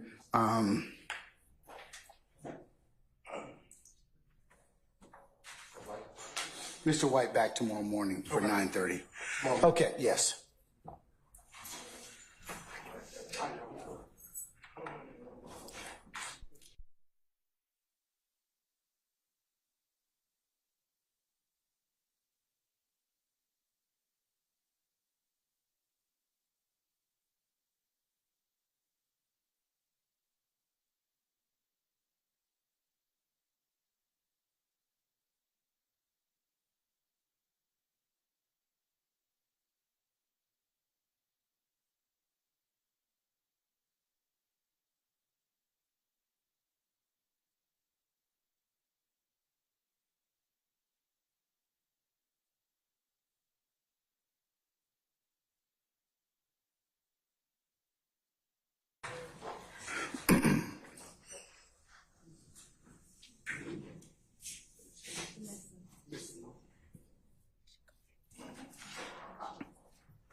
All right. Thank you, Sir Ingram. All right, ladies and gentlemen.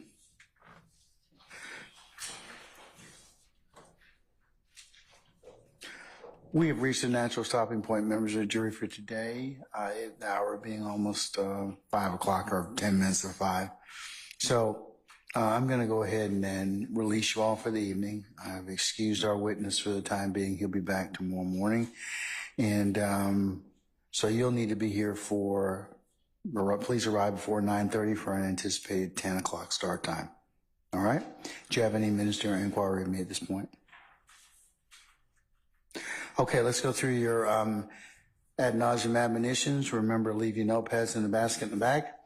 Please do not discuss anything that you have heard as you are sitting back there or as you're walking in small groups, ones and twos, or when you get home or you're on any other means of conveyance. Remember, it would be a violation of the court's admonitions for you to talk about what you've heard in this case. It would also be a violation thus far if any third party or anybody tries to talk with you or in your presence or hearing about this case. If somebody should do so, Sergeant Ingram and myself need to know immediately. Please also do not listen to any news accounts, blogs, or websites that may chronicle these proceedings. Again, that would be inconsistent with the court's admonitions to you. And also don't go by and visit scenes that may be depicted or you may have been shown. And please do not recap any testimony, handicap any witnesses, meaning talk about them as you sit back there waiting on us or at any point in time until such time as the court properly instructs you on how you're to consider this case. So, and ladies and gentlemen, again, thank you so much for your patience with all of us and the patience that you'll continue to show to us as the case is being presented. So, ladies and gentlemen, unless you have any other inquiry, we'll see you tomorrow morning for 9:30, and we'll get started shortly thereafter, okay? All right, all rise.